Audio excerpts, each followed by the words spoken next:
Chapter 6. The Trade Union Educational League. Formation and Early Development. After he resigned as business agent of the Brotherhood of Railway Carmen, William Z. Foster spent several months writing The Great Steel Strike and its lessons, after which he sought a job. He immediately discovered that he was blacklisted in the railroad industry. He worked for several months as the business manager of the New Majority, owned by the Chicago Federation of Labor and the official organ of the Farmer Labor Party of the United States. Although he was still a syndicalist, Foster had become convinced of the need for some kind of political action by labor. In addition, this helped Foster maintain his contacts with the Chicago Federation of Labor and its leader, John Fitzpatrick. The Federation was the center of progressive unionism, where radicals like Foster received a warm welcome. Fitzpatrick, like Foster, was committed to the development of a more powerful unionism, organized along new lines. Both men considered industrial unionism the key to the future growth of the labor movement, and both agreed that it was an evolutionary principle. 1. Foster had supported the Labor Party in 1920 when it was a movement with broad support among Chicago unionists, with Fitzpatrick a leading proponent. For Fitzpatrick, the extensive use of the injunction against strikes in Chicago, and the success of the British Labor Party, were powerful arguments that moved him toward involvement in labor politics. As for Foster, he wrote later that, during the meatpacking and steel, for the formation of the Farmer Labor Party of the United States, see Philip S. Foner. History of the Labor Movement in the United States 8, New York, 1988, 267-69. John Fitzpatrick was born in Ireland in 1874. He emigrated with his uncle to the United States in 1882 and began work at an early age at Swift & Company in the Chicago stockyards. He learned the trades of blacksmith and horseshoer and became active in his local of the International Union of Journeyman Horseshoers, and later, of the Blacksmiths, Drop, Forgers and Helpers Union. In 1902, he was elected president of the Chicago Federation of Labor, an office he held continuously, except for one term beginning in 1908, until the 19,205. John H. Kaiser, John Fitzpatrick and Progressive Unionism, unpublished Ph.D. Dissertation, Northwestern University, 1965. 104. Campaigns. My old syndicalist anti-politics had started to collapse. So much so that by 1920 I had begun to be active in the Labor Party then centering in Chicago. 2. Working as business manager for the New Majority, Foster occupied an important position and was involved in the day-to-day activities of the movement. 3. But Foster's plans were still centered on the trade union front. Writing to Harry Alt in Seattle in October 1920, Foster gave a hint of his plans. After the election, a few of us here are about to launch a project which I think will interest you very much, and which I will explain in detail later on. Just now, we are laying our financial wires. There is no special news from this point now. Things do not look too good. The industries are reducing forces heavily and the employers are in a militant frame of mind. It looks as though labor is in for a real fight. Beyond question, attempts will be made shortly to force wage reductions in the basic industries. And if this is done in any of them, the rest are sure to take the same course. Possibly, however, things will look up somewhat after election. By mid-November 1920, the Trade Union Educational League had been organized. Its first headquarters were in the building owned by the Chicago Federation of Labor. The 12 men who, together with Foster, organized the new league were all associates of Foster in the Chicago Federation of Labor, and the New Majority treated the T.U.E.L with respect. 5. While the new league resembled both the Syndicalist League of North America and the International Trade Union League in many respects, it also reflected Foster's growing interest in industrial unionism. In a letter to Upton Sinclair on November 12, 1920, Foster declared that, "It seems to me that it is time that the left wing of the great labor movement develops an industrial program. It had one 15 years ago, but that led to the IWW and all the years of impotency. The time is ripe for another, and the new one, if it is to fare better than the last, must call for the development of the inevitable industrial unionism through the old unions." 6. While at the New Majority, Foster received a letter from his friend David J. Sappas, the labor scholar and educator, asking whether he would advise the latter to accept a position as educational director of the Amalgamated Clothing Workers, and requesting Foster's opinion as to what he should write about in a pamphlet to be published by the New Majority. Foster replied, "See Foner, History of the Labor Movement in the United States, 8, 147-69. It is interesting that although he was still a syndicalist, Foster observed to his dear friend Harry, from the faint echoes of the strife reaching here, it would seem that you fellows have a dandy chance to carry your state.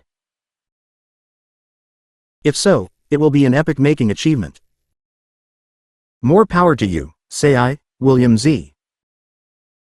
Foster to Harry Alt, October 11, 1920, Harry. Alt Papers, University of Washington Library, Seattle, Washington.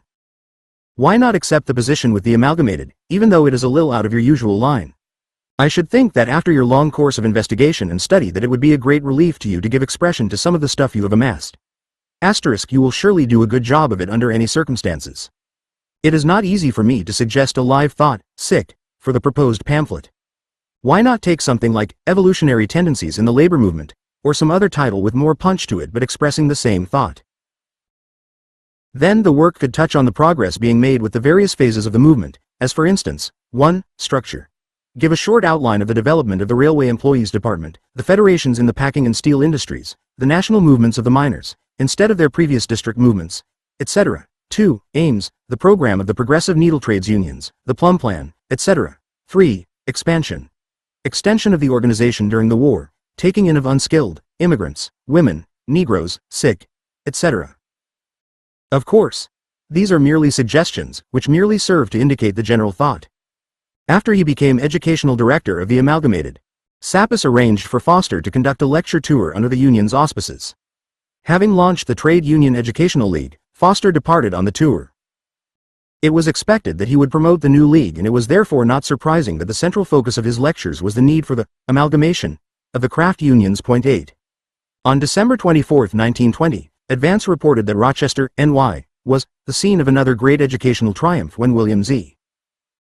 Foster told the members and other workers how hundreds of thousands of steel workers, who had never before been organized, were drawn into a solid fighting union in 1918 and 1919. The account concluded with the statement that Foster had urged the workers at the meeting to get rid of any official of the union who tries to stir up racial hatred.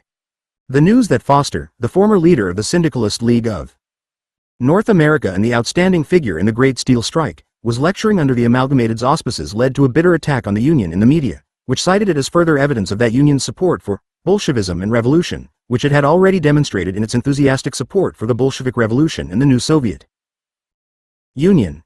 ******** A. I. Perlman, manager of the Rochester Joint Board, replied. Foster was probably referring to the material Sapis had put together in 1918-19 as investigator for the Americanization study on immigrant workers and trade unions for the Carnegie Corporation, and as investigator, in 1920, for the inquiry into the steel strike of 1919 for the LNTER Church World Movement Commission. 15-11.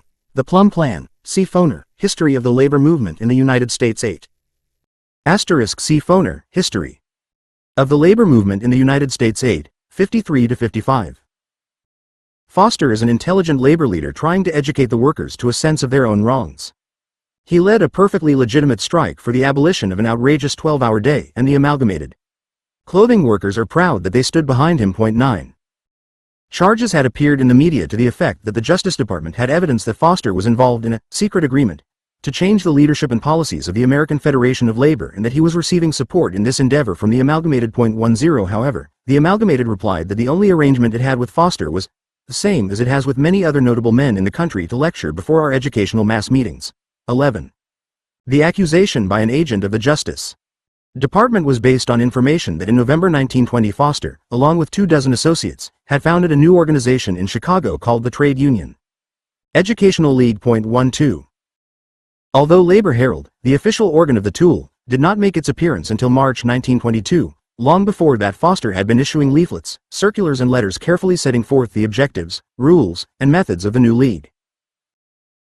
He selected 1,000 live wire workers to receive these preliminary documents. 13. In a one-page leaflet called A Statement of the Aims of the Trade Union Educational League, Foster emphasized the evolutionary process to industrial unionism, which the militant minority should further. It concluded with a request that all workers desirous of making a real effort to put the labor movement upon an industrial basis communicate with the undersigned, Foster. He pointed out that the trend toward industrial unionism would be gradual and that the unions are constantly broadening and extending their scope of action.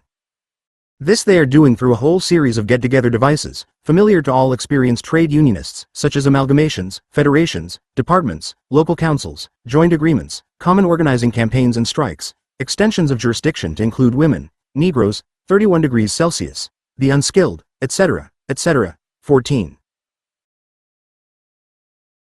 The first set of guidelines limited membership in the T.U.E.L to members of trade unions in good standing, divided the organization into sections according to industry rather than craft, and affirmed that the League is purely an educational body, not a trade union. Foster carefully outlined a suggested order of business for the initial meetings of the local groups and made it clear that their most important function would be the circulation of the forthcoming Labor Herald.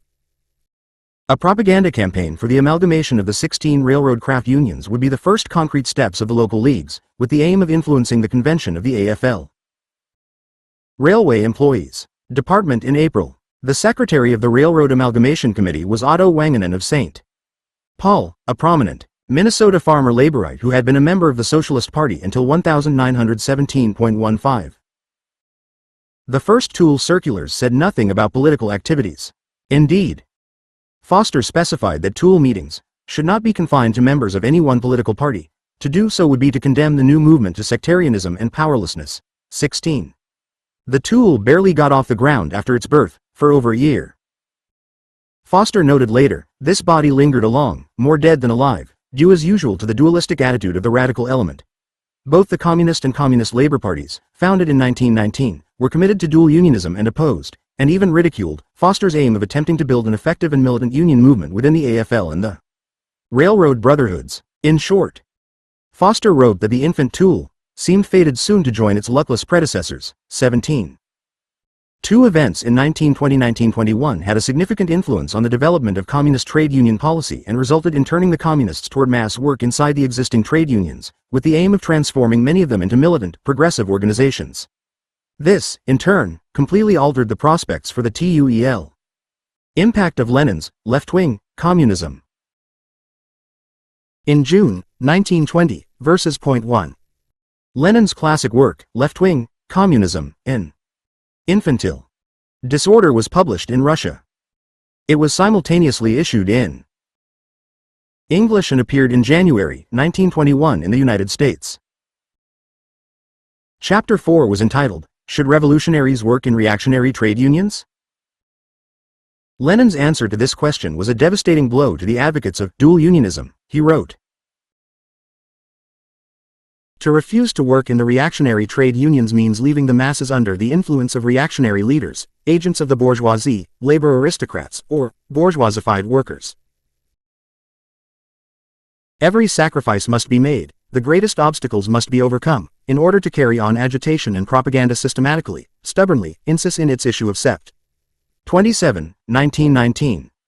The Communist, organ of the newly formed Communist Party, jeeringly labeled Foster as E.Z. Foster, since he chose the easiest way to organize the workers, or so they believed. See also Theodore Draper, The Roots of American Communism, New York, 1957, p. 313.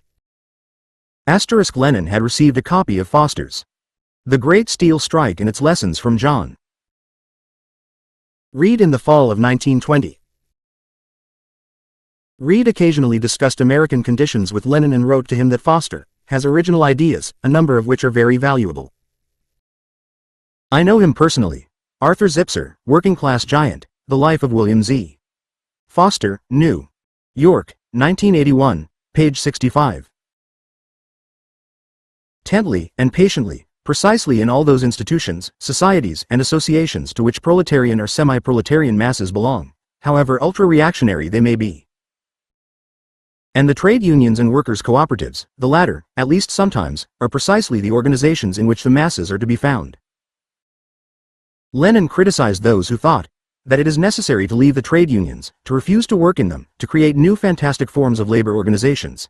He condemned all attempts to create an absolutely brand new, immaculate workers' union, and pointed out the fallacy of progressives leaving the established mass membership unions to form revolutionary, new unions with insignificant memberships.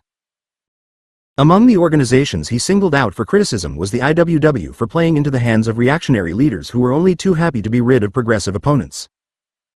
Lenin also hit hard at the boycott of political elections and the underestimation of the importance of struggles for immediate demands, which was a tendency among some communists. 18.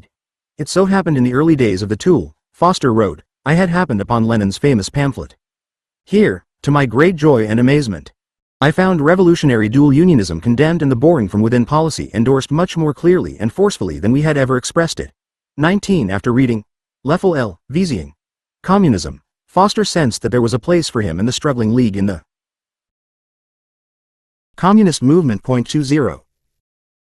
The other important event of 1920-1921 was the founding in July 1921 of the Red L.N.T.E.M. of labor unions, known by the Russian abbreviation for it, Profitern.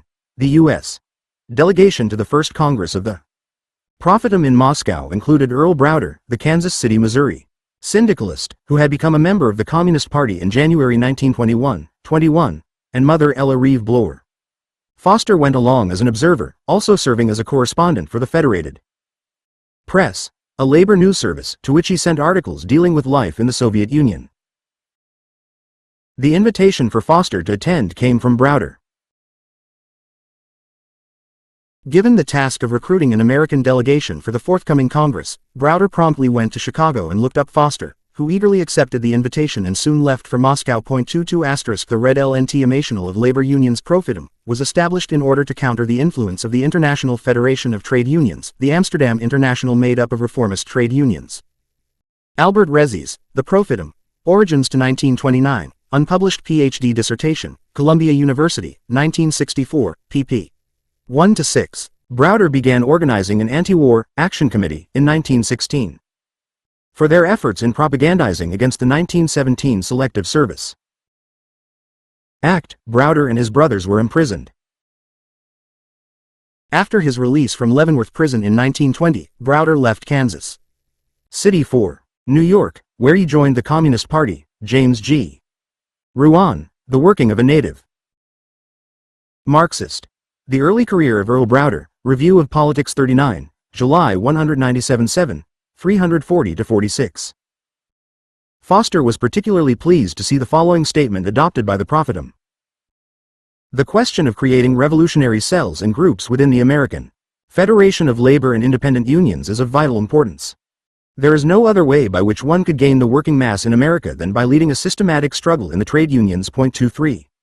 Foster's dispatches from the Soviet Union covered a wide variety of subjects, but he was most interested in the Soviet trade unions.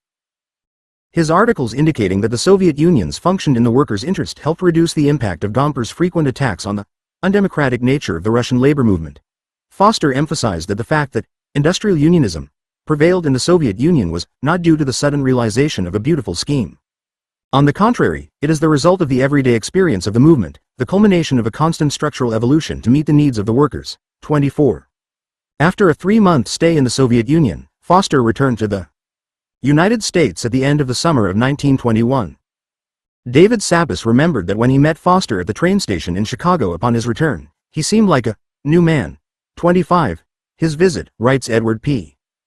Johanningsmeyer, had suggested to him that the Communist Party and Lenin had solved the problem of the relationship between trade unionism and revolutionary politics. He returned from the Soviet Union convinced that practical trade union militants in the United States could learn from the experience of the Russian people, who had surmounted extraordinary obstacles and difficulties to establish and defend the Workers' Republic. 26. Foster's experience in the Soviet Union completed his transition from syndicalism to communism. Soon after his return from the Soviet Union, Foster secretly joined the Communist Party. 27. At the same time, he embarked on an extensive nationwide tour speaking on the question, what ails American radicalism? He asked why it was that while in all other important capitalist countries, radicals stand at the head of the labor movement and dominate its policies, here in this country, the conservatives and reactionaries are in almost complete control. After conceding that some of the reasons advanced to explain this condition *** had been of some influence in hindering the Foster's dispatches appeared in a large number of labor papers, notably The Voice of Labor in Chicago and Advance in New York City. Foster later compiled his dispatches from Russia into a pamphlet, The Russian Revolution, which was published by the T.U.E.L in 1921. A similar transition occurred at this time among a number of men who became leaders of the Communist Party in Italy, Great Britain, and Canada. See Larry Peterson, The Origins of Communist Labor Unionism in Europe and North America, Labor, La. Travail 13, Spring 1984, 106-07. Growth of American Radicalism. Foster insisted that, far more important than all of these combined, was the unscientific and impractical economic program of our radical movement. In fact, this program has literally paralyzed radicalism in this country. The villain, according to Foster, was the policy of separation, of dualism. Thousands of militants had made great sacrifices to promote dual unions, but to no avail. When compared with that of the trade unions, the combined membership of all those now in existence is almost negligible. It all boiled down to one basic truth: dual industrial unionism. That is the principal ailment of American radicalism. In Foster's view, the worst feature of the dual industrial union program was the disastrous effects it produces in the old unions. In them it poisons progress at the very source.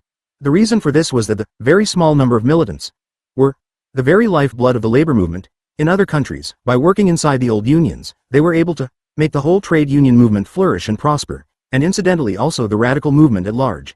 In the United States, however, the results were different. Here, when this class of militants in our unions become radical, they at the same time get infected with the virus of dual unionism. Then, instead of having their efficiency increased in the old unions, it is practically destroyed altogether.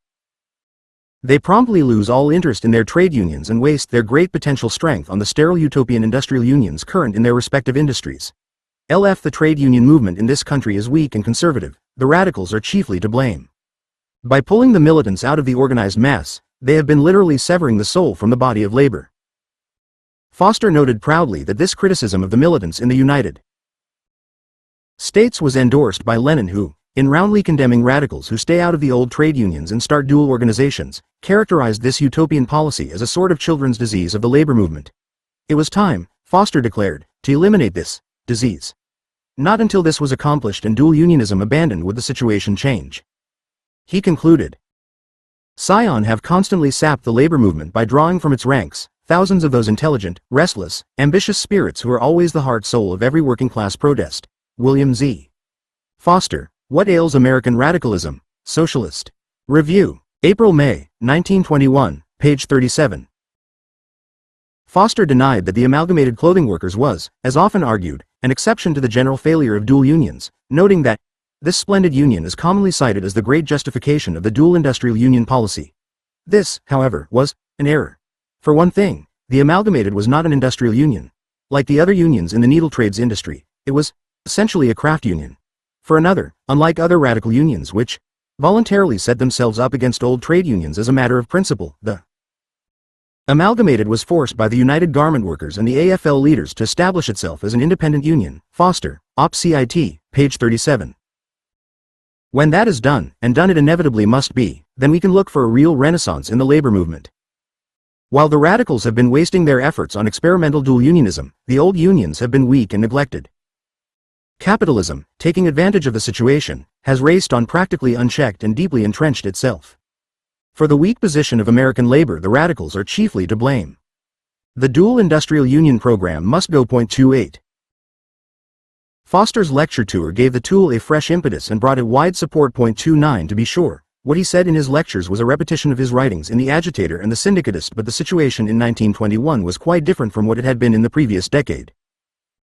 For one thing, the W was no longer the strong organization that it had been when Foster first attacked it for its dual union policy. In most parts of the country, the Wobblies, if not completely destroyed by government oppression, were barely viable as labor activists.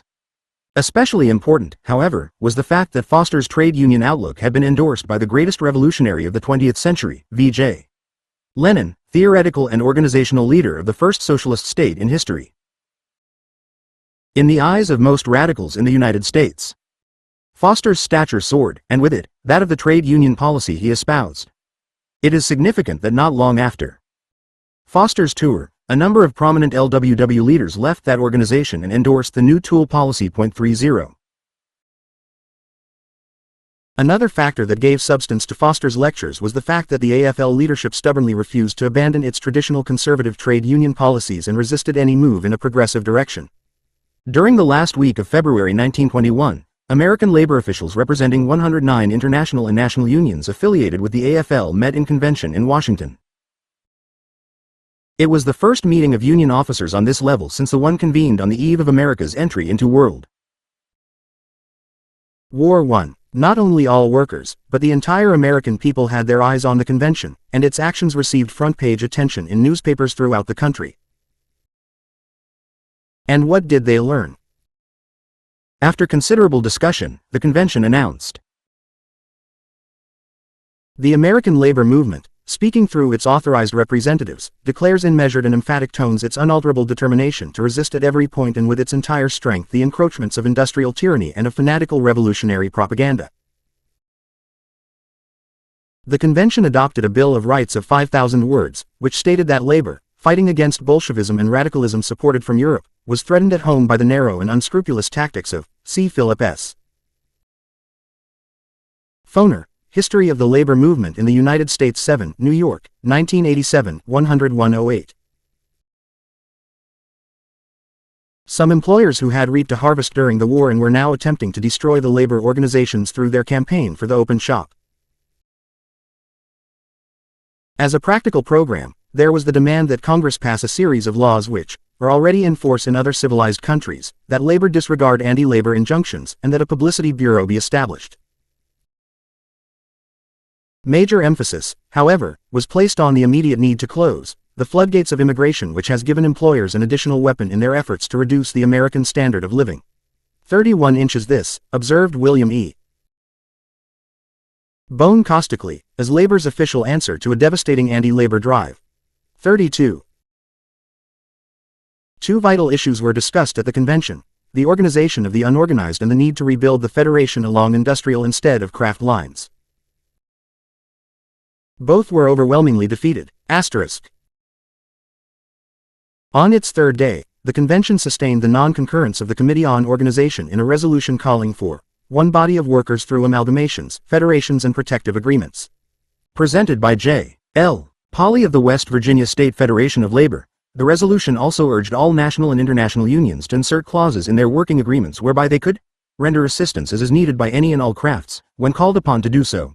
It asked further that all unions arrange the dates of their contracts so that they would expire at the same time. The resolution was overwhelmingly defeated. Later, a resolution introduced by John F. Lehaney of the Casper, Wyoming, Trades Assembly, requesting that internationals forego claims of autonomy in the interests of industrial unionism, was quickly voted down without even being discussed. The convention also voted down a resolution demanding that no war be declared without approval by the people through a referendum vote, and that those in Congress who voted for war should be the first to go. Two resolutions putting the convention on record for immediate efforts for a 6-hour day were defeated. A proposed amendment to the AFL Constitution to elect officers of the Federation by national referendum was promptly voted down. The convention instructed the Executive Council to prevent any modification of the Chinese Exclusion Act and to work for the repeal of the Gentleman's Agreement with Japan, and in its place inaugurate a definite policy calling for total exclusion of all other Orientals. Lieutenant overwhelmingly approved the Executive Council's characterization of the Soviet government as imposing a brutal, indefensible tyranny on the Russian people. The outstanding surprise of the convention was the passage, after a bitter struggle, of a resolution in favor of legislation that will bring about the public ownership and democratic operation of the railways of the United States. It also called for all industries organized under corporate grants of privilege to be reorganized so that those who contribute to the industry will enjoy all the rights, privileges and immunities granted to those who contribute capital. The wording was so vague that no one could agree as to exactly what it meant, and there was no provision made for its enforcement. However, David J. Sapis declared, "When the American Federation of Labor discusses such issues, even ambiguously, and thereafter overwhelmingly endorses labor's right to exercise such privileges, it has indeed departed from the beaten track of its chosen leaders, out of the beaten path." The Denver Convention of the American Federation of Labor, Survey, July 16, 1921, page 511. Unskilled workers came up when the Organization Committee reported adversely on the proposal that more attention be given to the organization of such workers. The convention was so deeply stirred by speeches in favor of the resolution that it was referred back to the committee for further consideration. There, it simply died and was never heard of again. 33. Dismissing these shortcomings, ILGWU President Benjamin Schlesinger hailed the convention as the most constructive and the most successful convention of the American Federation of Labor one have attended so far. 34. Advance, however, ridiculed Schlesinger as either being deaf, dumb and blind, or having sold out to the Gompers machine. Calling the gathering the convention that stood still, it exclaimed, "The earth may move, but not the AF of L." Advance concluded, the Denver Convention was simply new proof that the AF of L is safe for stagnation and reaction. 35. Further proof, in the opinion of Advance, was the investigation of corruption and graft in the building trades conducted by the Lockwood Committee of the New York State Legislature. Robert P. Brindell, chairman of the AFL's Building Trades Council, was convicted of extortion and sentenced to from 5 to 10 years at hard labor in Sing Sing prison. Although Advance agreed that Gompers was correct in complaining that while the laborman was sent to prison, the convicted capitalists were let off with relatively small fines, it found in the revelations proof that many leaders of the AFL were interested solely in lining their own pockets. 36. Added to all this was the tremendous loss in membership in AFL unions, as well as in some of the independents, in those sections of their trades and industries where they had gained a foothold during the war years, such as meatpacking and shipbuilding. With the exception of the railroad 0p men, whose unions had successfully maintained themselves in part of the industry, unionism in those centers where it became established during the war had been completely wiped out. What it came down to was the fact that unions were fairly well entrenched in small shops and small plants, but seemed unable to make headway against the large, trustified plants.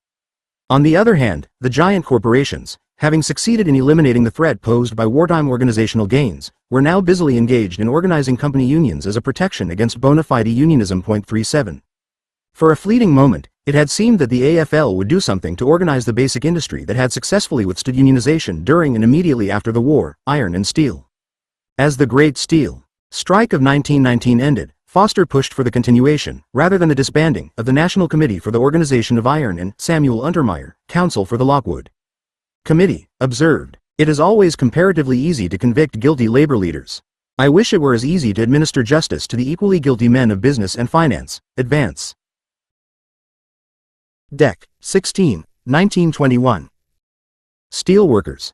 The fight must be a permanent one, he insisted.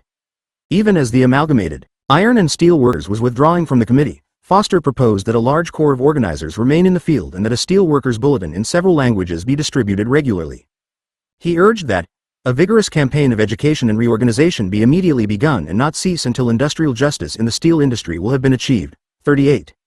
Nothing came of Foster's suggestions, but in the spring and summer of 1920, Roger Baldwin and the newly formed American Civil Liberties Union asked the National Committee for the Organization of Iron and Steel Workers about the possibility of beginning a free speech campaign in western Pennsylvania in support of a new organizing drive.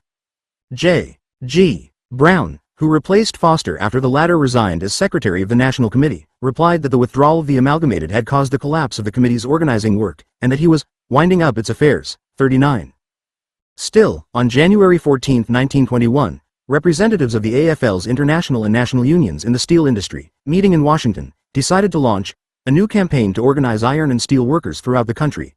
The unions announced that neither unemployment nor poor industrial conditions would cause a postponement of their organizational plans. The campaign would be conducted by a new committee to be officially known as the Executive Council of National and LNT-Emational Organizations in the Steel Industry, affiliated with the AFL. This committee, the press reported, replaces the National Committee for Organizing Iron and Steel Workers, which conducted the Great Steel Strike of last year. It might have added that the committee had been headed by John Fitzpatrick and William Z. Foster, both of whom were anathema to the AFL leadership. David J. Sapis, who had gained a wide knowledge of the steel industry during his work for the Interchurch World Movement's investigation of the 1919 steel strike, had a long talk with a member of the new committee and concluded that nothing would come of the move. He was convinced that the AFL, having virtually abandoned the field for over a year over Foster's vigorous opposition, would do nothing beyond issuing public announcements of what it planned to do.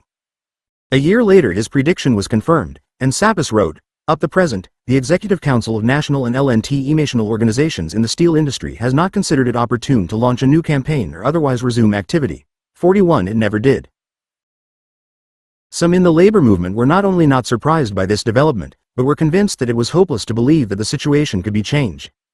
They summed up their view of the movement in these words: no sign of intelligent understanding, no vigor, no vision, no hope. 42. However, there were others who insisted that it made no real difference whether there was or was not any hope. In 1921, Frank Tannenbaum, a former Wobbly who had become a conservative academic authority on the labor movement, published The Labor Movement, Its Conservative Functions and Social Consequences, in which he argued that it was foolish to waste time attempting to radicalize the labor movement, since there was no real difference between the so-called conservative and so-called radical unions. All labor organizations, regardless of their name, their ideals, their structure, or their method, actually do the same thing: free. Foster dissented sharply from this viewpoint and also differed with those who argued that it was hopeless to attempt to radicalize the AFL and the railroad brotherhoods. He dismissed Tannenbaum's view as an attempt to cover up the rigid trade union policies of the Gompers bureaucracy. As for the belief that it was T.U.E.L to expect to transform the existing labor movement, Foster argued that this outlook was based on the expectation that the rank and file would spontaneously oust the reactionary bureaucracy and institute new, progressive policies. The workers, he told Sapis, will not take the initiative. They must have leadership, which the militants will provide. They're the brawn and backbone of the masses. 5. This was not a new argument for Foster. Even though he recognized the danger that it legitimatized the idea that workers cannot understand their own interests and need an elite to take action for them, he had used it frequently to advance the syndicalist cause. Now, however, he pointed to new developments that showed how a small progressive group could alter a seemingly hopeless situation in the labor movement, as well as the possibility of recruiting new militants for work inside the reactionary unions. Both potentials, he maintained, related to the growing education of the workers. There were a number of developments that contributed to their increasing awareness. On November 25, 1919, representatives from 32 newspapers met in Chicago and organized the Federated Press. They elected Robert M. Buck, an activist in the Farmer Labor Party and the editor of the New Majority, as chairman. E. J. Costello, a former district manager for the Associated Press in Iowa, was chosen as secretary-treasurer. Scott Nearing, who had actively opposed United States entry into World War I, presided when Buck was unable to attend. E. B. Harry Alt, editor of the Seattle Union, for Tannenbaum's role in the WW and his subsequent career, see Philip S. Foner, History of the Labor Movement in the United States 4, New York, 1965, 444-48. Record, the second labor union daily in the country, was one of the first directors of the new agency. At the outset, Federated Press included members with varying journalistic experience. Some worked on labor weeklies or left-wing dailies, while others were affiliated with commercial papers. All of the founding members, despite their differing political viewpoints and backgrounds, were united in the desire to set up an alternative news service for the large number of radical and labor newspapers around the country. They believed that labor news was treated in either a sensational or malicious manner by the standard press agencies. In December 1919, Federated Press received its certificate of incorporation as a cooperative news service from the Illinois Secretary of State. Buck, Costello, and William Feigenbaum, a socialist activist, signed the papers setting forth the general purpose of the new press organization. For the collection and interchange of domestic and foreign intelligence, telegraph and otherwise, news, photographs, cartoons, special signed and syndicated articles for newspapers and periodicals. To spare the new press agency from a weighty tax burden, nonprofit status was secured. This was essential because of the limited financial backing the press agency's founders were able to scrape together. To the Federated Press, commercial newspapers, being anti-labor by definition, could not handle labor news fairly or accurately. As a Federated Press writer put it, for years and years, union officials and publicity men have tried to get labor news into the daily papers, which have always had a couple of columns for the junior league ball but seldom a couple of lines for a wage problem not related to debutantes. The labor press is playing an important part in retarding the anti-labor campaign. In the end, the real fighting against reactionary interests must be done by union members, without much help from outsiders. Hence, it is essential for the labor press to get the full story to unionists.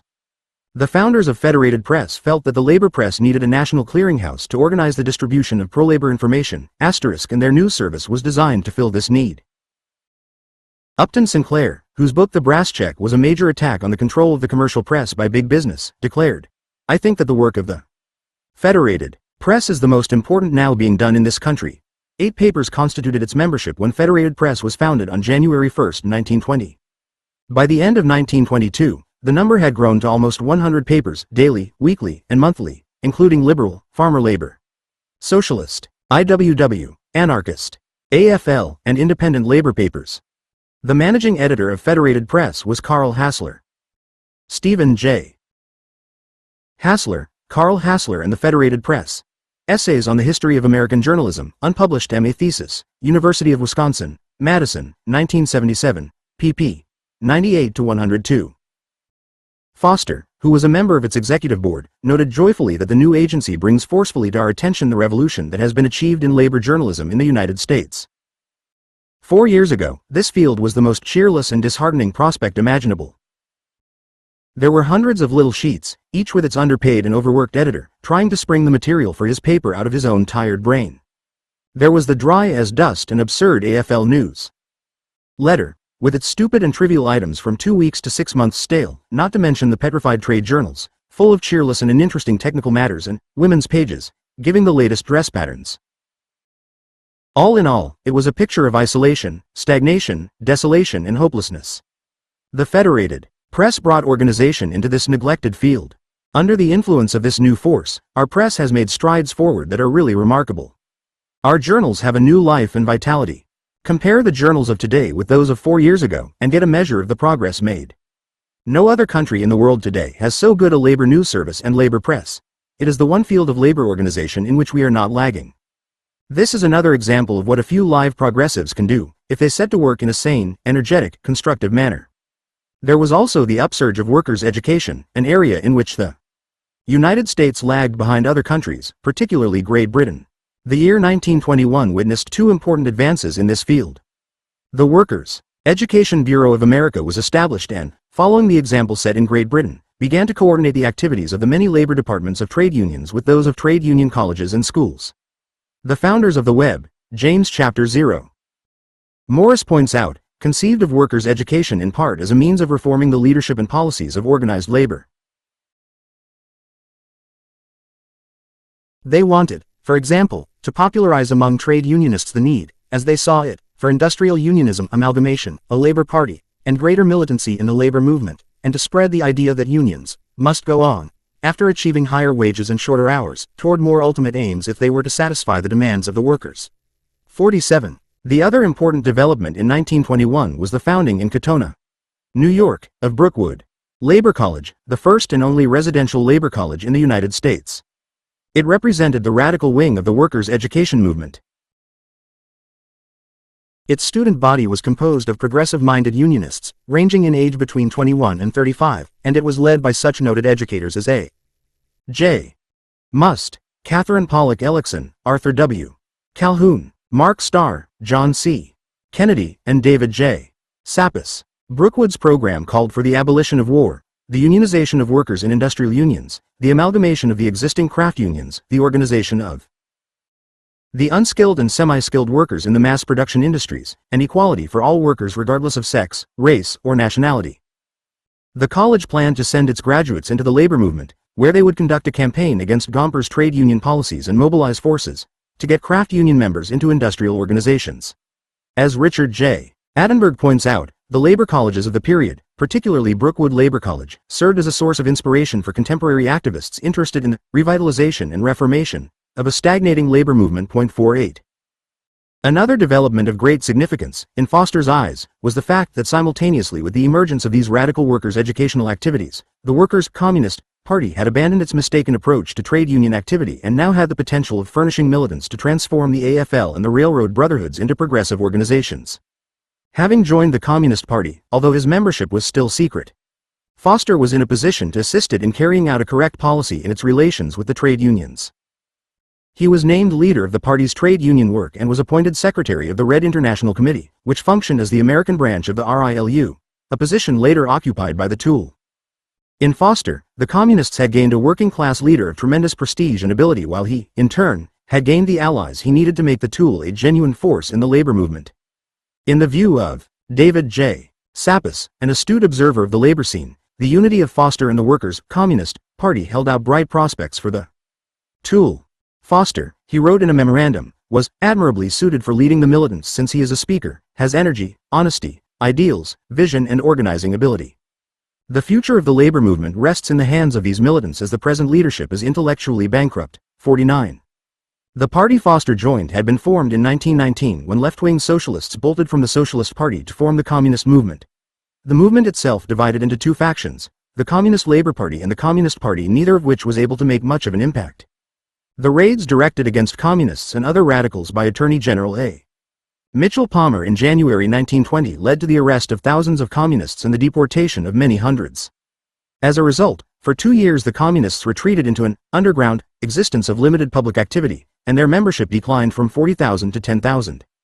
The formation of the Communist and Communist Labor Party is discussed in Philip S. Foner, History of the Labor Movement in the United States 8, New York, 1988, 237-55. In addition, all of the movements of earlier revolutionaries, the IWW, the Syndicalist Leagues, and the One Big Union, faced arrest, stagnation or outright failure, in 1920. The defeat of the strikes of 1918-1920 had convinced many industrial militants of the power of the state operating in the interests of the employers and brought home to them the need for a political strategy to supplement the economic struggles, just as the Communist Party emphasized. Industrial organization, militant strike tactics, and economic strength were simply not enough, concluded Larry Peterson in a study of the origins of communist labor unionism in Europe and North America. 50. However, the party's trade union outlook was influenced by dual unionism, even though it criticized the narrow craft unionism of Gompers and the AFL. It still followed the W in confining its trade union activity to organizing an independent revolutionary union outside the AFL. In reality, as Charles E. Ruthenberg, a founder of the Communist Party, pointed out, the party in 1919 and during 1920 was isolated from the trade union movement. 51. When American Marxists received an English-language translation of Lenin's left-wing communism, and when they learned that the RILU had endorsed the T.U.E.L's policy of working inside the AFL, they finally realized that the existing trade union policy of the Workers' Party was backward and irrelevant. The Workers' Council Group said of Lenin's book, The Infantile Sickness, might have been written with the American movement in mind, so well does it fit the mistakes of the left wing. This shift in the communists' trade union policy from dual unionism and isolation soon became evident. On February 25, 1922, Foster published the first of a series of 4 articles in The Worker dealing with the principles and program of the T.U.E.L. These articles in the official organ of the Workers' Party were reprinted as a pamphlet and received wide distribution. 52. Foster began with the statement, "The American labor movement is the only important one in the world which still remains based on the principles of craft unionism." The rapid drift toward industrial unionism, Foster continued, was in evidence everywhere except in the United States. Here, we are still sticking in the mud of craft unionism and progressing only at a snail's pace. Indeed, from the standpoint of structure, the American labor movement was at about the point of development that the European unions were 15 years ago. Politically, too, the American trade unions were in an infantile condition, having not yet advanced to the point of even rudimentary political class consciousness. Furthermore, the American labor movement displayed an unequaled lack of idealism and social vision. It had no soul, and had not yet raised the inspiring banner of working-class emancipation. It still had to learn that the only solution of the labor struggle is by the abolition of capitalism. In fact, the American trade unions are the only general body of organized workers in the world that has not yet mastered this fundamental labor conclusion. The AFL had even severed relations with the Amsterdam International because it was too radical. Yet a generation ago, during the stormy 80s, Foster went on, the American trade union movement unquestionably led the world for militancy. Since that time, too, America's industrial history had been marked by a series of strikes, as bitterly fought as any ever known anywhere. The reason for the ultra-conservatism and extraordinary backwardness of the American trade union movement was that for the preceding generation, the progressive and revolutionary unionists were working in a manner contrary to the natural evolution of the labor movement. Yet, as the experiences in Russia had demonstrated, the fate of all labor organizations in every country depends primarily upon the activities of a minute minority of clear-sighted, enthusiastic militants scattered throughout the great organized masses of sluggish workers. These live spirits were the natural head of the working class and the driving force of the labor movement. They were the only ones who really understand what the labor struggle means and who have practical plans for its prosecution. In every country where these vital militants functioned effectively among the organized masses, the labor movement flourishes and prospers. Where they failed to so function, inevitably the entire labor organization withers and stagnates. The activities of the militants are the key to the labor movement, the source of all its real life and progress. In other countries, Foster pointed out, the militants had stayed in the old trade unions and, through their organization, activity, and determination, they were able to take the lead in directing the workers' struggles. They had communicated something of their own fire and understanding to the masses, with the result that their labor movement has been constantly pushed forward, intellectually, structurally, and numerically, to higher and higher stages. In the United States, on the other hand, the militants, progressives, and radicals alike had followed an opposite course. For fully 30 years, they had systematically deserted and neglected the trade unions. As a result, the trade union movement had been sucked dry of thousands and thousands of the best militants, the very elements who should have been its life springs, and thus its development has been blocked, its progress poisoned at the source. Leaderless and helpless, deserted by the militants, the masses had been intellectually and spiritually decapitated, and left to the uncontested control of a conservative trade union bureaucracy, which has hardly a trace of real proletarian understanding and progress anywhere in its makeup. In Foster's view, Two things were absolutely indispensable to the future life and progress of the American labor movement. First, the militants had to rid themselves of the dual union, secessionist tendency that had so long negated their efforts, and secondly, they had to thoroughly organize themselves within the trade unions for the effective application of their energies and programs. He noted that substantial progress was now being made toward the accomplishment of these two vital essentials. In the first place, the militant rebels were freeing themselves rapidly from the coils of dual unionism, and in the second place, they were everywhere forming the necessary propaganda groups within the organized masses of trade unionists. The movement through which these developments were taking shape was the T.U.E.L. The Trade Union Educational League proposes to develop trade unions from their present antiquated and stagnant condition into modern, powerful labor organizations, capable of waging successful warfare against capital. Instead of advocating the prevailing shameful and demoralizing nonsense about harmonizing the interests of capital and labor, the League was propagating the inspiring goal of the abolition of capitalism and the establishment of a workers' republic. The League favored organization by industry instead of by craft and urged that the craft unions be amalgamated into a series of industrial unions, one each for the metal trades, railroad trades, clothing trades, building trades, etc., even as they have been in other countries. Amalgamation, Foster wrote, will be made a burning issue all over the country. The League, he continued, was flatly opposed to the existing policy of isolation of the workers of the United States, advocating instead affiliation to the militant international trade union movement known as the Red Trade Union International, RILU. The launching of the T.U.E.L., according to Foster, marked a turning point in American labor history.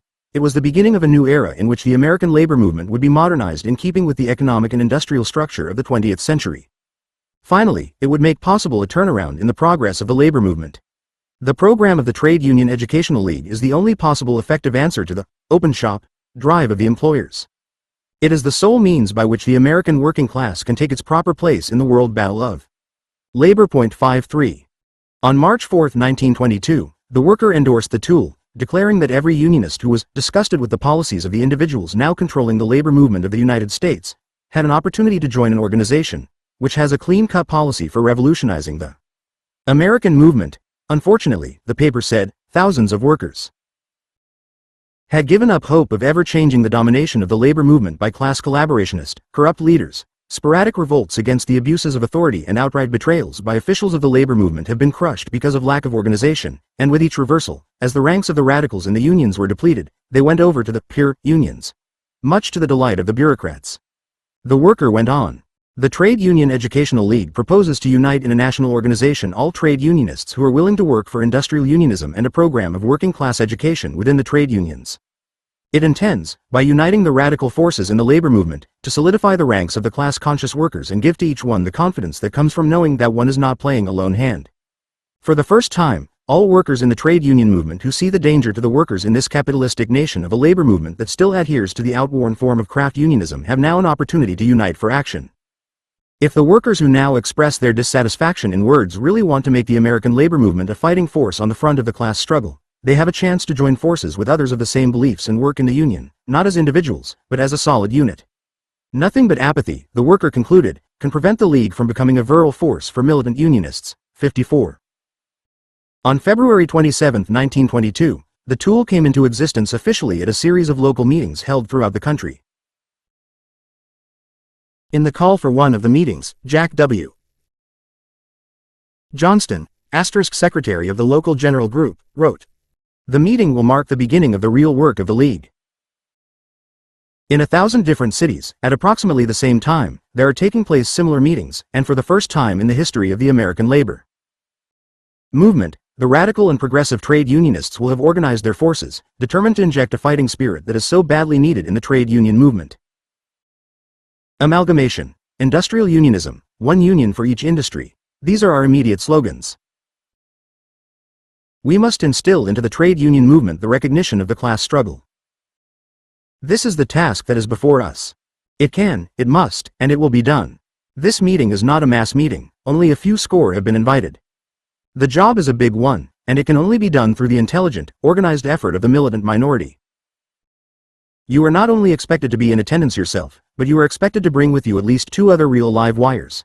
5 feet Johnston, who had a syndicalist background and had worked closely with Foster in the Syndicalist League of North America, had been the secretary-treasurer of the Stockyards Labor Council, formed by the Chicago Federation of Labor to head organizing activities among the packing house workers.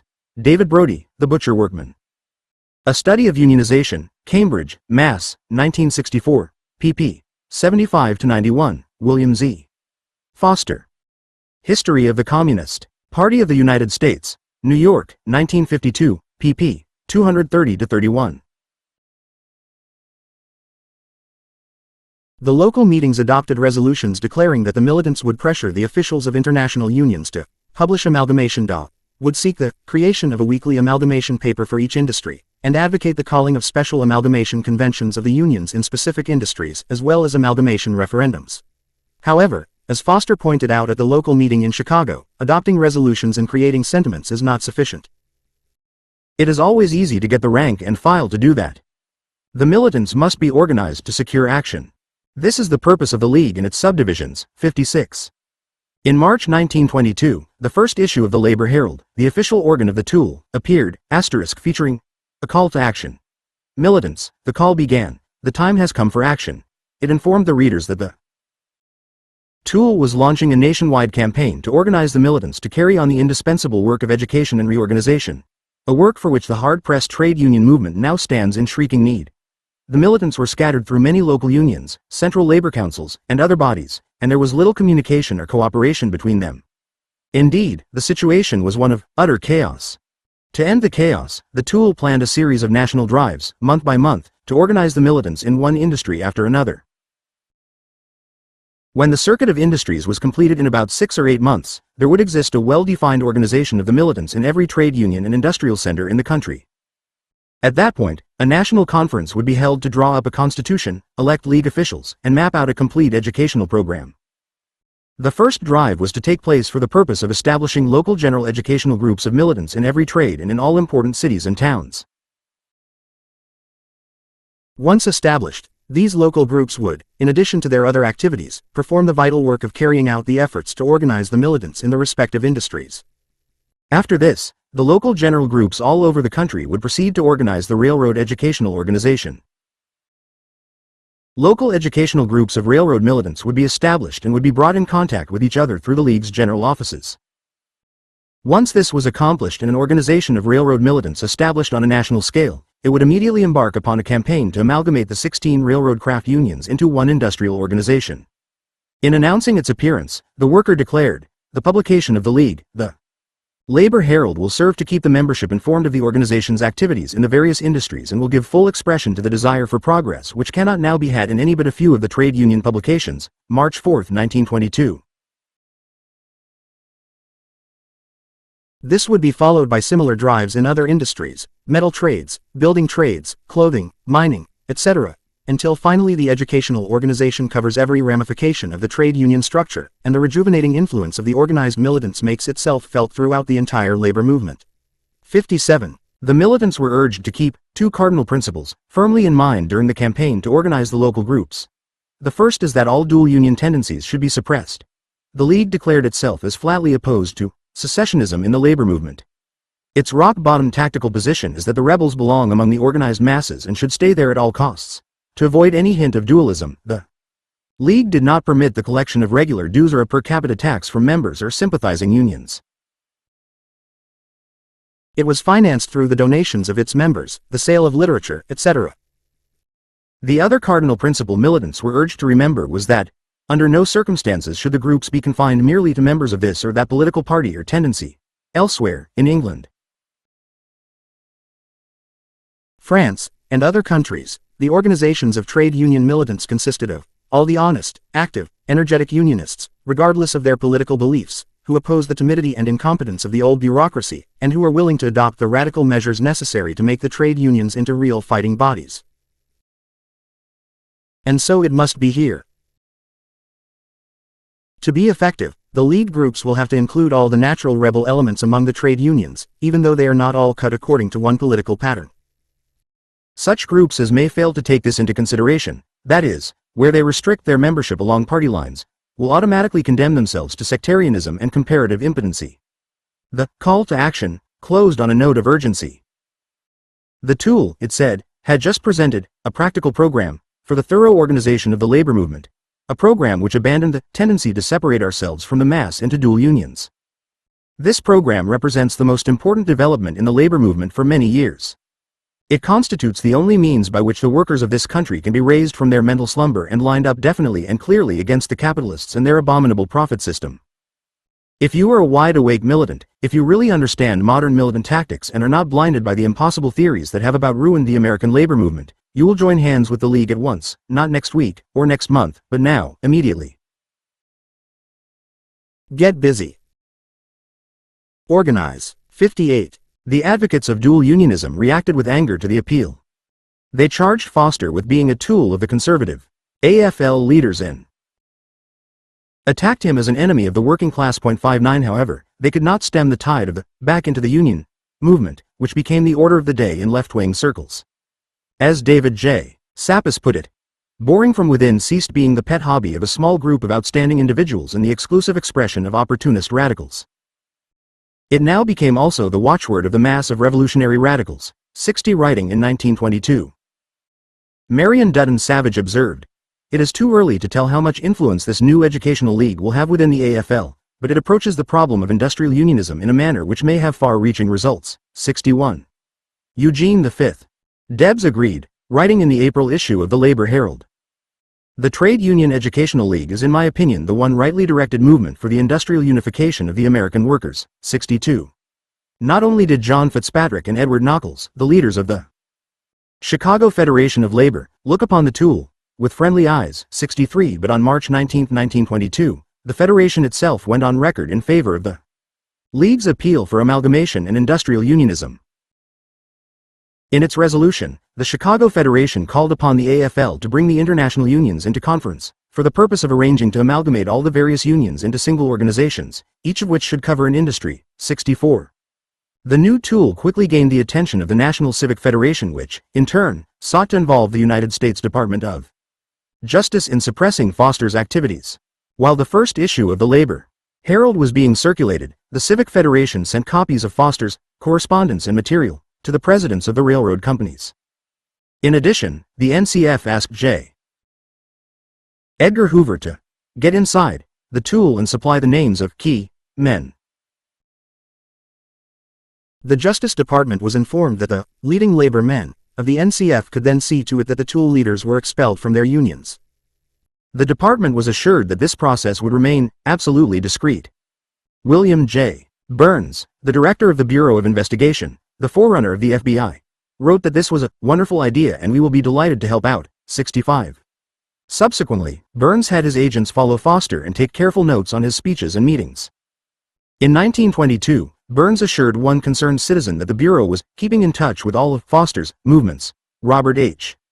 Lovett, then an assistant attorney general, wrote to a concerned vice president of the Pennsylvania Railroad that the Bureau of Investigation considered Foster's organization as one of the most dangerous in this country today because of the fact that it has as its fundamental purpose the amalgamation of all labor organizations in this country and the affiliation of the same with the Red International of Labor Unions. 66. The first T.U.E.L. National Conference.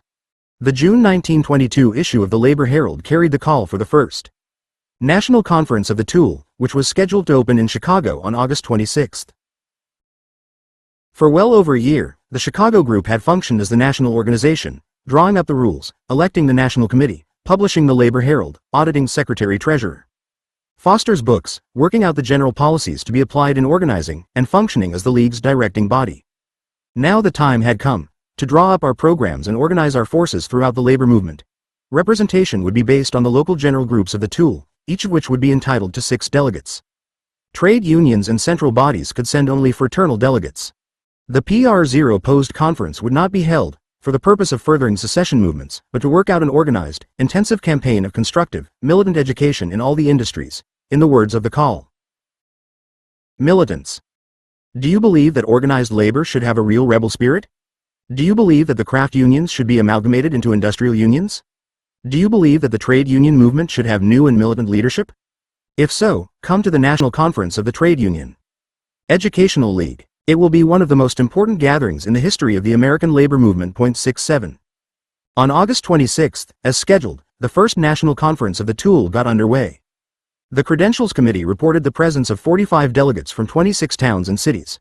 Asterisk among them were members of the Communist Party, the Socialist Party, the Proletarian Party, anarchists, syndicalists, and trade unionists unaffiliated with any faction. According to the Labor Herald, the delegation included many of the most active and influential militants in the American trade union movement, 68. Some were unable to attend. A telegram from the Philadelphia shop. Delegates League, Waste and Dress Industry, read, "Regret our inability to send delegates to convention, but can't refrain from sending you our heartiest congratulations and wishing you success in the work you are undertaking." Foster delivered the report of the National Committee. He briefly reviewed the history of dual unionism in the American labor movement and described the rise and decline of the Syndicalist League of North America and the International Trade Union Educational League. The T.U.E.L, these were Astoria, Boston, Buffalo, Chicago, Cisco, Cleveland, Detroit, Grand Rapids, Guelph, Kansas City, Los Angeles, Milwaukee, Minneapolis, Moline, Montreal, New York, O'Fallon, Omaha, Pittsburgh, St. Louis, St. Paul, San Francisco, Seattle, Toronto, Winnipeg, and Youngstown. Acknowledged, had had a very feeble early history, but this had changed after February 1922, and, at the present time, the League has groups and connections in practically all the important industrial centers of the United States and Canada. In fact, its influence in the labor movement could be measured in part by the fact that the powers that be are determined to crush it.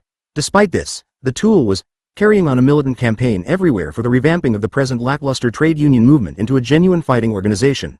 Foster criticized the AFL for defeating a resolution calling for industrial unionism at its 1922 convention, even after Secretary Morrison had reported a loss of more than 700,000 members during the preceding year, bringing the total membership down to less than 3,200,000.69. The Pacific Coast delegation reported on its efforts to induce the rank and file federation to abandon dual unionism and re-enter the old unions. Active work was being done in the metal trades, needle trades, and provision industries. The Pacific Coast District Conference had been held July 25 to 26, with delegates in attendance from San Francisco, Los Angeles, and Seattle. Plans had been laid for the organization of metal miners in the Rocky Mountain states, and officers had been elected to coordinate the regional work. The report characterized as satisfactory the general conditions for the spread of the League's program and commented that the railroad men were taking to it like ducks to water. 70. Tim Buck, business agent for A.M. Lodge 631 of Toronto, emphasized that the T.U.E.L's impact was being felt throughout Canada. The convention of the Nova Scotia locals of the United Mine Workers had wholeheartedly endorsed the League, its program, its policies and its tactics. It had also endorsed amalgamation and had invited the cooperation of other labor bodies in the effort to create a unified front of labor against the master class. The Nova Scotia miners had also voted to affiliate with the RELU and to send a delegate to its forthcoming Congress. The League was also making its influence felt in Western Canada. Although Foster had been warned to stay out of Winnipeg, the home and headquarters of the OBU, he had ignored the warning and had won over an audience of Winnipeg workers to the League's program. The League today declared, "Buck is a definite power in the Canadian trade union movement, and its influence grows constantly." 71.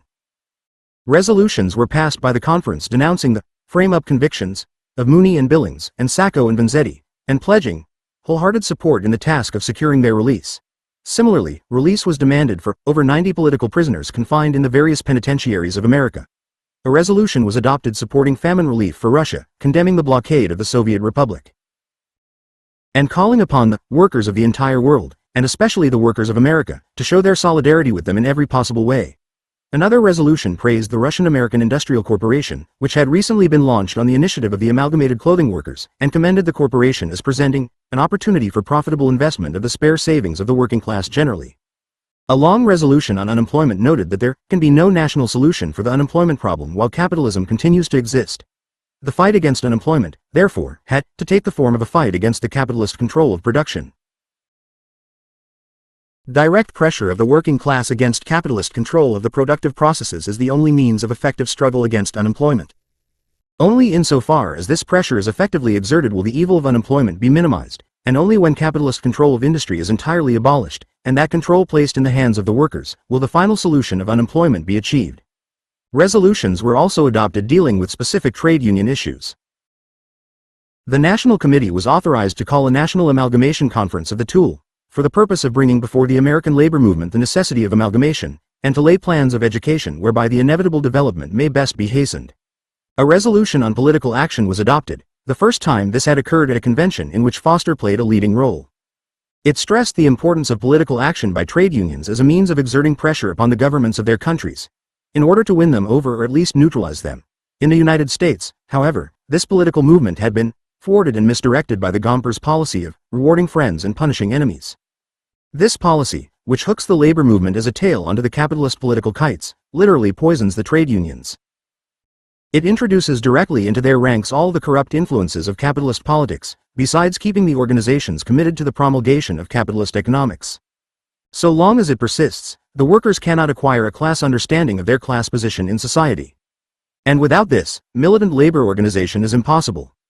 The conference therefore condemned the Gompers' political policy as fatal to the success of the trade union movement, and called upon the workers of America to take the necessary steps for engaging in a militant campaign of independent working-class political action. 72.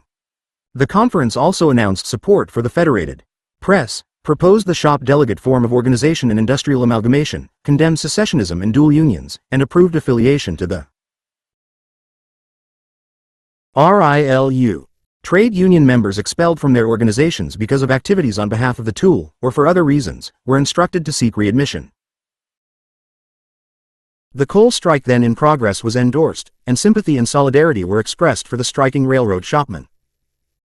The culmination of the resolutions came with the approval of workers' control of industry, the abolition of capitalism, and the institution of a workers' commonwealth. The slogan of the League from then on was to be, "Work, not talk." 73. Reports of the industrial sections included plans for amalgamation in the building trades, railroads, metal trades, and needle trades. There were no delegates from the transport, food, and amusement sections. Consequently, no reports on these industries were presented. The coal miners' delegation submitted a progressive program for action in the United Mine Workers of America, and William Dunn was assigned to work with the metal miners. The police had seized the reports of the boot and shoe and textile industries during their raid, so that the delegates heard only a short summary of these reports. The Constitution of the T.U.E.L, adopted by the National Conference, stated that the League was neither a union nor a union center, but that it aimed to combine trade unionists within established organizations to achieve progressive policies. It expressly forbade the collection of anything in the nature of union dues from its members. The League was to be purely an educational body, not a trade union. Only good-standing members of recognized trade unions could hold office in the League and participate in its meetings. Financially, the organization would depend on voluntary contributions from individuals and local unions, the sale of literature, and a sustaining fund. The fund was to be promoted by the sale of special sustaining fund certificates. The national officers of the League were to be a secretary-treasurer and a national committee composed of the 14 secretaries of the national industrial sections. Between national conferences, the national committee was to carry out the policies of the League. The aim of the T.U.E.L was to carry on an intensified campaign of educational work within the trade unions to the end that the natural development of these bodies to ever more clear-sighted, cohesive, militant and powerful organizations may be facilitated, and thus the labor movement hastened on to the accomplishment of its great task of working-class emancipation. To organize all militant trade unionists into local general educational groups, to carry on the work of amalgamation between the various crafts with the aim of eventually bringing each craft into its natural basic trade industrially. 75. 10 distinct principles made up the program of the T.U.E.L. 1. Rejection of dual unionism. 2. Rejection of the AFL's class collaboration policies and adoption of the principle of class struggle. 3. Industrial unionism through amalgamation of existing unions. 4. Organization of the unorganized. 5. Unemployment insurance. 6. A labor party. 7. The shop delegate system. 8. Affiliation of the American labor movement with the RILU. 9. Support for the Russian Revolution. And 10. The abolition of the capitalist system and the establishment of a workers' republic. Later, Foster conceded that the last three principles really did not belong in the program, since they blurred the distinction between a revolutionary party and a left progressive movement to educate and change the trade unions. 76. All League members were urged to contribute at least $2 per year to the sustaining fund, which they could pay in installments, the first of which, however, had to be at least $1. Of the money to be collected, 50% would go to the National League and 50% to the local League. Every real League fighter would not only be a contributor to the fund, but would help convince all those who sympathize with the trade Union Educational League to contribute to the sustaining fund. 77. Shortly after the conference, the League applied to the American Fund for Public Service, the Garland Fund, which funded radical and progressive causes of which it approved. On December 22, 1922, Roger N. Baldwin, secretary of the fund and a member of its board of directors, wrote to David J. Sapis, "Would you mind looking over this application from the Trade Union Educational League and giving us your judgment on it from the point of view of its place in the American labor movement, its possible usefulness and the soundness of its arrangement?" 78. Sapas's reply is interesting, not only because it must have been influential in securing funding for the League, but also because of the evaluation it offered of the tool at the end of 1922. As one who has been following the labor movement for some 12 years, and who has had direct contact with it in one form or another for over 5 years, I feel there is vital need for an organization that will at least develop an intelligent opposition to the reactionary, routinized and visionless leaders controlling the labor movement. We need a trade union public opinion to check the arbitrary and intolerant attitude of the leaders, to make them more responsive to the wishes of the membership, to subordinate craft interests to those of the general labor movement, to discuss and understand constructive measures for a more cohesive and efficient trade unionism, and to inject more idealism in the movement. Sapis continued, "From my observation of the activities of the Trade Union Educational League since its inception, I feel confident that it is the best equipped organization to foster the creation of a sound, progressive and constructive trade union public opinion. In them that disruptionist tactics are fallacious, as well as its success in popularizing amalgamation, is indicative that it bodes to be useful and constructive expectation." Sapis concluded his letter, "While its success is in a measure due to the fact that conditions are ripe for the ideals and tactics it propagates, I am of the opinion that most of the credit for its present achievements should be attributed to the sound judgment of its leaders. Many worthy and timely undertakings of radicals have failed solely because of the impractical, irrational and incompetent leadership. I have had occasion to observe the work of the members of the National Committee of the Trade Union Educational League and have found them able and intelligent administrators and tacticians, who will certainly avoid the mistakes of the radicals who have preceded them. I believe there are few activities that are as deserving of financial aid by the Fund for Public Service as the Trade Union Educational League. 7. Chapter 7. The Trade Union Educational League Advances. The T.U.E.L's letterhead carried the heading, Education, Organization, Emancipation. Of the three stated aims, the second was the most important. F. Foster and other League leaders understood that in a trade union a progressive spirit depended on many factors in addition to the form of organization, although they also believed that the union's structure was basic. From the very outset, Foster made it clear that the amalgamation of the craft unions in the AFL and the railroad brotherhoods was the principal object of the T.U.E.L. 1. It is important to emphasize that the T.U.E.L was not a dual union. It collected no dues, had no membership cards, and issued no charters. It was to be an auxiliary of the trade unions, Earl B. Beckner noted in the Journal of Political Economy, not a substitute for them. Too, it should be remembered, in this connection, that the two cardinal principles, set down by the Labor Herald, under Foster's editorship, included the suppression of all dual unions and the proposition that the new movement must not be confined merely to members of this or that political party or tendency. 3. Yet, as the American Labor Yearbook noted, the T.U.E.L was more than a propaganda body. It is a fighting organization to force adoption of its program by the American labor movement. It urges its members to be active in all strikes of their respective trades. In conventions it carries on a systematic and thoroughly prepared campaign. See end notes. While emphasizing that existing unions must be stimulated to begin organizing, Foster did urge the militants to take the lead in forming new unions where there were no unions or where existing unions are hopelessly decrepit.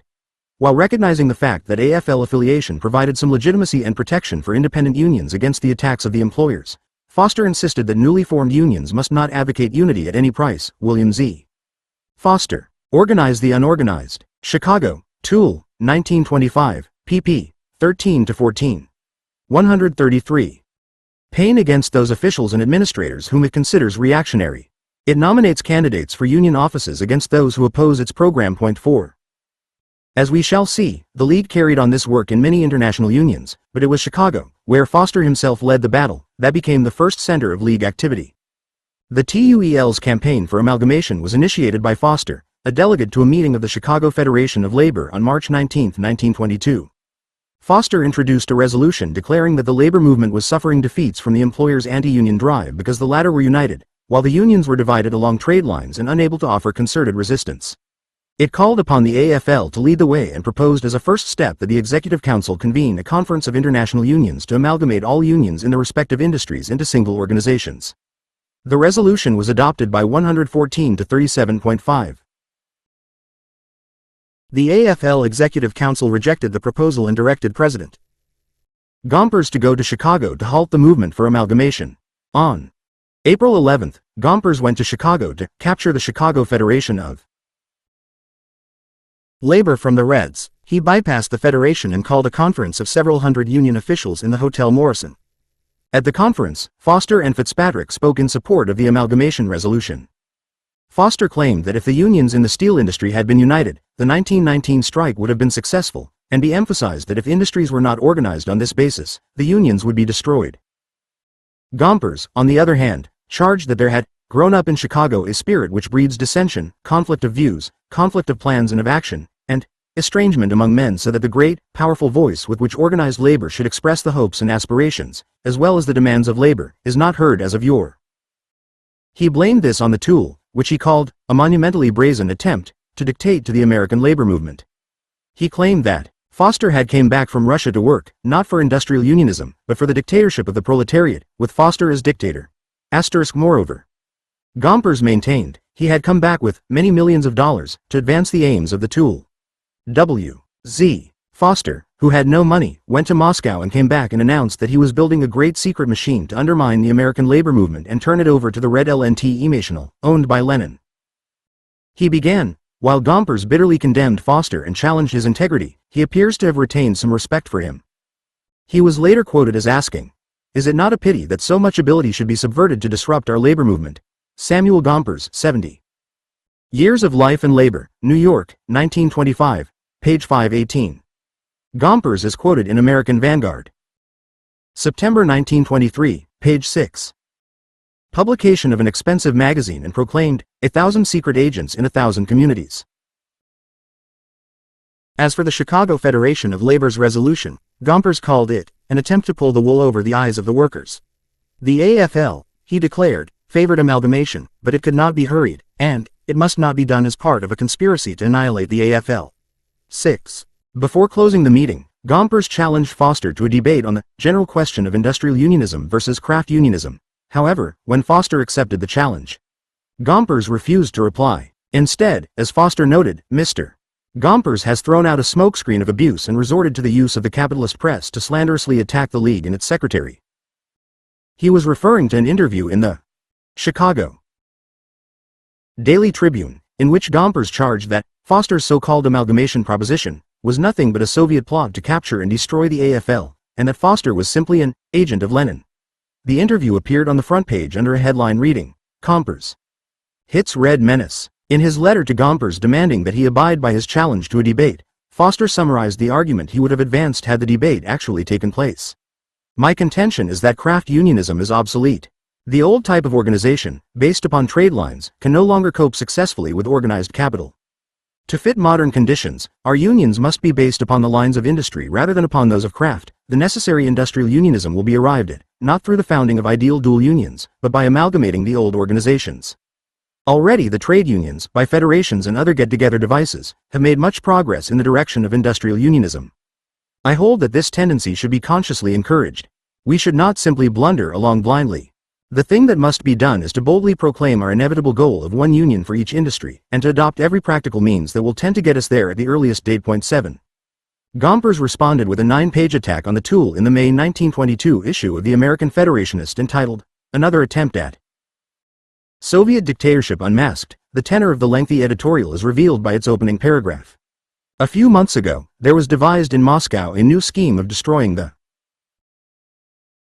American Federation of Labor and its constituent unions and replacing them by a Red Revolutionary Federation.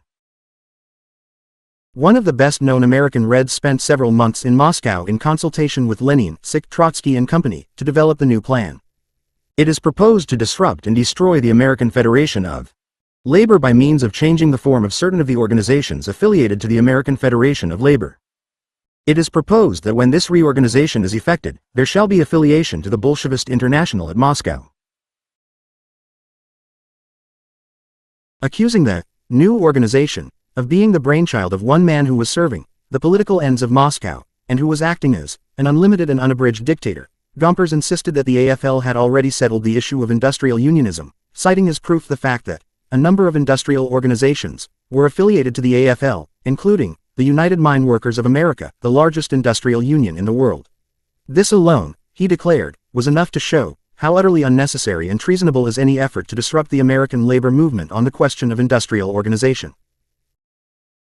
Gompers noted that the AFL had been attacked in the past by the IWW, with its one big union principle, and by both the Socialist Labour Party and the Socialist Party, a withered and bedraggled wretch seeking shelter in whatsoever haven may be reckless enough or gullible enough to take it in. Now, however, the AFL faced its most sinister threat from the Red International of Moscow. While starvation ravages Russia, Lenin, whose factotum is William Z. Foster, now of Chicago, the self-anointed would-be autocrat dictator of labor in America, who reaches out through his Red International to proselytize among the people of the world. 8. In reply, Foster reminded Gompers that he, Foster, had advocated adoption by the AFL of the principles of industrial unionism and amalgamation years before the Bolshevik Revolution. Instead of such a movement being a new thing for me, I have been working constantly along those lines for the last 10 years. During the packing house and steel industry movements, I had exactly the same thing in mind as I have now, namely, the strengthening of the influence of progressive and radical elements in the trade union movement. Your alarm comes at a rather late date. How long, Mr. Gompers, he asked, do you think that progress can be dammed up by waving the red flag and scaring the membership? After denouncing Gompers for charging that he was using Bolshevist funds to undermine American labor, Foster declared that the books of the T.U.E.L were open for the inspection of any auditors Gompers might select. He insisted that Gompers make good on his insinuations. Either he must prove his statements and innuendos or stand convicted of flagrantly unfair propaganda. Mr. Gompers' charge about my building a great secret machine to undermine the American Federation of Labor is ridiculous. The fact is that the Trade Union Educational League, the body which Mr. Gompers has in mind, operates in broad daylight. Its plan of organization was announced publicly several months ago throughout the labor press of the country. Foster charged that Gompers had issued the attack on him because he suffered from an anti-Russian complex. Where Russia is concerned, he is more heartless than the international capitalist class itself. Another factor making for Gompers' blast is that he fears the new spirit of progress now taking shape among the rank and file of the trade unions all over the country.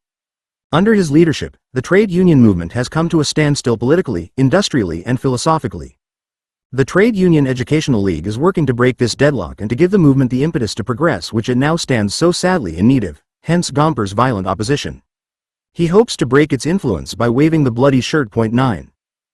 The Labor Herald, after noting that despite Gompers' Chicago attack on Foster and the T.U.E.L, the Chicago Federation of Labor had refused to rescind its vote in favor of amalgamation, went on to boast, these spectacular witch-hunting orgies of Mr. Gompers, so far from hampering the League, have proved the most decided stimulant to its work. 10 Advance accused Gompers of having tried to discredit the progressive element in the American labor unions with a cock and bull tale about its being supported by Bolshevist funds, and predicted that the red baiting campaign would fail. 11 As we shall see, however, Advance underestimated the power that could be exerted by the red baiters in the labor movement. The Chicago Federation's action over Gompers' opposition in support of amalgamation had no effect on the AFL convention held in Cincinnati in June 1922. Of the usual pre-convention gatherings of the AFL departments, only the Metal Trades Department meeting considered the issues of amalgamation and industrial unionism, with the customary outcome. An attempt by several progressive Pacific Coast machinists to have the department declare for consolidation of crafts and industrial unionism in order to present a more solid front to the employers was overwhelmingly defeated. At the convention itself, one delegate, Herman Defrem of the Bookkeepers, Stenographers and Accountants Union 12646 of New York City, introduced a resolution calling for amalgamation and industrial unionism. It was not even discussed. Another convention, another mark of disgrace to the American labor movement, lamented Advance. 12. Still another mark of disgrace came on the heels of the convention.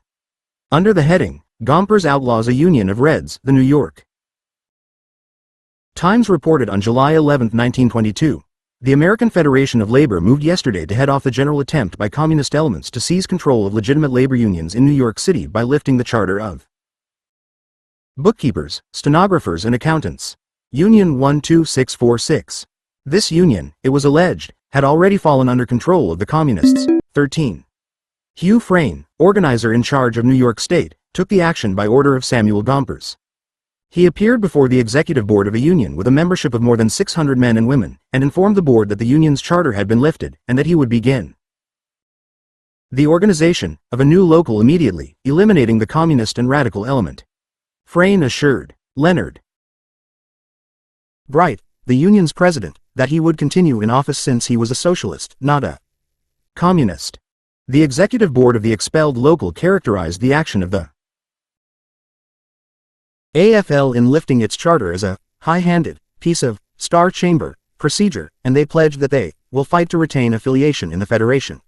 15 Finally, they bitterly protested the amazingly arbitrary and unconstitutional procedure on the part of Mr. Gompers, in ordering the charter revoked, without a trial, a hearing, or even a statement of charges. 16.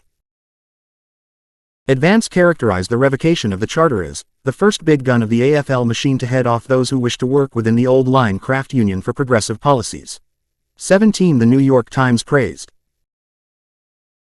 Gompers and Frayne for having taken the action against a communist-dominated union, but complained that they had not gone far enough. Leonard Bright is an avowed socialist, the Times noted, yet the Federation is to retain him as head of the reformed union. It was also significant that among the most fervent supporters of Gompers' action was Benjamin Schlesinger, socialist president of the ILGWU. Unless the AFL acted to halt the tide of socialism, the campaign against W. Z. Foster's trade union Educational League will not convince the nation that the Federation is a truly American organization. 18. But John Davis, Secretary of Labor in Harding's cabinet, differed with the Times. Addressing the annual convention of the International Printing Pressmen and Assistants Union of North America, Davis applauded Gompers' action in revoking the bookkeepers' charter and further praised socialists for supporting Gompers. Unions must oust the radicals, he declared, urging the AFL to continue the policy of expulsions. They menace the whole system of our labor organizations, and trade unionism for its own preservation must take steps to eliminate them. 19. However, no other expulsions followed. For the federal and state governments were doing the work of eliminating the militants of the T.U.E.L by harassing and prosecuting Foster and his allies, and furnishing the AFL and number of its affiliates, as well as lodges of the Railroad Brotherhoods, with the names of T.U.E.L members so that they could be harassed and expelled. All this was done to prevent Foster from addressing a Denver meeting of trade unionists interested in the T.U.E.L. We have characterized him as an undesirable in Colorado, and we have decided to have him keep right on going without any stop in Denver, was the only explanation for the action by the authorities offered by the state's Attorney General. 20. Later in August, the Chicago headquarters of the T.U.E.L were raided by that state's Attorney General. The raid followed a wreck of a Michigan Central train near Gary, Indiana, in which 2 engine men were killed. After the coroner's jury had declared that the men had come to their death as a result of a plot to wreck the train. A conclusion soon proved to be false. Attorney General Robert E. Crow authorized the raid on the T.U.E.L headquarters, charging that Foster had been declared by Samuel Gompers to be an agent of Lenin and Trotsky, and noting also that he had visited many places where rail shop strikers congregated. The Bureau of Investigation had evidently convinced Crow that Foster had drawn up extensive plans for the sabotage of the railroads in support of the strikers. A dozen Chicago policemen broke into the T.U.E.L offices in Chicago and ransacked Foster's desk and files. After processing a truckload of books, records, and propaganda seized in the raid, the state's Attorney General grumbled to the press. We found nothing to base any charges against anyone.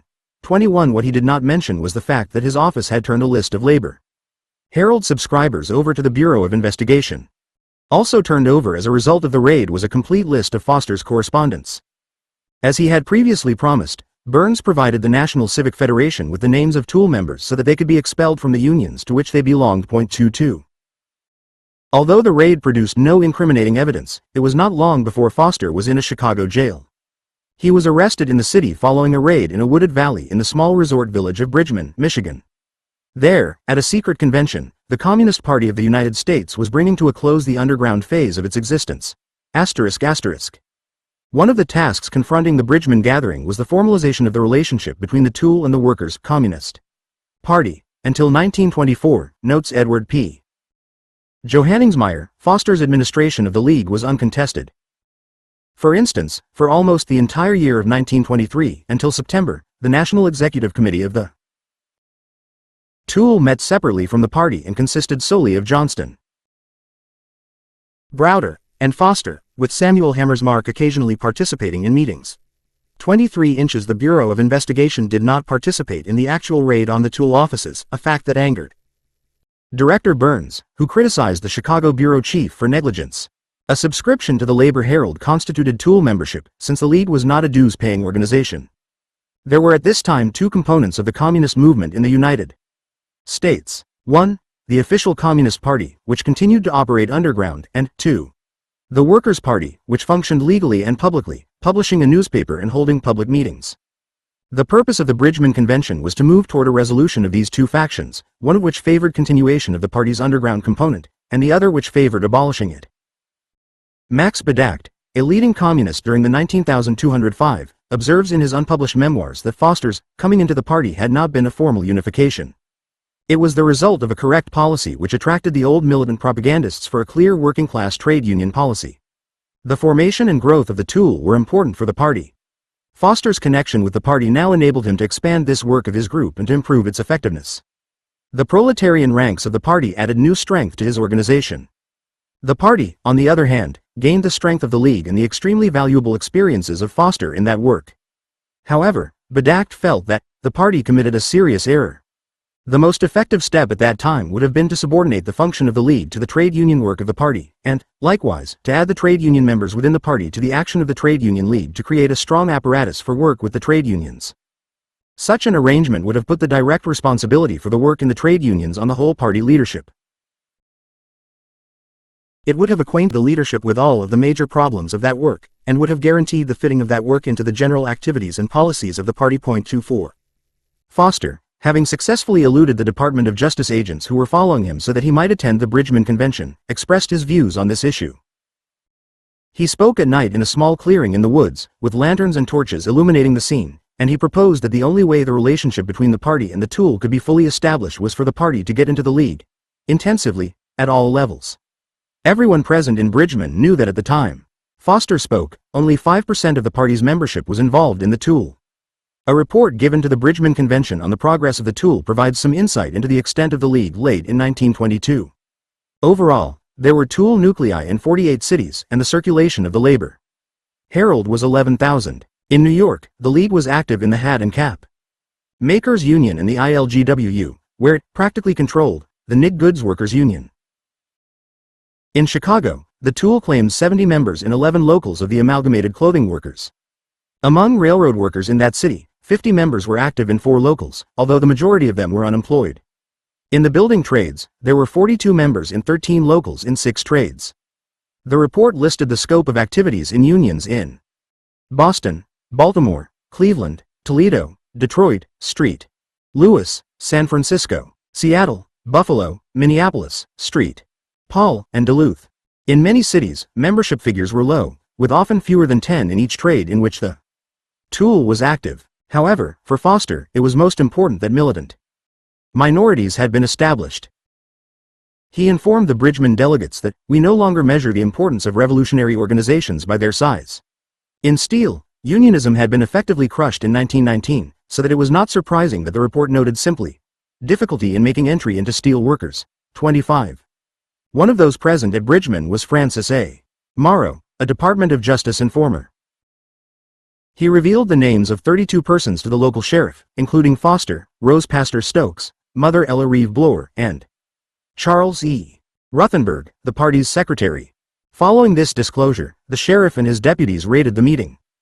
Foster, among others, escaped the raid, but he was arrested at the T.U.E.L office in Chicago, just after issuing a statement denying his involvement in the convention, and was held in prison for several days. On September 12, he was taken into custody by the sheriff of Berrien County, Michigan, on a governor's warrant for arraignment in St. Joseph, Michigan, and was released on a $5,000 bond. The charge was violation of the Michigan criminal syndicalist law. Both the federal and Michigan authorities announced jubilantly that, as a result of the arrest of 17 communist leaders, the search for others who had been at the convention, and most important of all, the arrest and arraignment in Michigan of Foster, they had succeeded in the breaking up of one of the greatest radical conspiracies of recent years. 26. Foster, who faced a 5 to 10 year sentence in state prison if convicted, was the first to be tried. At last, he wrote to Roger Baldwin of the American Civil Liberties Union on August 25, 1922, "The powers that be believe they see their long-awaited chance to get me." 27 He had written to thank the ACLU for having offered him its services, in contesting in the courts the action of the federal and state authorities in arresting you for alleged participation in a secret communist convention in Michigan. The offer, signed by Norman Thomas, Robert Morse Lovett, Scott Nearing, and Roger Baldwin, noted, "We are making this special offer to you because we are so fully advised of your activities in the Trade Union Educational League to create a greater solidarity among the workers of America through the development of industrial unionism. We know that your program does not involve violence in any form, that it is entirely legal. It is advocated by some of the most substantial elements in American life outside the labor movement, notably several important religious associations, among them both Catholics and Protestants. If the authorities, the American Civil Liberties Union grew out of a Civil Liberties Bureau, established in 1917 as an adjunct to the American Union of Militarism, set up 2 years earlier. LTS founder Roger N. Baldwin, a conscientious objector, resigned from the Bureau when called by the draft board and served time in prison. In 1920 the ACLU was set up on a permanent basis attracting, in addition to Baldwin, Rev. Harry F. Ward, Jeanette Rankin, Oswald, Garrison Villard, Robert Morse Lovett, Norman Thomas, Scott Nearing, and others. Choose to attack the advocates of this idea, they should logically take into custody the officers of these religious associations in Washington and New York. They are well known and easily reached. These considerations show the absurdity of the attacks on you. You are singled out because you have an effective means of putting the idea into operation. The other advocates have not. We are not concerned with the idea itself but solely with your right and the right of anyone else to advocate it. Our lawyers, our press service and our other facilities are at your disposal without cost to you or your association. Foster was being prosecuted under one of a score of criminal syndical ism statutes that had been passed in various states during and after the war. As we have seen in our discussion of the W. San Pedro strike, the statutes themselves varied in their definitions of syndicalism. Typical laws, like the one in Michigan, held it illegal to advocate violence or sabotage as a means of political or industrial reform. Some states were even more specific. The law in effect in Idaho, for example, included in its definition of sabotage such activities as loitering on the job, doing work improperly, waste, the publication of trade secrets, or slowing down work or production. It is not surprising that organized labor perceived these laws as genuine threats. As early as 1919, the Michigan Federation of Labor had called for the repeal of the statutes under which Foster was arrested. He was accused under the provision of the Michigan law that forbade voluntarily assembling with any organization that advocated sabotage or violence. 29. Unlike the situation during the Palmer raids in 1919-20, the defense of the Bridgman victims found an immediate response from large sections of the labor movement. Late in August 1922, William F. Cruz, Assistant Secretary of the Workers' Communist Party, informed Baldwin, "We expect to get together a General Defense Conference, a sort of conference to combat reaction, on which the cooperation of all labor and liberal groups would be sought. If you can give me any leads on organizations or individuals in this party, of the country that should be approached on the subject, please do so at once." 30. Baldwin warned Cruz about the problems associated with such a plan. Referring specifically to the proposed General Defense Council, he wrote, "I have had something of that sort in mind for some time. It will be better if the communist group or those commonly thought of as communists should not call it. We will be glad to do so in cooperation with other organizations if you will outline just what you have in mind." 31. Despite Baldwin's reservations, the communists assumed responsibility for raising bail and defense funds. The Labor Defense Council held its first meeting on September 26, 1922. Its national committee consisted of Foster, Ruthenberg, Dunn, Browder, and Moritz Loeb, all communists. They unanimously decided to get in touch with Frank P. Walsh, and tentatively retain him as chief counsel. The committee authorized Ruthenberg, its secretary, to borrow necessary funds to retain Mr. Walsh and to pledge the resources of this organization in this manner. 32. Even though Walsh demanded a fee of $50,000, plus expenses, the Labor Defense counsel felt that a prominent attorney and important liberal figure like Walsh was worth it. Accordingly, Ruthenberg informed Walsh, "The fee for your service O5 to be $50,000 plus expenses, which we are to pay as follows: $12,000 at once, $12,500 by the date of the trial, and the balance in such amounts as the Labor Defense Counsel can pay thereafter." 33. Baldwin agreed to help with fundraising and publicity but demanded that Foster he removed as Secretary of the Defense Committee because his status as defendant in the case would appear to constitute a conflict of interest. He further requested that all persons associated with the effort refrain from any political activities during the period in which they are employed. 34. Foster assured Baldwin that he could depend upon it that we will use every effort on this end of the line to see that the speakers stick to their knitting while talking for the defense counsel. 35. The Labor Defense Counsel included Baldwin, Debs, Elizabeth Gurley, Flynn, Max Hayes, James H. Maurer, President of the Pennsylvania Federation of Labor, Father John A. Ryan, and a number of leading trade unionists who were on its national and local committees. The council distributed a leaflet for the defense of the Michigan criminal syndicalist defendants prosecuted at the instance of the Federal Secret Service in its drive against organized labor. The leaflet pointed out that the Michigan raids conducted by the agents of Attorney General Daugherty and the Michigan Department of Justice constituted a menace to the maintenance of freedom of speech and assemblage in America, and went on. The fight of the arrested men is your fight. Their imprisonment will result in further attacks upon your liberty.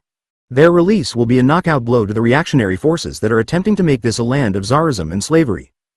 Frank P.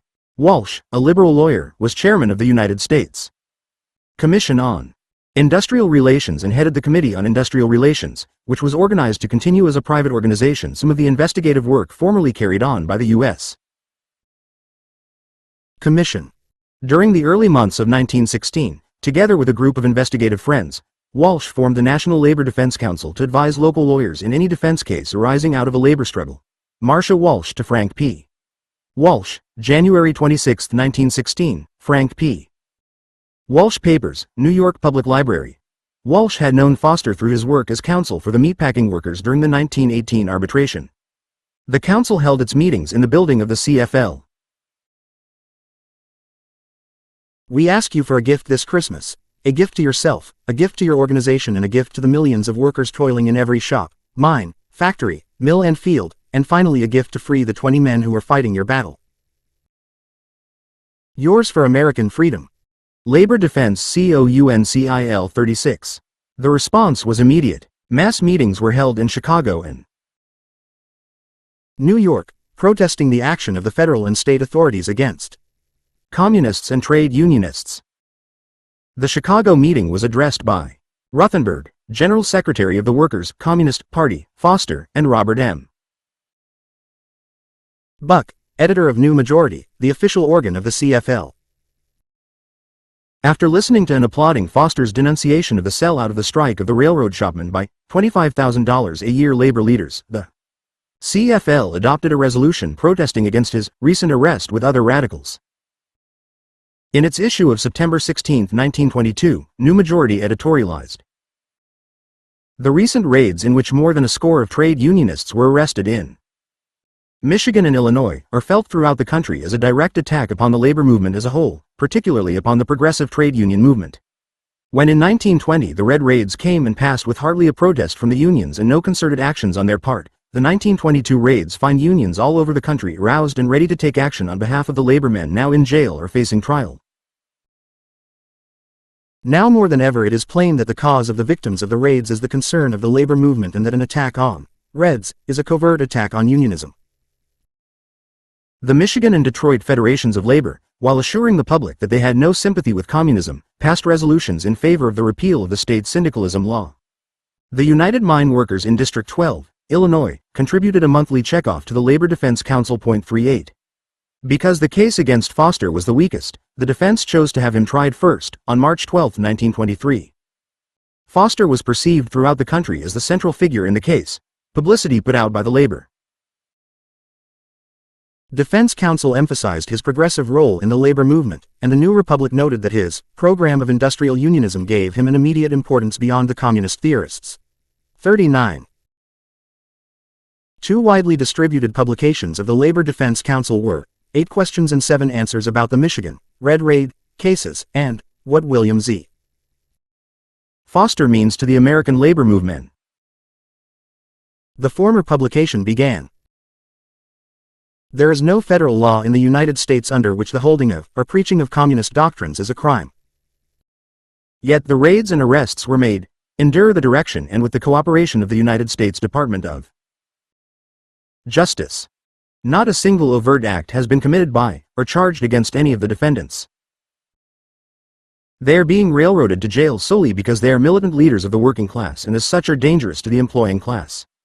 As for the timing of the raids, the pamphlet declared, the summer of 1922 in the United States has been the scene of unprecedented industrial warfare. 500,000 coal miners have been on strike in defense of a decent standard of living and for preservation of their union. 400,000 railroad shopmen have been on strike. 200,000 textile workers have been on strike for much the same reasons. Answering the question, who are the men involved? The pamphlet said, the 19 men who are being held in this case are all of them active militants in the American labor movement. All these men are active and well known in the labor movement in their respective localities. To the question, why were these men arrested? The answer given was, when the employing class finds the time ripe for an attack on the labor movement, it is always the outstanding labor militants that have to bear the heaviest burden. The employing class fully recognizes that the labor militants are the life and breath of the labor movement and that with them out of the way, the labor movement is handicapped and doomed to impotency. In 1922, the United States government and the employing class, faced by a nationwide industrial conflict, by the growing discontent and rebellious spirit of the American working class, by nationwide strikes that were fast threatening to spread into a nationwide general strike, knew its task and lost no time in performing it. Remove the labor militants, the revolutionaries. Put them in jail, cut off their connections from the masses of the workers. Such were the slogans and deeds of the bosses. As to what the raids meant to the labor movement, the pamphlet replied. The Michigan cases are only the culmination of attack after attack on the American labor movement. They are only the latest outrages against the workers. They are only one more move to take away from the American workers the last vestige of their civil rights. If this attack is allowed to go unanswered, it can mean nothing less than a surrender to the forces that are trying to destroy free speech, free press and freedom of assemblage. After describing the Labor Defense Council, the pamphlet asked, what can you do? And the answer given was, you can support the Labor Defense Council. You can support it with money to carry on its work. You can sacrifice out of your slender incomes money which will enable the Labor Defense Council to make its force felt throughout the length and breadth of this country. You can give funds to supply the legal defense in the Michigan cases. 40. The other publication, What William Z. Foster Means to the Labor Movement presented the details of Foster's work in the labor movement, from his membership in the LWW to his activities in the AFL during the meatpacking strike and the Great Steel Strike. It then outlined what he stood for. As a result of these many years of organizing and study, Foster has come to the conclusion that the salvation of the American labor movement lies in the adoption of a definite program of action. Amalgamation of the many various craft unions into a small number of powerful industrial unions, one for each industry. Against dual unionism as a harmful tendency in the American labor movement.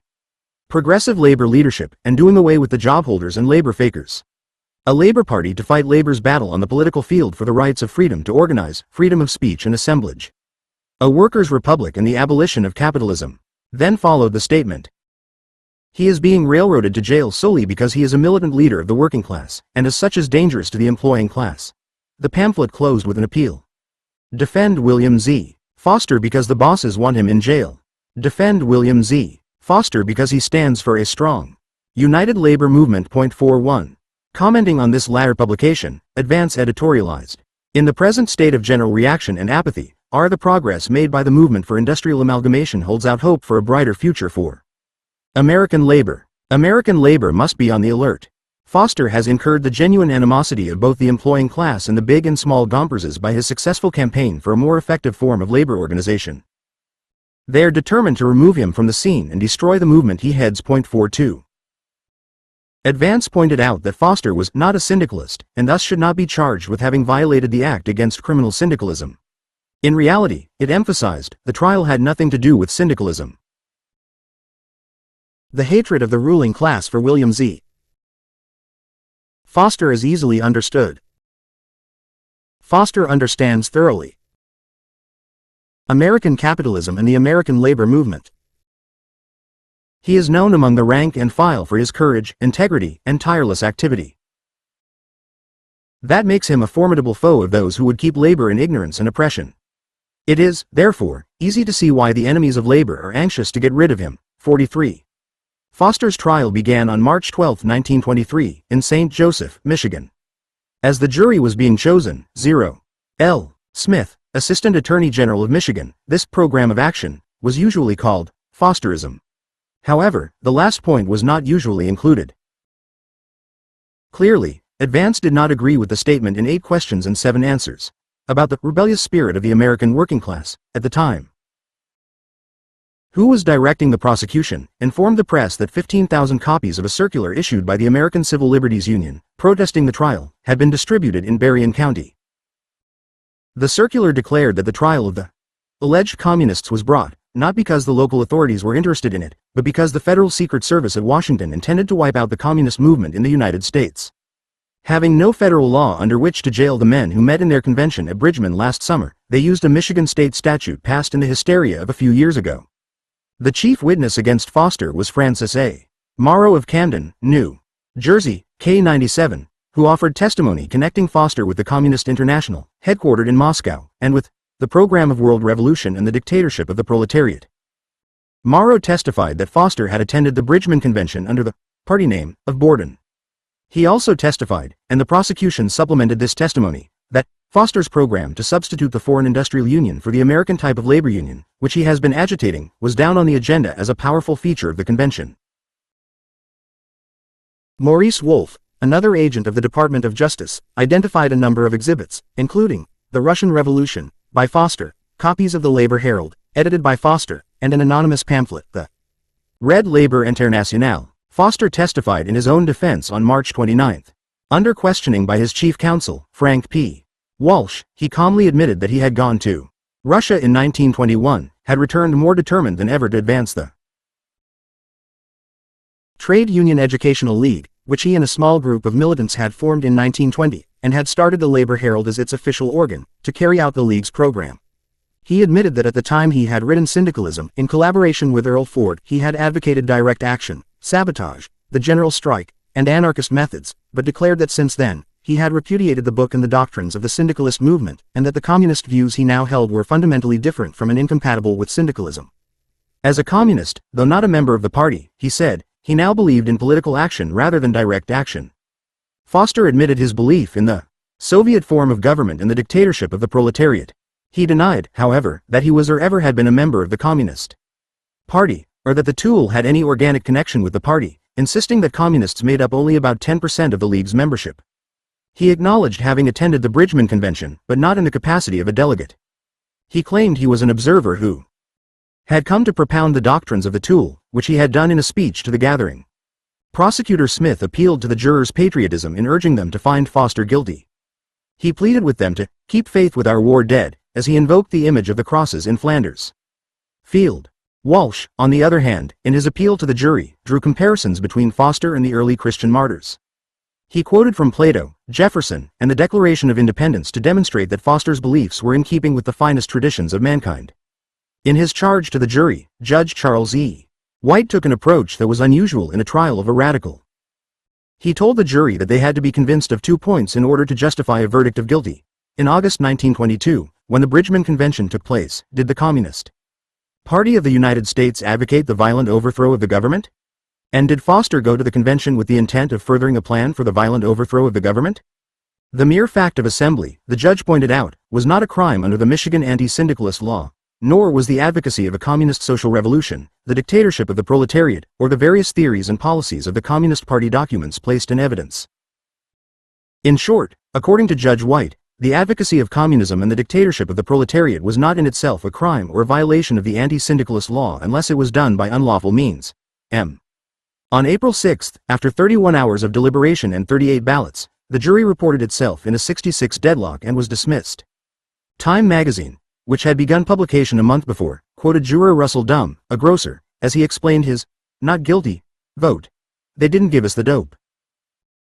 The prosecution didn't prove that the Communist Party advocated violence. Minerva Olson, a member of the Daughters of the American Revolution said she had voted for Foster's acquittal because she felt there was more persecution of Foster than prosecution. 5. But Russell Porter, who had covered the trial from beginning to end for the New York Times, was convinced that there was another reason for the jury's decision. Foster's character and personality undoubtedly impressed the jury in his favor. His honesty and truthfulness on the witness stand, his frankness in answering most reports in the commercial press gave inflammatory versions of Foster's testimony. Thus, the New York Times reported that he had admitted he had brought back from Russia a program laid down by Lenin and other Russian communists for a revolution in the United States based upon the organization of working men into industrial unions instead of the American craft unions, and that he had also said that the object of boring from within was to overthrow the capitalist system and set up a communist state of society. August 30, 1923. All this was sheer fabrication. Questions about his advocacy of the Soviet form of government made his sincerity apparent, and convinced those who heard him that he was actuated by high principle, even if misguided. People who were ready to see him hanged, drawn and quartered in the public square when the trial began came around to the point before it was over, where they did not want to see him convicted. The verdict was a serious blow to the AFL leadership. Vice President Matthew Wall, who had only scorn for the favorable comments on Foster and called him simply an opportunist, riding on the crest of any movement that held out for the time being an opportunity for private gain and public notoriety, tried to make the best of the verdict. Wall declared that Foster represented nobody but a handful of cranks, and that to retry him, as was being suggested in some circles, is to make something of nothing. The best solution, Wall maintained, would be simply to ignore him. Foster, writing to David J. Sapis on April 9, 1923, expressed the view that, "We have done the very best in Michigan that we could expect under the circumstances." Did you see the big story gotten out by Matthew Wall today, bawling sick out the Michigan authorities for their foolishness in trying me and thereby making a martyr out of me? He advises them to drop the prosecution right away. I hope they take his advice. Foster was confident that the prosecution will have a great deal of trouble to convict me in that country if they make a second trial of it. When we went to trial, public sentiment looked very much against us, but before we left it had veered to our side. 8. Gompers dismissed Wall's proposal. Addressing the convention of the United Cloth Hat and Cap Makers early in May, he appealed to the union to work out the jurisdictional dispute with the United Hatters of North America, which had led them to withdraw from the AFL in 1917. Then, he declared, they could return to the Federation and join it, and most socialists, in the fight against Foster's campaign to annihilate the legitimate American labor movement. Gompers warned that the danger of annihilation by cliques who followed Foster should not be underestimated. Constant vigilance and an ongoing offensive to undermine and destroy them were required. 49. Evidently not even the idea of assassination was out of the question as far as Foster's foes were concerned. On August 27, 1923, while he was addressing a meeting of 2,000 garment workers in Chicago, 3 gunmen suddenly burst into the hall. One of them fired 3 shots at the T.U.E.L leader, while the other 2, guns drawn, stood guard. The gunmen then fled down a fire escape. No one was seriously hurt in the rush for the exits, which was stopped by Foster, who kept on speaking. 50. Indignant over the latest attack on Foster, Advance asked, "Why does not the Chicago police find the gunman? Why does not the state's attorney in Chicago use his great power to bring the would-be assassin to the bar of justice? Why does not the Department of Justice use its great and vast machinery to apprehend the man who tried to kill an American citizen?" Lieutenant answered, "Because the American citizen happens to be William Z. Foster. The Department of Justice, the state's attorney, and the Chicago police permit a dangerous criminal to be at large and endanger the lives of other citizens rather than arrest the gunman and thus perhaps reveal the identity of the enemies of labor who sent him to commit murder. 51. The gunman was never apprehended, but Foster and his colleagues had other things on their minds. For one thing, there were other victories to celebrate. Thanks to the ACLU, Foster's Colorado kidnapping became a national issue. On August 11, 1922, following a 7-week speaking trip in the West, Foster wrote to Roger Baldwin of the ACLU, "It seems to me this is a splendid opportunity to put those Colorado and Wyoming crooks in a hole. In this kidnapping business, they violated a dozen or more laws. There should be some way possible to put them on the pan about it. It would be a shame to let them get away with it without making a vigorous protest. Can the Civil Liberties Union be interested in doing something about it? I should think it would be a comparatively simple and inexpensive thing to force those authorities over on the defensive. 52. 10 days later, Baldwin wrote, "To our friends in Denver, William Z. Foster has asked us to take care of his interests in getting redress for the recent deportation from Colorado and in making the most effective protest possible." The ACLU had decided, Baldwin informed the recipients to ask Carl Whitehead to institute whatever proceedings were possible under Colorado law in the courts, and we are investigating the possibilities from here of getting the case into the federal court. He continued. But most important is another meeting in Denver, with Foster as a speaker, in order to make a public protest of national significance against the lawless action of Adjutant General Hamrock. Specifically, Baldwin asked our friends in Denver to see that the platform for the meeting was well filled with Denver liberals who will, by their presence, express protest against the action of the state authorities. To see to it that resolutions were adopted, directed against the recent conduct of the Colorado State Rangers in suppressing free speech and free assembly. To send letters to the newspapers commenting upon the incident, and to have protests from individual citizens directed to the Gov.53. Baldwin's appeal produced results. When William E. Sweet, a liberal Democrat of Denver, was informed by a local ACLU member that Foster had been kidnapped and escorted out of the state by the Colorado Rangers, he wrote to Baldwin, indicating that he wanted to help the ACLU make the incident an issue in his forthcoming candidacy for Governor. 54 Subsequent ACLU publicity portrayed Foster's kidnapping as typical of Ranger rule and of the high-handed tactics used by the current governor in dealing with organized labor. Foster wrote to Baldwin in August that his case seems to have attracted a great deal of interest in Colorado. So much in fact that it has become a political issue. 55. Focusing on the problem of the Rangers and the deportation of Foster. Sweet was elected governor in November 1922. Following Sweet's victory, Hamrock, the state's adjutant general, resigned, along with dozens of Colorado Rangers. 56. Foster returned in triumph to Denver and spoke before a huge crowd in the Printers Union Hall. William Z. Foster, the communist, speaks here, read the headline in the Denver Bulletin of January 1, 1923, followed by the subheading. Boneheadedness of Hamrock and his Rangers in deporting this parasite on the workers makes him a hero on his return to Colorado. The bulletin noted that Foster was introduced by L. V. Anderson, a member of the Brewery and Soft Drink Workers Union, who is also secretary of the Trade Union Educational League of Denver, a branch of Foster's organization. This organization took an active part in the recent election and joined forces with the Colorado State Federation of Labor's State Labor Central Committee, which supported the Democratic ticket. The bulletin also noted that in his speech, Foster no longer attempts to disguise his activities in behalf of the Communist Party in this country, but boldly tells the workers to emulate the example of the Russian workingmen and peasants and overthrow the government. The Denver paper was doubtful if Foster's visit has done any harm to the labor movement of this state, but added, Colorado's experience with Foster should be a lesson to other states in dealing with radicals of Foster's type. Persecution and deportation of these men only brings them the desired publicity they are seeking and helps them in their destructive work. 57. An extremely satisfied Foster wrote to Baldwin after the meeting that it was a real treat to put one over on Hamrock and former Governor Shoup. He predicted the disintegration of the Rangers and that there will be some very interesting developments in the Colorado political area before long. 53. During the period encompassing Foster's arrest in Chicago, his arraignment in Michigan through the trial itself, and the satisfactory, if unexpected outcome, the T.U.E.L was not inactive. On August 26, 1922, while Foster was at liberty on bond pending a hearing on a warrant for his removal to Michigan, some 22 militants, including a dozen women, attended a meeting of the T.U.E.L. The gathering was variously described as a convention, conference, and meeting. The reporter for the New York Times noted with surprise. No attempt at secrecy was made, the doors were wide open and all comers were admitted without question. 59. However, this did not prevent the Times from repeating Gompers' charge, buttressed by releases from federal and state authorities, that the T.U.E.L was a secret conspiracy. Foster announced to the gathering that despite continued persecution, including raids on League offices, the work of the movement was going forward, and that 95% of the radicals within organized labor had been enrolled in the League. He predicted that the League's program, especially its amalgamation and industrial unionism features, would continue to win converts among rank-and-file trade unionists and even among union leaders. 60. There was no lack of evidence supporting this statement. League publications had gained a wide audience among rank-and-file trade unionists. In March 1922, the Labor Herald had a circulation of 10,000, which had increased tenfold by the fall.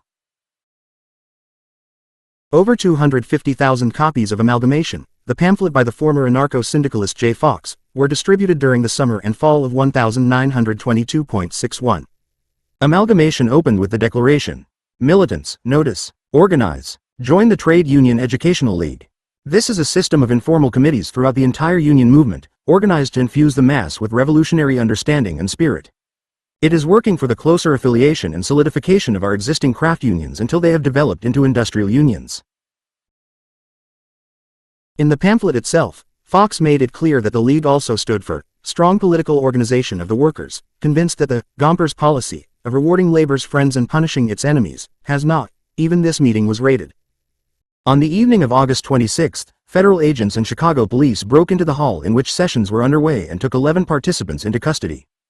2 of the men seized were said to be wanted by the Berrien County, Michigan authorities in connection with the convention of the Communist Party held in Bridgman. The other 9 were held for deportation as undesirables. Chicago Tribune, August 27, 1922. New York Times, August 27, 1922. Only reduced the workers to a political zero in the various legislative bodies, but it has also been the means of poisoning the unions with capitalistic economics and corruption. Because the building up of a militant labor party is one of the most important necessities of the labor movement, the League was carrying the fight on this issue into local and national unions everywhere. Fox boldly asserted that the League subscribed to the formation of the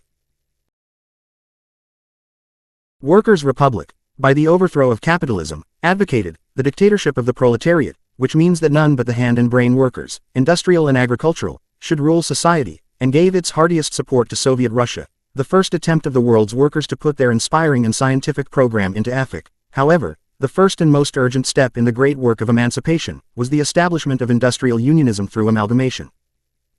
Fox presented an alarming picture of the power of the American capitalists. Organized into their own industrial unions to crush labor, they had simultaneously gained almost total control of the government, the educational institutions, the church, the press, and all other social organizations in the United States. Against this formidable power, labor was only able to offer craft unions, a weak and obsolete weapon in the 20th century industrial conflict. The weakness was due also to the mistaken policy in the past of the progressive and radical forces withdrawing from the existing craft unions and setting up dual industrial unions, leaving the reactionary officialdom in complete control.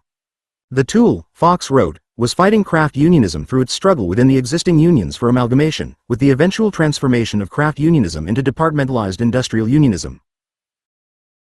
According to Fox, a departmentalized industrial unionism met the objection to amalgamation that the industrial union will throw all the workers together in a general mass, eliminating craft identity and thereby creating a confusion and general indifference among the rank and file that will weaken rather than strengthen the organization. Fox pointed out that in every country where industrial unions existed, they were formed on the basis of departments, each of which contained several closely allied crafts. The League is urging this same form here. In each industry there will be one organization covering the whole body of workers, but this will be subdivided into sections or departments for the principal branches of the industry. This will enable the respective trades to handle their particular problems efficiently and at the same time benefit from the strength of a whole mass. Amalgamation leading to departmentalized industrial unionism was going on all over the world, Fox emphasized. Only in the United States was it lagging. The American capitalists lead the world for enterprise, daring, and militant progressiveness. The American labor movement leads the world in the opposite directions. It is fully 30 years behind the times in its ideas and organization structure. Its officialdom has persistently remained capitalistic and has tied the labor unions to the chariot of industrial despotism. This bond must be broken and labor released from the thraldom of capitalist thought by the sturdy militants who are now assembling under the banner of the Trade Union Educational League. The accomplishments of departmentalized industrial unionism through amalgamation is the first and most important step in the great work of emancipation. 62. League pamphlets dealing with amalgamation in specific unions also gained wide readership. One of the most popular was distributed among building trades workers. Lieutenant warned that something has to be done to stop the retreat of the building trades workers, and done quickly or else the building industry throughout the country will be manned entirely by non-union labor, which means that our standard of living and our working conditions will gradually sink down to the slavery level. In the past, the pamphlet noted, the building trades had federated for mutual support, and, as a result, had gained higher wages, the 8-hour day, and better working conditions. But the law of change is ever at work. The employers have so strengthened their organizations that federations of crafts are not only unable to better the conditions of the building trades workers, but are actually in full retreat. They are forced to accept wage cuts and relinquish working conditions that we have won in many a hard-fought and bitter struggle. The cause of our disastrous defeats is that we have failed to keep pace with the times. Although the employers have gone on steadily consolidating their organizations, we have neglected to do so with ours. Our present great need, and the one thing that we must have if we are to prosper and progress as a body of workers, is the complete amalgamation of all the building trades unions into one organization covering the entire industry. The League pamphlet proposed the joining of all the building trades unions into one body consisting of 8 specialized departments. 1. Building Material Department. 2. Building Finishers and Maintenance Department. 3. Wrecking, Moving and General Labor Department. 4. Woodworking Department. 5. Pipe Fitting and Power Department. 6. Iron Department. 7. Technical Department, and 8. Mason Department. The Woodworking Department, for example, would be made up of carpenters, cabinet makers, lathers, and pile drivers, and the Iron Department, of bridge and structural iron workers, boiler makers, sheet metal workers, machinists, elevator constructors, and machinery movers. The pamphlet declared that one of the main arguments used against amalgamation was that trade lines would be completely broken down, and the wages of the skilled workers would sink to the level of the unskilled. However, it insisted, this was contrary to the facts. Wherever the workers were organized industrially, the wages of the skilled workers were higher than in those industries where they were still doing business along the old craft union lines. The reasons were obvious. The craft union is a much smaller organization. Its vision is narrow, it depends solely upon its own efforts, it neither gives nor receives support from the other crafts in the same industry. 50% of its energy is used fighting other organizations over jurisdiction. An industrial union in the building industry, on the other hand, would end all jurisdictional disputes and bring about cooperation between all the trades. With the duplication of the work of officials reduced to a minimum and all the hitherto lost energy turning toward the upbuilding of the organization, it would be incomparably more fitted to protect the interests of the workers than our present craft unions. The pamphlet concluded, building trades workers, to remain separated as we now are is suicidal. Amalgamation is the next logical step and is in harmony with progress. It will eliminate the disastrous jurisdictional disputes, and prevent forever such shameful situations as now exist in the building trades of Chicago, where one half of the craft unions are fighting against the open shop, while the rest have accepted it. Amalgamation will increase our industrial power enormously. Amalgamation is the one thing that can put our organizations in such a condition that they can effectively maintain a successful front against the militant employers. Amalgamation is the key to the fight in the building industry. Let us bring it to pass. Point 63. In March 1922, Foster had introduced his resolution favoring amalgamation of craft unions for adoption by the CFL. The first vote was 4-1 in favor. The second, despite the attack on Foster and others who favored amalgamation, was 8-1. Within a year, similar resolutions had been passed by 14 international unions, by 17 of the largest state federations, by scores of central labor bodies, and by thousands of local unions, 3,377 in the railroad industry alone, and by the unions of building trades workers in every major city in the United States. Point 64. In endorsing the T.U.E.L program, the Amalgamated Clothing Workers pointed out to those who accused the League of following in the footsteps of previous radical labor groups. There is a difference between the teaching of the trade union educational League and the leaders of the so-called One Big Union movement, as that movement has developed in several cities. William Z. Foster and the Trade Union Educational League stand for amalgamation of unions in each trade within the American Federation of Labor. They are not standing for the development of dual unions, in opposition to those now in existence. Most of the advocates of One Big Union, notably the members of the IWW, stand for the building up of a new structure outside of the American Federation of Labor. When Foster advocates One Big Union, he means a combination of all the workers in each trade in an AFL industrial union similar in form to the United Mine Workers. Only those in the labor movement who were either blind or indifferent to the basic changes occurring in the industrial scene could oppose the T.U.E.L program, the Amalgamated declared, and it went on. In this era of industrialism, with the masters of industry controlling every part of our lives, labor must be united along the entire class lines industrially, politically and intellectually. In former days, that was a wild dream of idealists and theorists. Today, it is a vital necessity. If the labor movement continues along the old and narrow lines, it will be at its own peril. Labor cannot afford to be organized along narrower lines than its adversary, capitalism, if it intends to live and do things. These words were being repeated in many labor journals. In the summer of 1923, Foster declared that it had been calculated that fully 1,500,000 trade unionists supported the amalgamation campaign. The New York Times reported that in a labor referendum, undertaken by the T.U.E.L among 40,000 local unions with a membership estimated at 5 million, on the question of amalgamation of craft unions into industrial unions, the sentiment of those who expressed an opinion favored the idea of amalgamation. It was announced that 11 state federations of labor and many central labor bodies favored the idea. 66 During the same period, amalgamation committees existed in the railroad, metal trades, needle trades, building trades, printing trades, food trades, shoe and leather, textile, marine, tobacco, and coal mining industries. 67. In the fall of 1922, Advance reported that interesting developments in the American labor movement have become manifest. A new spirit, a new hope had emerged which had long been absent. In seeking the reason for these developments, the journal reached the conclusion that it was mainly because the movement for amalgamation is gaining ground throughout the country. The following state federations of labor have already endorsed the movement: Minnesota, Washington, Wisconsin, Nevada, Michigan, Utah, Colorado, Indiana, Oregon, Ohio, and South Dakota. Despite Gompers' attacks, many central bodies have followed the example set by the Chicago Federation of Labor. Thousands of railroad workers locals have endorsed the movement. The railway clerks, at their recent convention at Houston, endorsed it, as did the Maintenance of Way Convention at Detroit. 3 months ago, the convention of the Amalgamated Meat Cutters and Butcher Workmen of North America endorsed the amalgamation movement. Poses clearly indicated by its title. The committee became interested in the amalgamation movement, made that cause its own, reorganized itself so as to admit delegates from all 16 railway workers' unions, and is now carrying on a vigorous campaign for amalgamation among the railroad workers. A copy of their amalgamation plan was sent to 11,000 railroad local unions, and the movement is rapidly gaining headway. Advance went on to report that its study had led to another conclusion. The vitalizing force behind this movement is the Trade Union Educational League.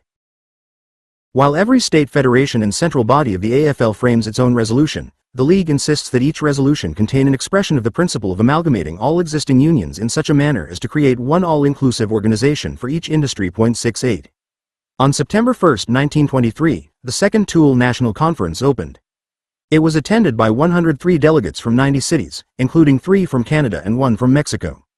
In his introductory remarks greeting the delegates, Foster noted that in spite of a period of relative prosperity, the AFL was not gaining in membership. On the other hand, the principles of progressive trade unionism were gaining. Over 2 million trade unionists had expressed support for the principle of consolidation of the craft unions, and it was possible to state unequivocally that the rank and file of American organized labor has been won to the broad concept of industrial unionism. Nevertheless, it was still difficult to give organizational expression to the principles of progressive unionism, and the fight had to be carried to all conventions of international unions. The summary of the year's activities of the T.U.E.L presented to the conference emphasized that, in the main, the League had fulfilled the promise of its first national conference. The reports of the various industrial groups seemed to bear this out. The building trades section announced the establishment of connections with militants in 65 large building trade centers in 19 states and 6 provinces. More than 11,000 copies of the League's amalgamation program for the industry had been distributed. Because of the boom in the industry, the militants were ready to start an intensified industrial drive.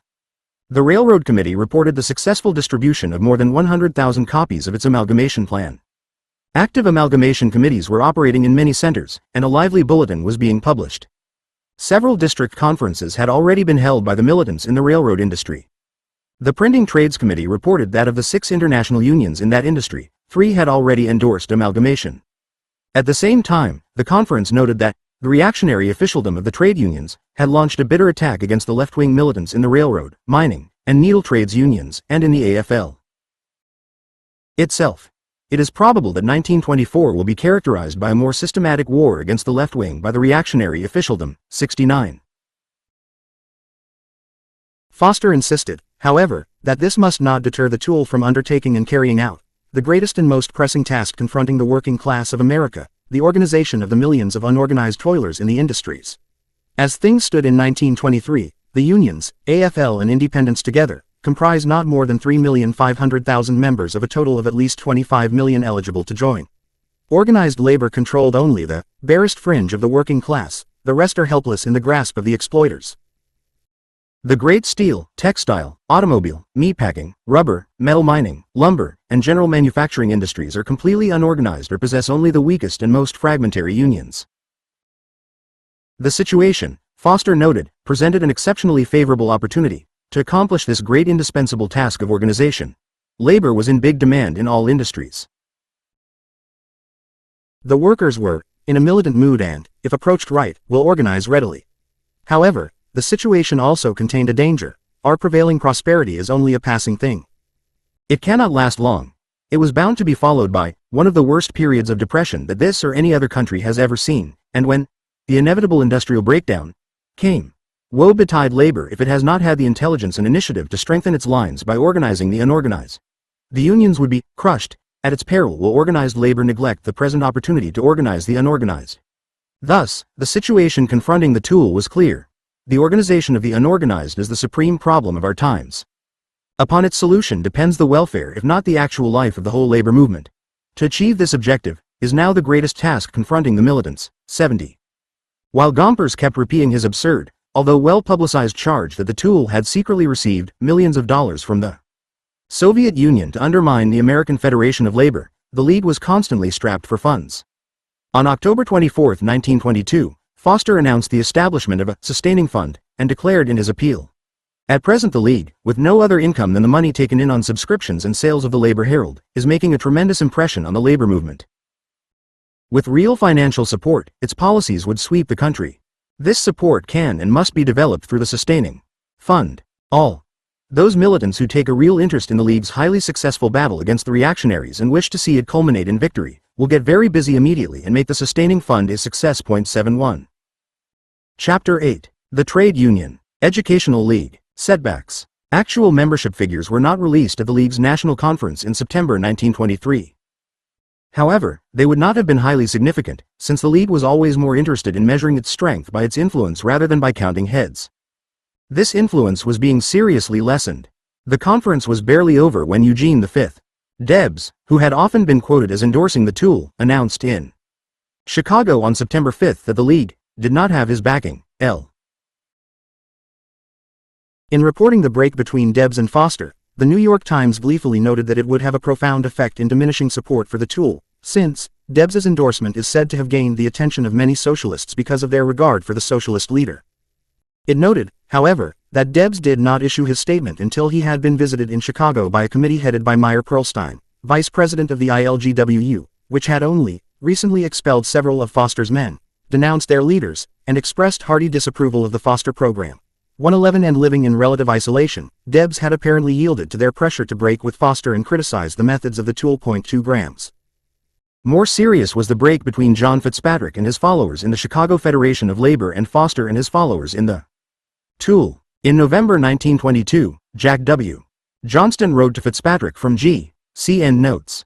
Johnston had worked closely with Foster ever since the founding of the first branch of the Syndicalist League of North America in Vancouver, Canada, in 1911.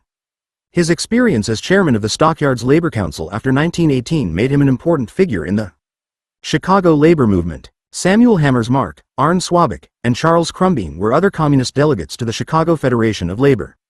Edward P. Johanningsmeisier, William Z. Foster.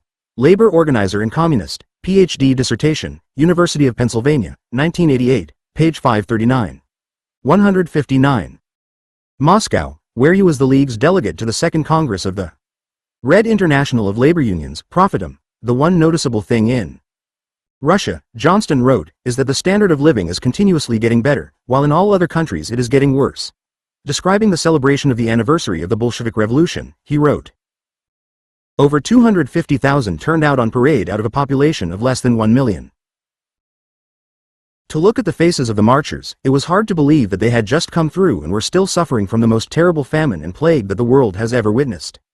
Still, it was drawn forcibly to your attention if you forgot for the moment the smiling faces and singing crowds, and looked at their ragged clothes, the lack of decorations that the capitalist mind thinks so necessary when celebrating. Still, the thought was a fleeting one, and you were back singing, cheering, and yelling with the rest. The parade lasted for hours. It showed to the counter-revolutionists within where the support of the people is free. Fitzpatrick, who had expressed the hope that the day was only near when the workers in the United States would be able to concentrate their efforts and do a job such as Russia has done, was impressed by Johnston's report. Relations between the head of the CFL and the head of the T.U.E.L grew even closer. However, after Foster's Bridgman trial and his public acknowledgement that he was a communist, his relationship with the CFL and its leaders grew increasingly more strained. Gompers and Fitzpatrick had been at odds for years over the issue of independent political action by labor, as well as other progressive labor issues, such as amalgamation and U.S. recognition of the Soviet Union. Throughout 1922, Especially after the CFL had endorsed industrial unionism, the national leadership of the AFL increased its pressure on Fitzpatrick. The AFL leaders seized upon Foster's announcement that he was a member of the Workers' Communist Party and went all out to achieve a split between the Chicago Federation and the T.U.E.L. Thus, late in April 1923, Gompers notified Fitzpatrick that the AFL would thenceforth cease paying a subsidy which amounted to one-half of the expenses of the Chicago Federation, including the rent for its offices and Fitzpatrick's salary. Gompers explained in the letter that the AFL only paid the expenses of organizers who came under its own direction. In addition, he wrote, the financial condition of the AFL had suffered because of unemployment and the need for combating the open shop drive of the employers, although in the eyes of progressive trade unionists, the latter reason was spurious, since the idea of the AFL engaging in a struggle against the employers was hardly in accord with reality. Truman Cicero Benjamin describes Fitzpatrick as a paid organizer of the AFL, the Chicago Federation of Labor, unpublished MA thesis, University of Chicago, 1925, page 3. CN notes. It was clear to any observer that, despite the reasons advanced by Gompers, he was really using the financial weapon to compel Fitzpatrick and the CFL to change the Federation's political direction. Before long it became evident that the pressure was having its effect.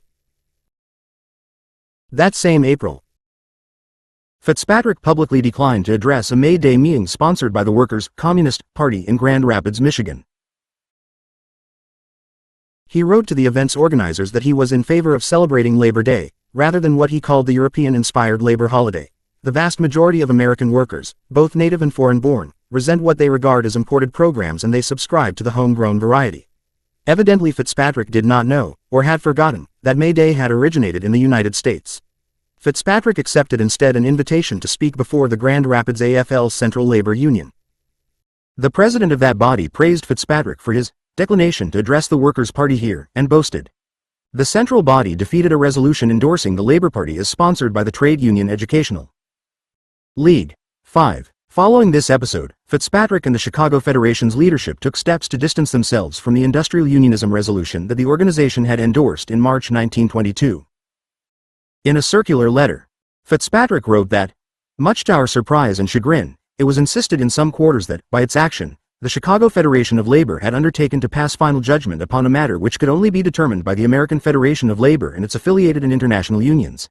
As if the purpose of this statement was not clear enough, Fitzpatrick added that, we resent the implication that we are in any way antagonistic to the American Federation of Labor or its president. Samuel Gompers. Ending on a recriminatory note, the CFL president declared that his organization is not connected in any way, either directly or through any of its officials, with the so-called Trade Union Educational League.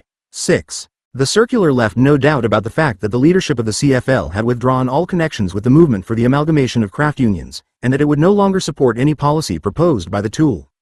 Foster believed that Fitzpatrick's circular was calculated to influence sentiment against the various T.U.E.L.-sponsored resolutions at the forthcoming convention of the Illinois Federation of Labor. He pointed out, accurately enough, that Fitzpatrick's broad statement of policy had not been authorized at any meeting of the CFL. 7 inches see Philip S.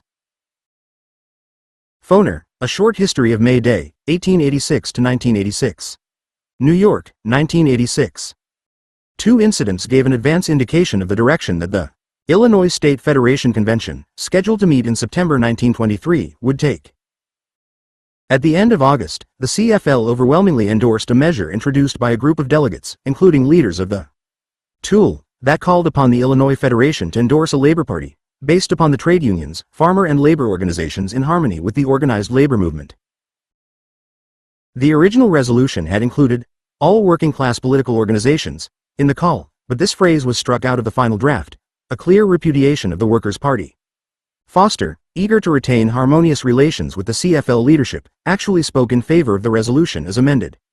Thus, through compromise, the Chicago Communists seemed on their way to re-establishing their voice in the CFL. As a longtime Labor Party advocate, Fitzpatrick could scarcely repudiate a stand as loosely worded as the CFL resolution. Yet, when the delegates of the Illinois Federation met in Decatur, Fitzpatrick abruptly disowned the Labor Party simply because, as the new majority put it, Foster and his friends supported the amended resolution. 8. The other event on the eve of the Illinois Federation Convention was the distribution by the AFL of a diagram it had composed that revealed its great concern over the extent of Foster's influence. In this illustration, Foster was pictured as the integral element in a net that, as the accompanying text noted, spreads over a large section of our articulate public life. How is such a relationship between communism and American life possible?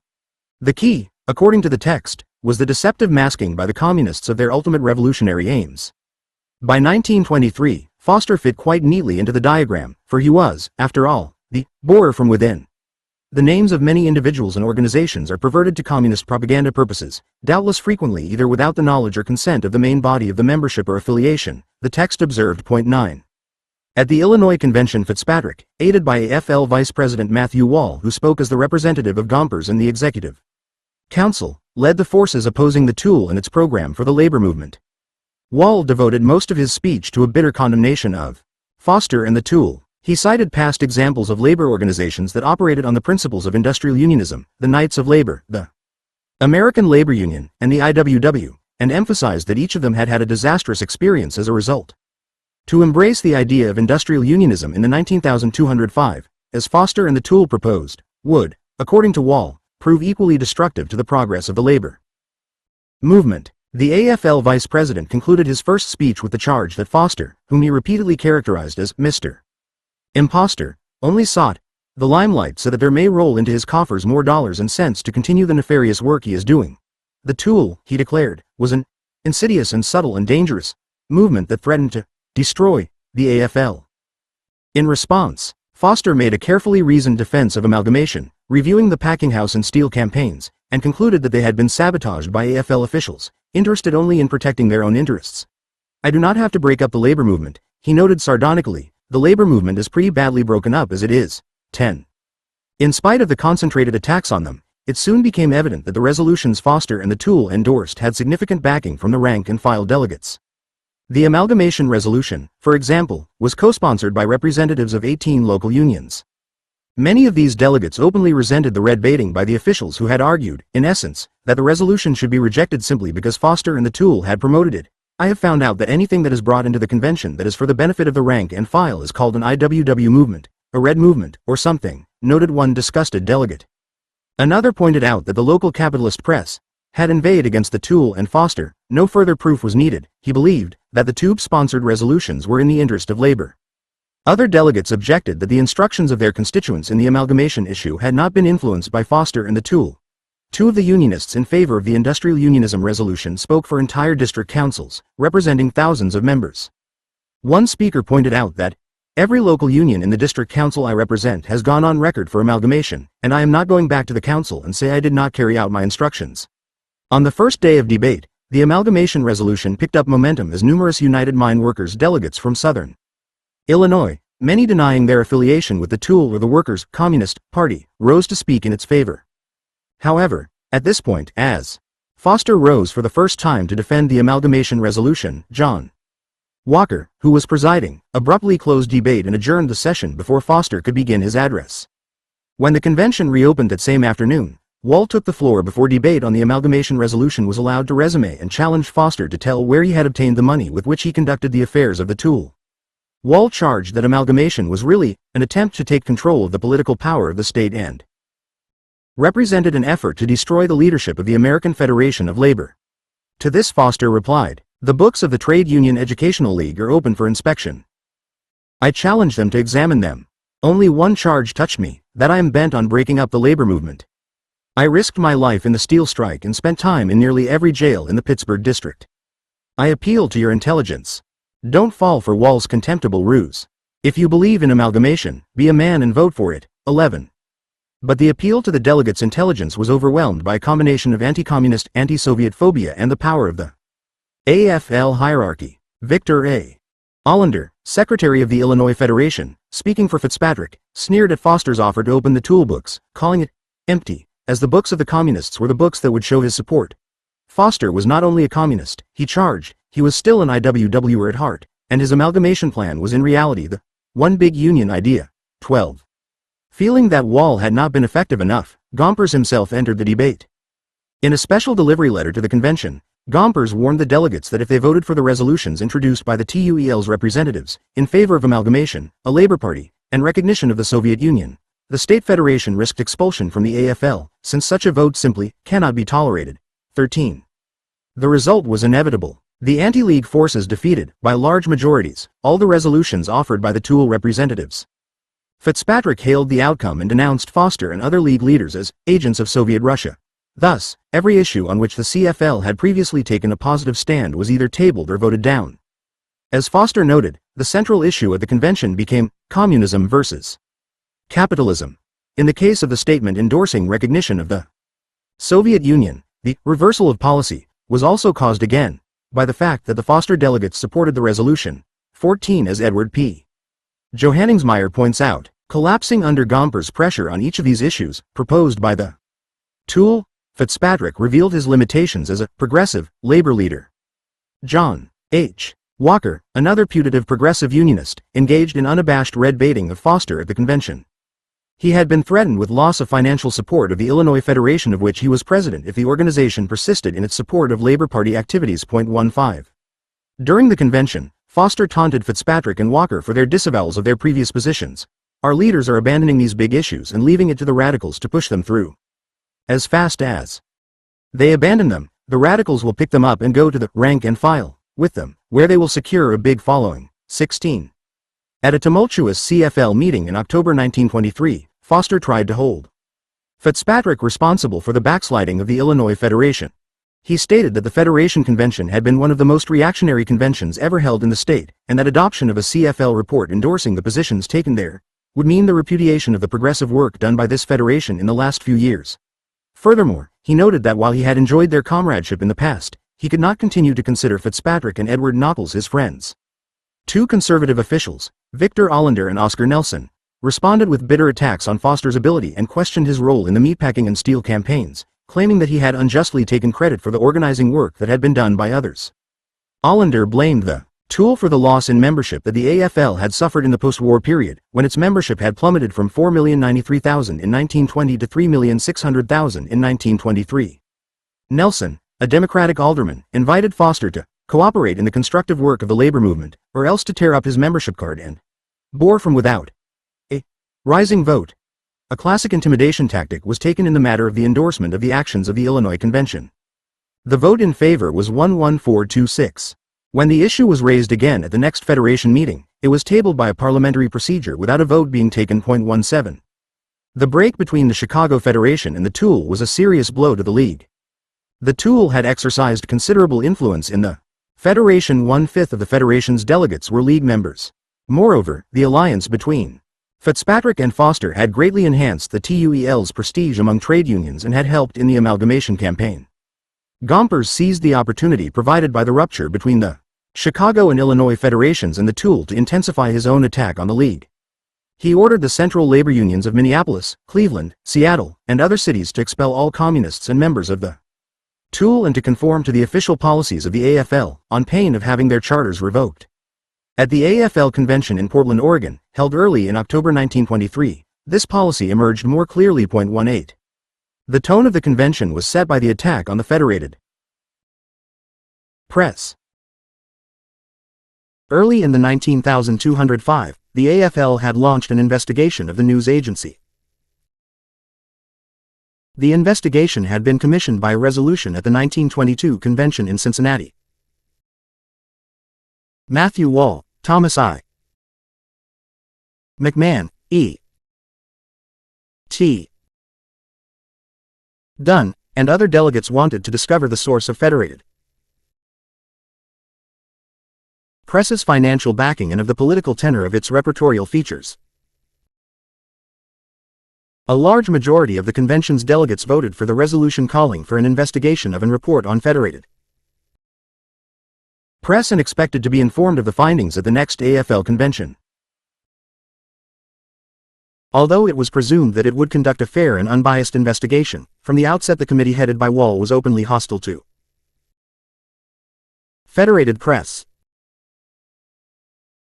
Wall viewed the agency as a disruptive organization which persistently pursues a policy of attacking and undermining the trade union movement, and is consistently canvassing the labor movement for funds with which to continue its work of spreading misinformation and distrust of our movement and its policies.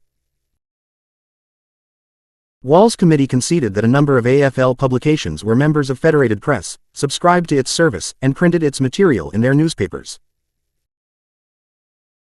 The report's conclusions, however, emphasized the profusion of what T.U.E.L considered the anti-AFL elements in Federated Press. We found throughout services a continued domination of the issues by articles relating to the IWW, the so-called amalgamation movement, political prisoners, the Communist Party, the Workers' Party, the Socialist Party, and Russian affairs. That is to say, there is a continuous tide flowing through the Federated Press service of a pro-Soviet, pro-communist, pro-revolutionary, anti-American Federation of Labor character. Furthermore, went the report, the stated policy of Federated Press of including all labor elements, resulted in opening the service to the revolutionary enemies of the AFL. The T.U.E.L committee pointed with horror to William Z. Foster's name on the list of Federated Press's executive board members. If the Federated Press chooses to include communist organizations in the category of organizations of labor, declared the report, our only reply can be that the classification is inaccurate, repugnant and inadmissible. Agencies in whatsoever field they may operate cannot serve communism and at the same time serve American trade unionism. 19. The T.U.E.L committee concluded that Federated Press could not and should not have the support of trade union publications or trade union organizations. The recommendation, along with the entire report on Federated Press, was adopted unanimously by the convention delegates. Since the AFL officials regarded an independent labor news service as a serious threat to their leadership positions, they immediately set up their own service to combat Federated Press's dangerous orientation. 20. The stand on Federated Press set the tone for the Portland Convention. The report of the Executive Council directed its fire against the campaign for amalgamation. This propaganda, it declared, is frankly revolutionary and has for its ultimate purpose not only the destruction of the trade union movement, but the eventual overthrow of the democratic government of the United States. As was to be expected, resolutions for amalgamation were voted down by overwhelming majorities. So, too, were those calling for a Labor Party and for recognition of Soviet Russia. The convention also condemned the T.U.E.L as a communist conspiracy, and called for the expulsion of all T.U.E.L members from the AFL's constituent unions. Gompers notified all affiliates of this action and demanded that they act in accordance with the convention's decision. 21. Although such actions were not unexpected at AFL conventions, an important precedent was established by which a communist could be expelled merely because of his political opinions. This was to have repercussions at other levels. William F. Dunn, delegate of the Silver Bow, Butte, Montana, Central Labor Union, was barred from the AFL convention on the sole charge that he was a communist. Dunn, the editor of the Butte Bulletin and soon-to-be editor of the Daily Worker, was a member of both the Workers' Communist Party and the T.U.E.L National Committee.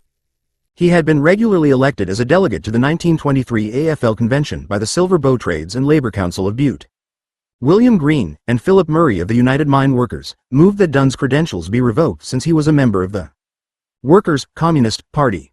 Dunn admitted that he was a member and declared that he was proud to be a communist. In defending his right to serve as a delegate, he stated, "A labor movement cannot be built by attempting to placate the employers and their hangers-on.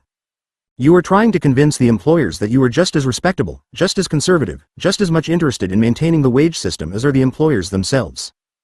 You stop at the same hotels, you wear the same clothes, you belong to the same fraternal orders, and you nob with them in their clubs." Dunn questioned the right of his accusers to sit in judgment on him.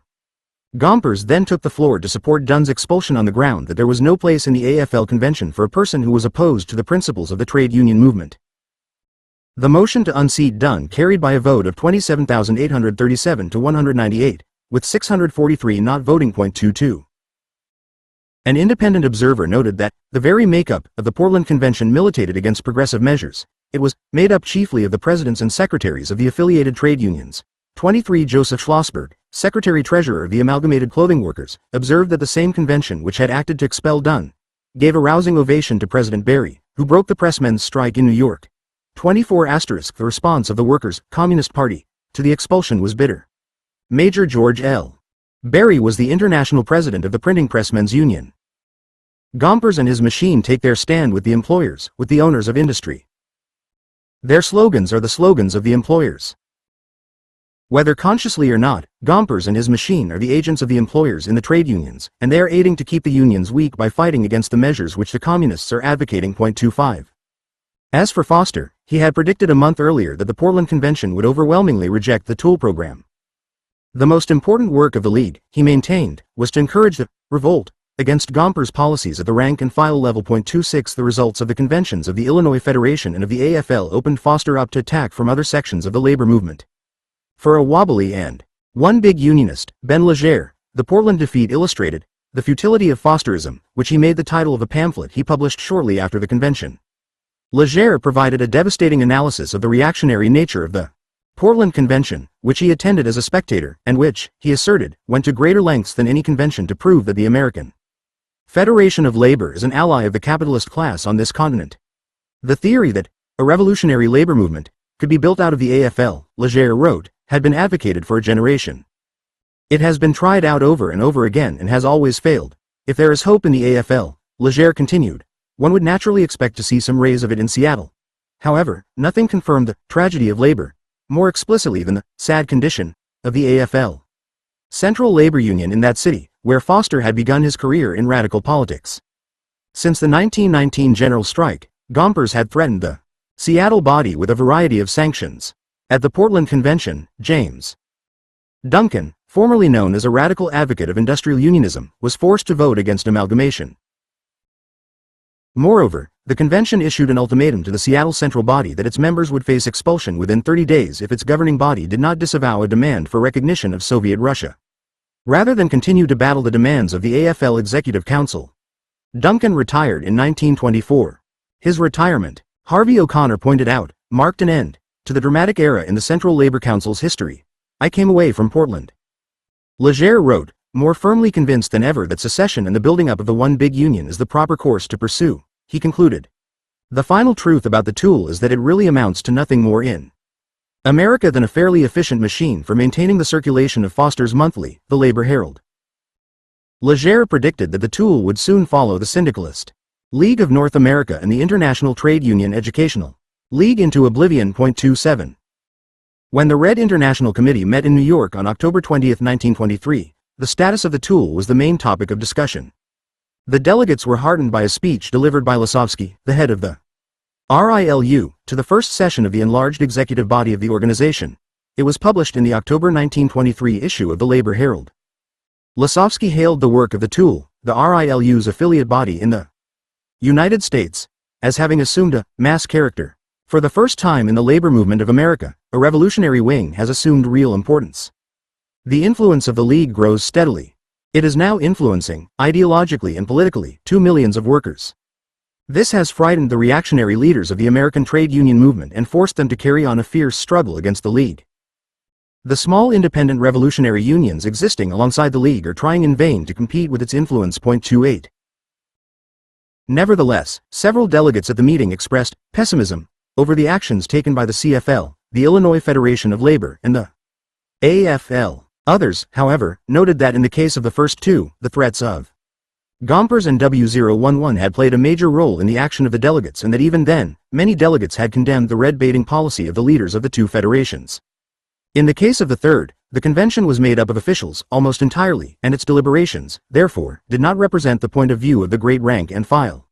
Foster went even further, insisting that the three recent conventions were striking illustrations of the growing power of the revolutionary minority movement. In order to fully understand that growing power, he maintained, it was necessary to study what was happening in a number of the trades, including the railroads, the mines, and the garment trades. 29. It is to these developments that we next turn our attention. In his pamphlet, The Futility of Fosterism, Ben Legere characterized Lasovsky's speech as a romantic Russian picture. Winnipeg, Manitoba, One Big Union Bulletin, 1923, page 28. Chapter 9. The Railroad Workers. On October 6, 1921, Labor, the national labor paper published by the four railroad brotherhoods, carried the following poem by Thomas H. West, the popular labor poet. The railroad profiteers, the men who own the railroads, are working every scheme to multiply their profits, to skim off all the cream. With rates now out of reason, they're anxious, it appears, to make a cut in wages. The railroad profiteers. It seems to be their purpose to put the section men back to the peon schedule. The good old $10 shopmen, carmen, yardmen, clerks, trainmen and engineers are getting too much money, say the railroad profiteers. They also raise objection to the basic 8-hour day. That 10 or 12 is just the thing. These coupon cutters say. But they'll soon be shown where to head in. They're flagged now, it appears. The slow down signals waving. For the railroad profiteers. For a number of West's earlier poems and songs, see Philip S. Foner, American Labor. Songs of the 19th Century, Urbana, Illinois, 1975. 170. From its inception, the T.U.E.L laid particular emphasis on organization in the basic industries. The railroad workers were considered one of several strategic sections of American labor, and winning them to its program was one of the T.U.E.L's chief tasks. The Railroaders' Next Step. The first of a projected series of pamphlets issued by the T.U.E.L was the Railroaders' Next Step by William Z. Foster, published in December 1921. This was followed in 1922 by the Railroad Amalgamation Advocate, a bimonthly published by T.U.E.L members of railroad unions. The opening sentence of the Railroaders' Next Step read, "The supreme need of the railroad men at the present time is a consolidation of our many labor organizations into one compact body. This was to be accomplished by the fusing of the 16 railroad unions into a single and victorious organization." Foster pointed out that progress in this direction was already being made. As a result of severe lessons learned from repeated defeats, the system federations emerged. These were alliances of several crafts on individual railroads, and had been widely adopted over the previous 15 years. In fact, while he was writing the pamphlet, such a federation had been formed by the Brotherhood of Locomotive Engineers and the Brotherhood of Firemen and Enginemen on the Boston and Maine Railroad. Such federations served well to break down the narrow craft spirit of the unions, to check senseless jurisdictional disputes, and to develop a cooperative feeling. Victories had been won as a result of the unity built up by the system federation. A further step in the evolution of railroad workers' unity was the grouping of the railroad systems of the country into 3 divisions, the Eastern, the Southern, and the Western, and the formation of a defensive alliance among the men of all crafts on each division. Helpful as the system and divisional federations were, Foster continued, evolution could not stop with them. In the face of the growing intelligence of the workers and the intensified power of the companies, they had to give way to a still broader type, the concerted movement of the 4 brotherhoods on all railroads of the country. This was the fighting organization that led the threatened wage strike in 1916 and won the 8-hour law with the provision for time and a half pay for overtime. Similar developments had been going on among the railroad shop unions, such as the machinists, blacksmiths, and sheet metal workers, as well as among the miscellaneous crafts, such as the telegraphers, clerks, and see Philip Foner, History of the Labor Movement. 6. New York, 1982, ch. 10. Maintenance of way men. The final step would be for all to unite in a solid union of the whole industry. In a section of the pamphlet entitled, The Failings of the Federation, Foster explained why a close federation of the existing craft unions would not solve the problem. Federation was useful as far as it went, but whenever a federation goes into action, whether in conference or in a strike, its weaknesses are instantly apparent. Utilizing his first-hand experience he had gained as secretary of the Committee for Organizing the Steel Workers in 1919, Foster set forth these weaknesses. Lack of authority on the part of delegates, holding back waiting for some other organization to take the lead, craft jealousies, refusal to live up to agreements, and deliberate sabotage were some of the obstacles that sent the steel organizing campaign drifting along with only a fraction of the strength of the 24 unions represented on the committee. Other attempts at federation showed the same ineffectiveness. Foster then presented a carefully worked-out plan for the proposed amalgamation of railroad unions, with a description of the double affiliation probably necessary in order to bring in workers like the boilermakers and machinists, who might be in the railroad industry one day and some other industry the next. For these workers the industrial union might handle their immediate wage and hour questions, while their craft union took care of such things as benefit funds and their interests in other industries. But for the railroad industry the railroad industrial union would be supreme. It would formulate the demands of all trades, present them together to the companies as one proposition, and strike as one man to make them prevail. 1. Reviewing the railroaders. Next step, Solon Delian observed in advance.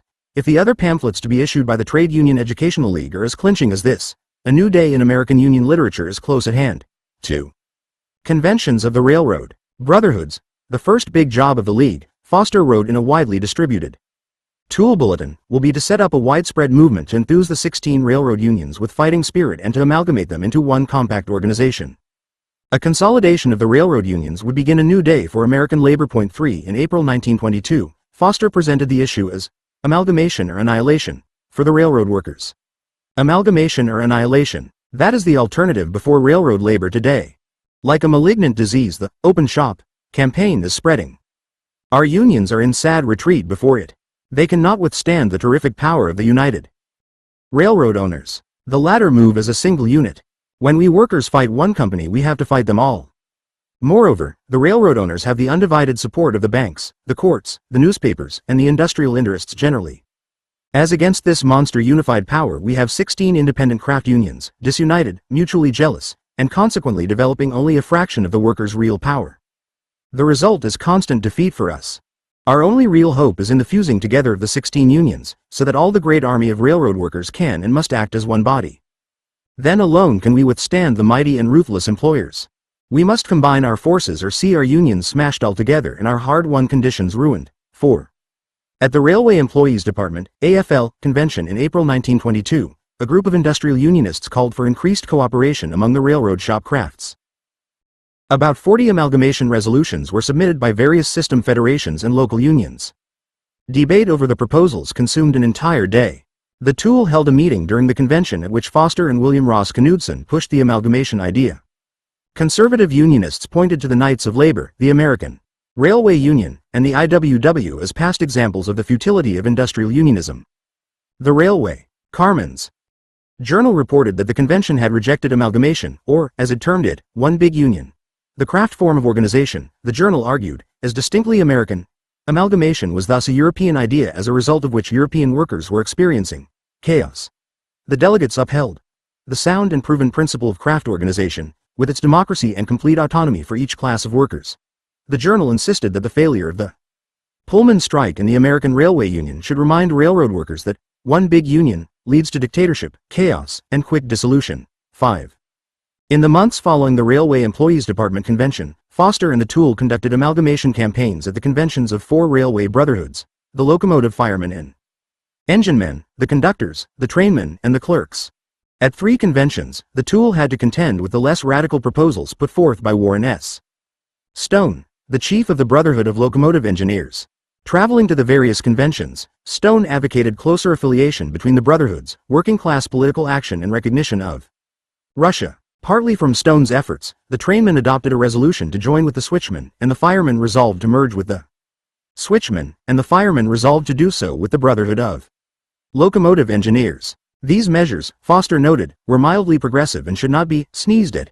They showed that the brotherhoods were willing to move, if only an inch. He also pointed to the fact that all 4 brotherhoods called Knudsen would later challenge William Johnston for leadership of the A.M. for increased political action by labor, reflecting the influence of the T.U.E.L. This was most clearly revealed by the actions of the clerks. They adopted a T.U.E.L resolution for amalgamation of all railroad unions into one body, the industrial unionism proposal that Foster favored. Railroad Shop Crafts Strike of 1922. The Railroad Shop Crafts Strike of 1922 and its aftermath considerably strengthened the T.U.E.L's argument. At the time of the strike, there were 16 standard railroad labor organizations, 7 of them consisting of railroad shopmen and affiliated with the Railway Employees Department of the AFL, left their jobs on July 1, 1922, in the biggest strike since the walkout of the steelworkers in 1919. They included the blacksmiths, boilermakers, machinists, carmen, electrical workers, and sheet metal workers, as well as the stationary firemen, who joined the strike on July 17. The Big Five operating brotherhoods, the engineers, firemen, conductors, trainmen, and switchmen, did not join the walkout. Other non-operating organizations, the telegraphers, signalmen, clerks, and maintenance of way men did not strike officially either, but many of the clerks and maintenance of way employees voluntarily left their jobs. The total number of workers on strike ranged between 400,000 and 600,000. The origins of the 1922 strike go back to the Transportation Act of 1920, which returned the railroads to their private owners and established a board of 9 members to be known as the Railroad Labor Board. In 1921, in response to company requests, the Railroad Labor Board had approved deep reductions in wages. Most importantly, it proved powerless to prevent the contracting out of work to non-union employers. Conditions in the railway carmen's craft became exceedingly difficult. A Chicago unionist wrote that nearly 50% of the carmen's work in the city disappeared because of the practice of contracting out. 7. In response to the wage cut, the 16 railroad unions met and directed that a vote be taken to determine whether the workers would be ready to strike should further reductions be ordered. Hence, when in August 1921 the railroads requested a 10% reduction in wages, the strike vote was immediately ordered by the unions. It showed that 94% of the men were in favor of quitting work, and the strike date was set for October 30. President Harding asked the public representatives on the Railroad Labor Board to do what they could to prevent the strike. After several conferences with the two sides, the board announced on October 25 that no requests for wage reductions would be handled by the board for some time in the future. Assured of this, the unions called off the strike. 8. At this point, the shopmen became the main target of both the railroad managers and the board. The shopmen had already been angered by a reduction of 7 cents an hour in the wages of the shopmen, equivalent to an average cut of 12%, which was to go into effect on July 1. The board also introduced several changes in work rules for the shop crafts. Protection against piece work was weakened. The seniority rule was modified so that management could have greater freedom to determine who was eligible for seniority. There would no longer be extra pay for work on Sundays and holidays. Instead, such work would be paid on a straight-time basis. In addition, the board approved the farming out of shop work to contractors who hired non-union labor. The board also sanctioned the anti-union activities of the Pennsylvania Railroad. The shop craft unions on the Pennsylvania had joined to form System Federation Number 90 in July 1918. This organization had thrived during the wartime government control of the railroads, but when the Pennsylvania returned to private hands in 1920, its management resolved to crush the System Federation and replace it with regional company unions. In 1921, the railroad sponsored an election to choose bargaining representatives, but it allowed only individuals' names, not organizational designations, to appear on the ballot. The unions boycotted the poll and fewer than 10% of the road's shopcraft workers participated. Shortly thereafter, Federation Number 90 held another election in which almost all of the more than 30,000 shopcraft workers participated. The result was an overwhelming victory for the Federation, but the railroad continued to recognize only the company unions established through the earlier vote, and the Railroad Labor Board upheld its position. Efforts to avoid a shopmen's strike began as early as December 1921, as the National Civic Federation attempted to mediate the issues in dispute. In April 1922, the Railway Employees Department of the AFL authorized the taking of a strike vote in the event that a satisfactory settlement was not reached. When this vote was taken in June, the shopmen indicated an overwhelming willingness to walk out if the board's decisions were enforced. Toward the end of the month, the shopmen's unions notified the railroad executives that a strike would begin on July 1 unless the latter agreed to an immediate conference, ignored the wage cut order of the board, and stopped the practice of having shop work done by outside concerns employing non-union men. These demands were rejected by the managers, who declared that the strike would be conducted against the government and not against them. On July 1, 1922, nearly 400,000 shopmen left their jobs. 9. When the strike began, Ben W. Hooper was chairman of the Railroad Labor Board, having been appointed in April 1921 by President Harding, a former Republican governor of Tennessee. Hooper regarded the labor movement as alien to America and was willing to accept unions only if they were docile. When the shopmen struck, Hooper branded the walkout an outlaw movement, and on July 3, the board, at Hooper's request, passed an outlaw resolution.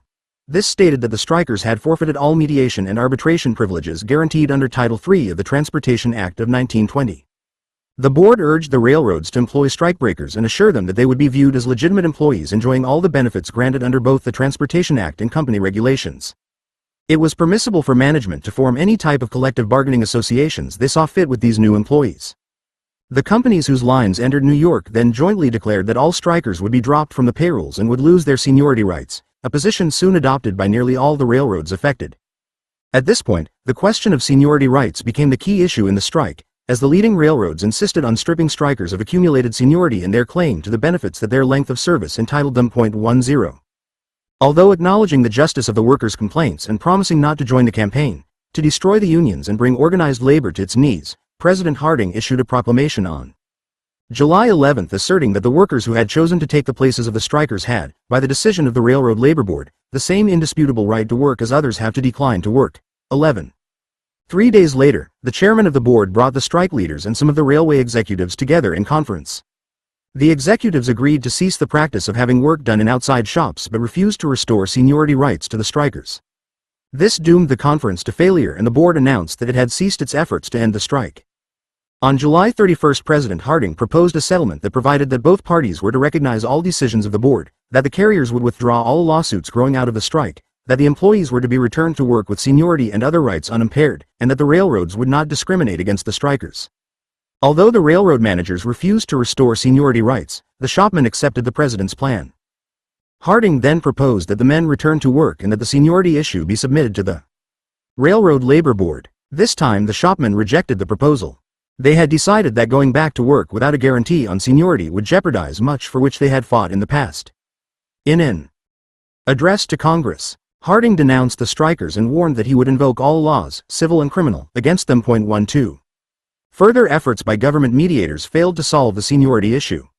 Nor did the proposal of the railroad brotherhoods and other non-striking unions to use their good offices. At this point Harding turned the handling of the strike over to Attorney General Harry Daugherty, a member of the Ohio Gang, and a bitter foe of the labor movement. Daugherty first tried to break the strike by deputizing anti-labor businessmen as federal marshals with authority to take vigilante action against the strikers. When this did not succeed, he received executive permission to resort to an injunction. With Harding's approval, he appeared personally before the Federal District Court in Chicago and argued that acts of destruction had taken place and that there had been interference with interstate commerce and the carrying of the mail. Daugherty declared that the maintenance of the strike by the union constituted an illegal conspiracy in violation of both the Sherman Act and the Transportation Act. By striking against the decision reducing wages, the union had expressed contempt for the Railroad Labor Board and for the United States itself.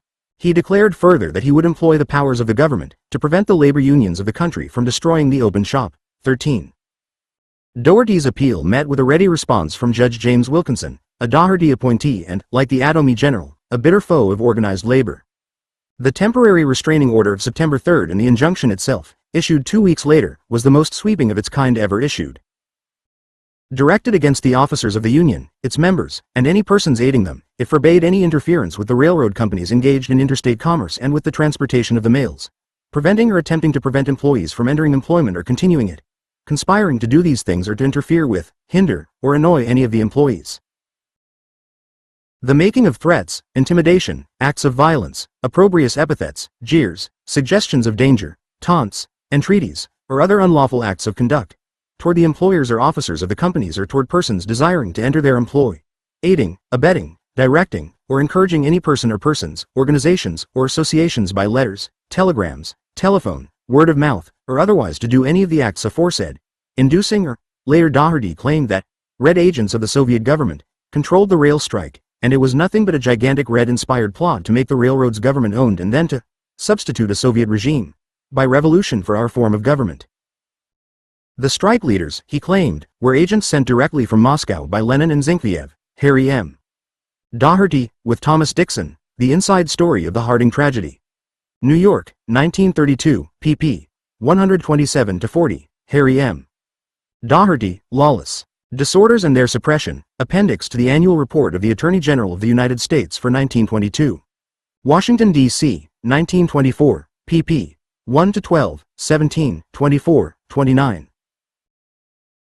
Attempting to induce by the use of threats, violent or abusive language, opprobrious epithets, physical violence or threats thereof, intimidation, display of numbers or force, jeers, entreaties, argument, persuasion, rewards, or otherwise, any person to quit his work or to refrain from entering it, engaging in, directing, or encouraging others to picket, in any manner by letters, printed or other circulars, telegrams, word of mouth, oral persuasion, or suggestion, or through interviews to be published in newspapers or otherwise in any manner whatsoever, encourage, direct, or command any person to quit employment of the railway companies or to refrain from entering it. In addition to a number of other acts that the restraining order, and later the injunction, prohibited, the officers of the Federated Shop Crafts were ordered not to issue any instructions, requests, public statements, or suggestions calculated to get anyone to leave the employment of the roads or to refrain from entering it, and using, causing, or consenting to the use of any of the funds or monies of said labor organizations in aid of or to promote or encourage the doing of any of the matter or things hereinbefore complained of. In short, as Alan Laverne Shepard points out, the court order prohibited virtually every conceivable act that could aid the strike effort. 14.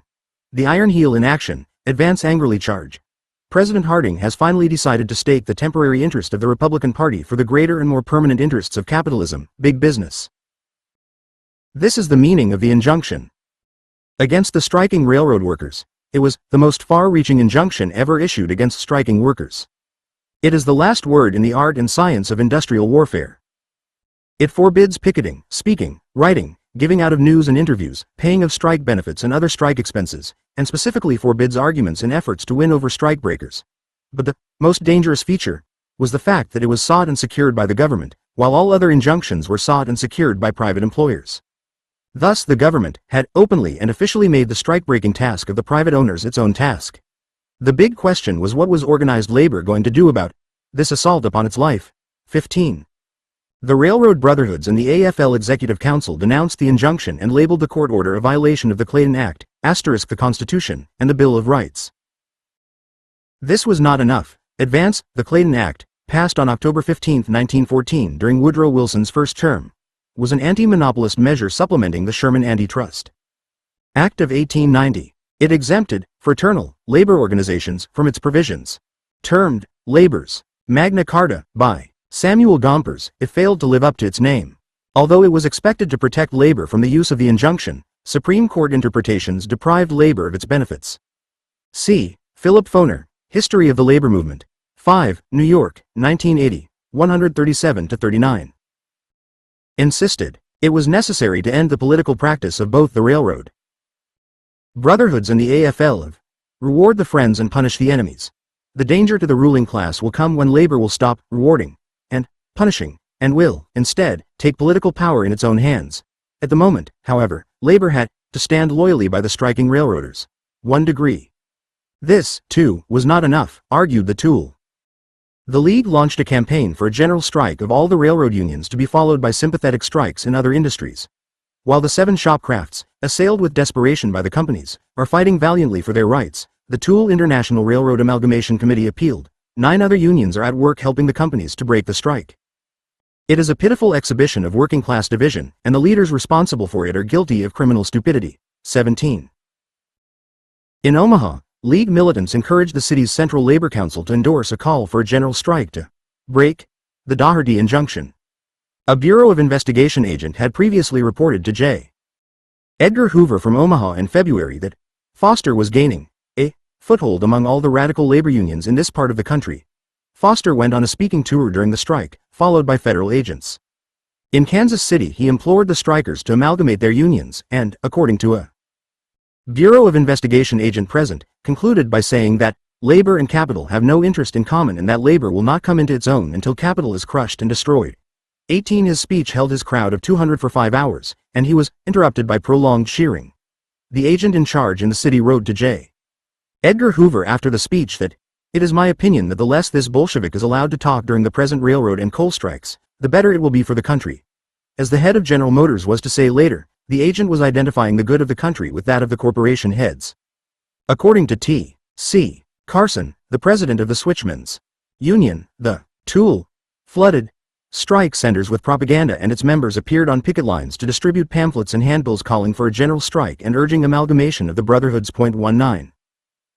The Central Executive Committee of the Workers' Communist Party of America issued a leaflet, "Defy the Injunction." It read in part, "The working class must show such utter contempt for the infamous injunction and so brazenly flout its violations in the face of the degenerates at the head of the government in Washington, that they will not even attempt to enforce it. Already, because of the universal contempt in which courts and injunctions are held by the workers, Attorney General Doherty is trying to evade enforcement of the thing he himself created at the behest of the open shop employers who own and control every branch of the government. Unite today against this injunction and force your reactionary leaders to likewise act against it. This injunction is blow at the working class. Down with the injunction, on with the strike. Resist the terror of the master class. Make the strike general." A leaflet issued by the Central Executive Committee of the Workers' Communist Party of America was addressed to the railroad workers, to the shopmen, the maintenance of waymen, clerks, and others affected by wage reduction, was widely circulated. It read in part, "If the government orders soldiers into the district to protect scabs in the roundhouses, the shops, and on the sections, the trainmen should be compelled to refuse to carry them, as their only purpose is to shoot holes into the ranks of the working class and to break the strike. In a labor struggle, the government is never neutral. It always serves only the capitalist class, and you must resist all its mandates to the very limits of your power. Over 500,000 miners are now on strike. Their cause is also your cause. You should have gone on strike with them long ago, but it is not too late now. You must stay on strike until they win all their demands, and they should stay out until you gain all yours. United, you, the working class, can crush your enemies, the capitalist class with its brutal and murderous government, with all its prostitute judges, presidents, congressmen, and senators. Every militant member of the railroad unions on strike should see to it that the message of solidarity of the working class, and this call to action, is carried to the trainmen, telegraphers, switchmen, and all others who are not on strike in the transportation industry. Unite for the struggle. Close your ranks. Make the strike general. Down with the Railroad Labor Board. Defy the injunction judges. Stop the enemy before it stops you. 21. In reply, the leaders of the brotherhoods launched a bitter attack of Foster and the T.U.E.L. F. H. Flyausdal, Grand President of the Brotherhood of Maintenance of Way and Shop Laborers, circulated a letter among railroad union officials attacking Foster and his radical propaganda for a general strike. Flyausdal insisted that the T.U.E.L program was visionary, that industrial unionism would come through evolutionary process and be achieved sometime in the distant future. Hence, circulars and propaganda emanating from W.M.Z. Foster or any other self-styled amalgamationist can safely be ignored and forgotten. 22. With this kind of attitude on the part of the leaders of the brotherhoods, it is hardly surprising that the strike languished. Offered little more than verbal and some meager monetary assistance, the strikers became bitter and demoralized. Faced with continued recruiting of strikebreakers by management, a process hastened by the court's restraining order, the strike continued to lose ground. In this situation, Bert Jewell, head of the AFL Railway Employees Department, concluded that it was necessary to strike a deal with a group of railway executives headed by Daniel Willard, president of the Baltimore and Ohio Railroad. 23 Out of these conferences finally came an agreement during the second week of September. It provided that all men be returned to the positions they held prior to the strike, that as many as possible be put to work at the existing rate of pay at once, that all be put to work within 30 days, except those who had been proven guilty of violence, and that disputes concerning seniority or involving any other questions that could not be settled locally were to be referred for final decision to a committee of 12 representing both parties. There was to be no intimidation of either strikers or non-strikers, and all lawsuits brought as a result of the strike were to be withdrawn. By the end of September, 78 roads had settled with the strikers on the terms of the Willard-Jewell Plan, as the settlement was called. A month later over 100 had done so, and about 225,000 of the strikers had returned to work. But the strike continued on the Pennsylvania, New York Central and the Long Island railroads, and as late as March 6, 1923, government agents reported that 120,000 men were still out. The wage issue was surrendered early in the walkout by the unions, but seniority rights were protected in the settlements concluded with nearly all of the important railroads. On a number of roads, however, the railroad managers simply ended their collective agreements with the shopmen, eliminated seniority for the strikers and set up company unions which the returning workers had to join. 24. In December 1922, as individual unions came to settlement with the different roads, the T.U.E.L held a national conference of its amalgamation committee. 411 delegates from every railroad craft and every district attended, despite letters sent to locals by Warren Stone, president of the engineers, and William Johnston of the machinists, warning unionists to stay away. Foster addressed the convention from the audience, and a plan for departmental and industrial unionism was adopted. 25. In letters written to the trade journal in Foster's craft, the railway, Carmen's journal, workers sought to understand the implications of the shopworkers' defeat for all railroad employees. Many blamed scabs and the Doherty injunction. Others argued that the lesson of the strike was that the railroad workers must use the ballot. Several writers echoed the theme that our recent shopmen's strike has shown clearly that our form of organization is not what it ought to be. An Ohio worker wrote that in his lodge, they are all filled with the amalgamation idea. Another that there is on the part of the rank and file of the brotherhoods a desire for consolidation, and that the AFL concept of loose federations was clearly outmoded. 26.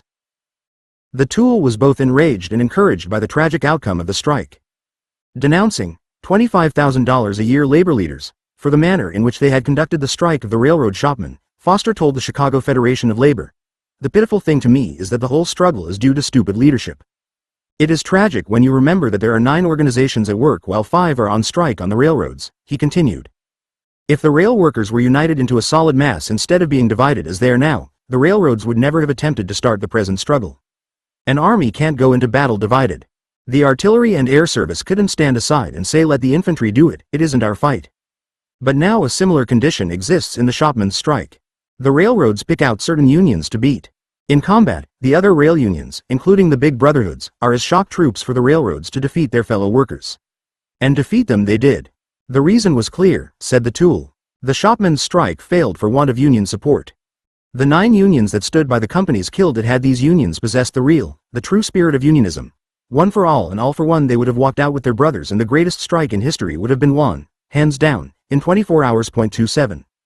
The first National Conference of the Metal Trades Committee of the T.U.E.L took place during the Railroad Amalgamation Conference of December 1922. Despite the fact that the leadership of the AM circulated a letter to the membership denouncing the conference, delegates from the IAM, Boilermakers and Helpers, International Brotherhood of Electrical Workers, Pattern Makers, Blacksmiths, Sheet Metal Workers, Molders, and Metal Polishers attended. They approved a plan whereby industrial unionism would be brought about gradually, the first step being the merging of the executive boards of the 24 trades. At some future point, the trades themselves would be merged into 5 departments: metal miners, smeltermen, and blast furnace workers, iron, steel and tin workers, mechanical trades, the general unskilled labor department, and the technical and clerical forces. 28. Applying the lessons of the shopmen's strike failure, the T.U.E.L Amalgamation Committee of the Railroad Industry and the Metal Trades Committee intensified the drive to achieve complete unity of the railroad and metal trades unions with the ultimate achievement of industrial unionism. But the leadership of the AFL and railroad and metal trades unions were moving in an opposite direction. 29. The 3 and 0 Plan. After the settlement of the shop craft strike, Gompers met Willard on a train bound for New York. He reported later that Willard informed him that he was trying to make conditions such that there will never be any trouble on the Baltimore and Ohio. Willard mentioned in particular his decision to use the services of an efficiency expert, Otto S. Bayer Jr., in order to bring about complete harmony and efficient work. The plan referred to was known as the Baltimore and Ohio Plan, and it was to become the major example of the union management cooperation programs that flourished during the 192 O's, 3 degrees. Under the plan, unions affiliated with the railway department of the AFL would be recognized and committees in the local shops would be union management bodies. In the process, shop efficiency would improve and management-labor relations would develop on a completely harmonious basis. The unions were to be a party to the reforms and were also to initiate proposals on their own account. At the heart of the plan was the establishment of the joint management union committees which would discuss job analysis, work schedules, hiring of men and the improvement of tools and equipment. 1. Bayer, an ex-Army captain who had experimented with labor management during the war, and William Johnston, president of the 1AM, were instrumental in popularizing the plan. After initial failure to sell the plan to the railroad executives, they held discussions with Willard on the eve of the shop craft strike. They found Willard sympathetic, but the strike interfered with the immediate institution of the plan. However, the Willard-Jewell Agreement in September 1922 was greatly influenced by Bayer's and Johnston's ideas. 32. Although the leaders of the AFL hailed the settlement of the shop craft strike as a great victory, it was actually evidence of lack of labor solidarity and resistance to the powerful corporations.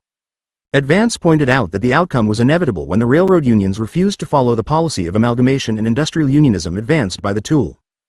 Asterisk among the plans for union management cooperation were those in the Cleveland ladies garment industry, between the ILGWU and the employers.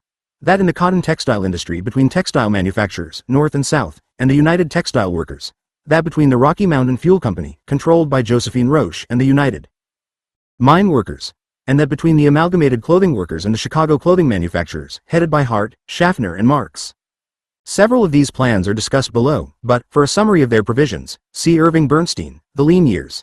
A History of the American Worker 1920-1933, Boston, 1960, pp.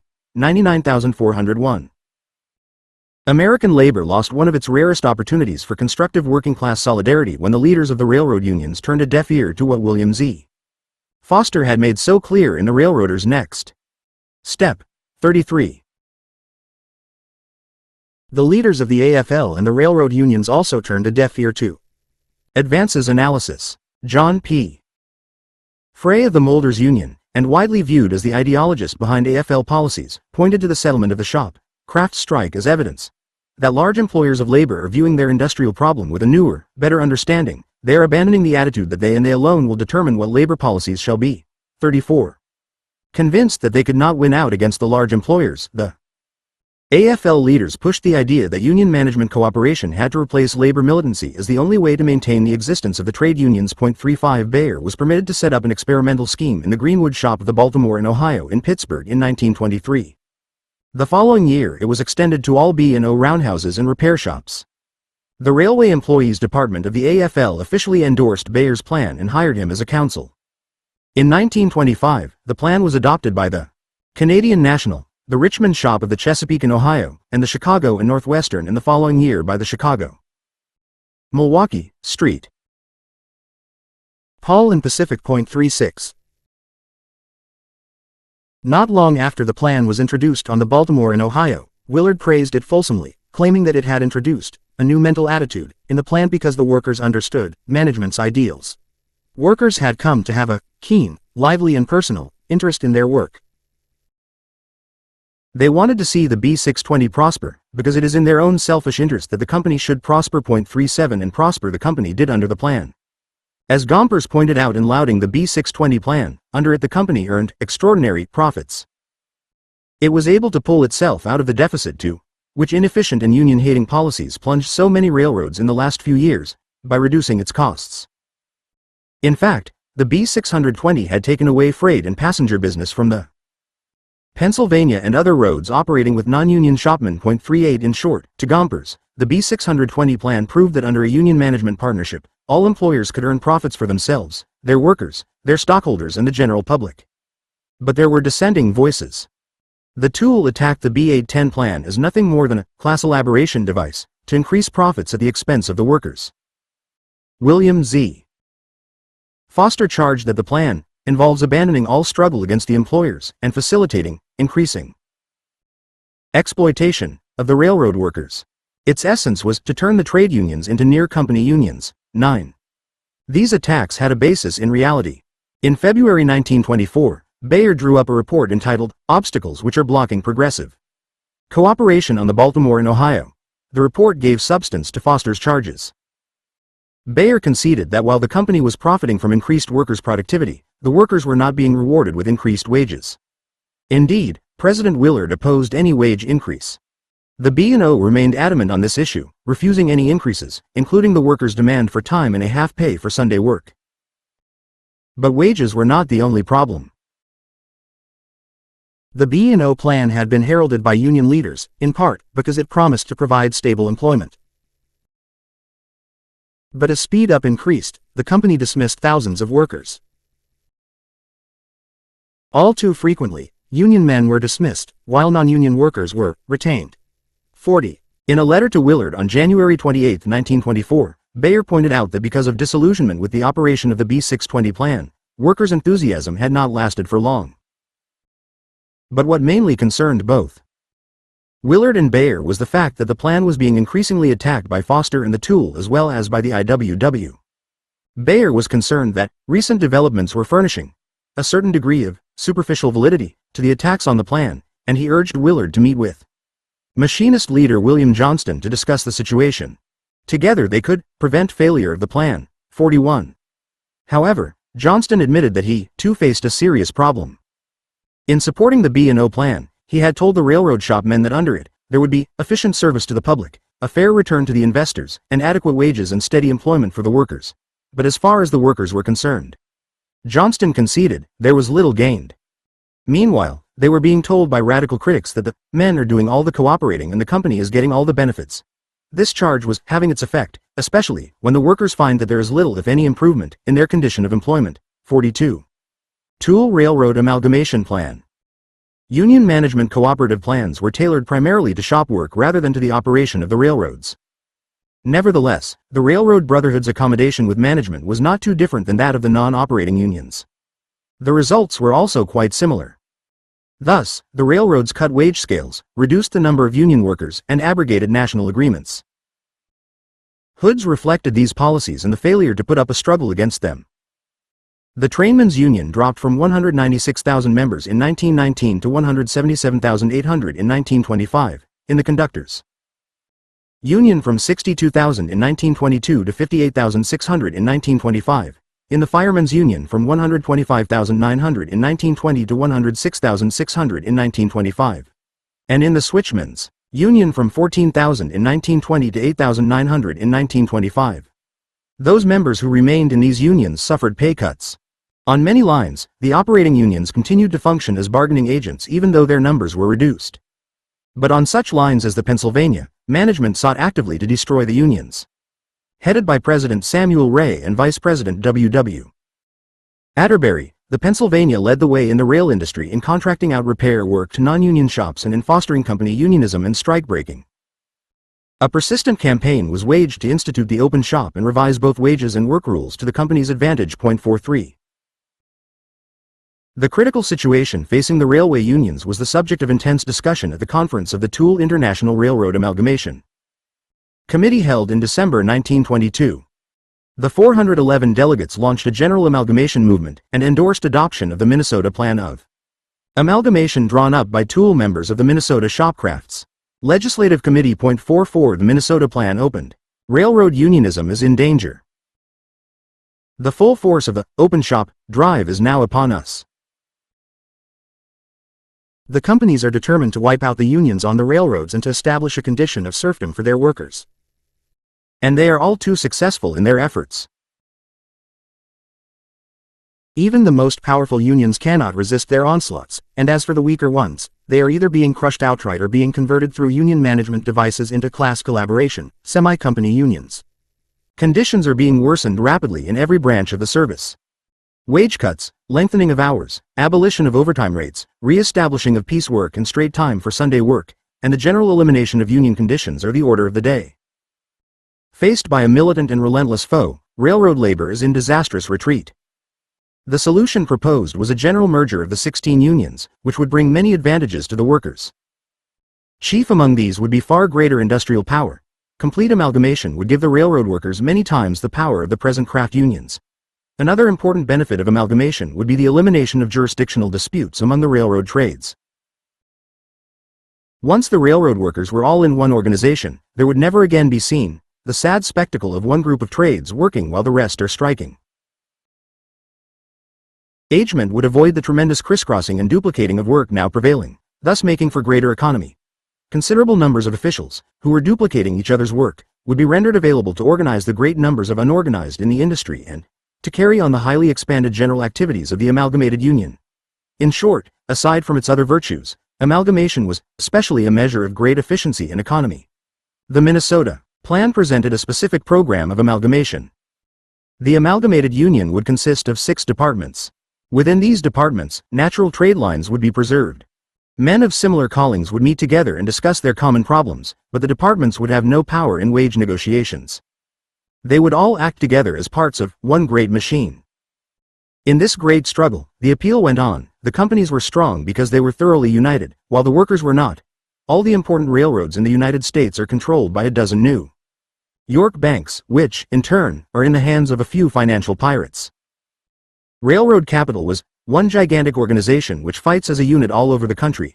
But railroad labor was split into many fragments, into autonomous unions, amongst which real solidarity and concerted action is impossible.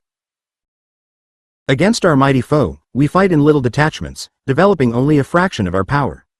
That is why we are losing the battle.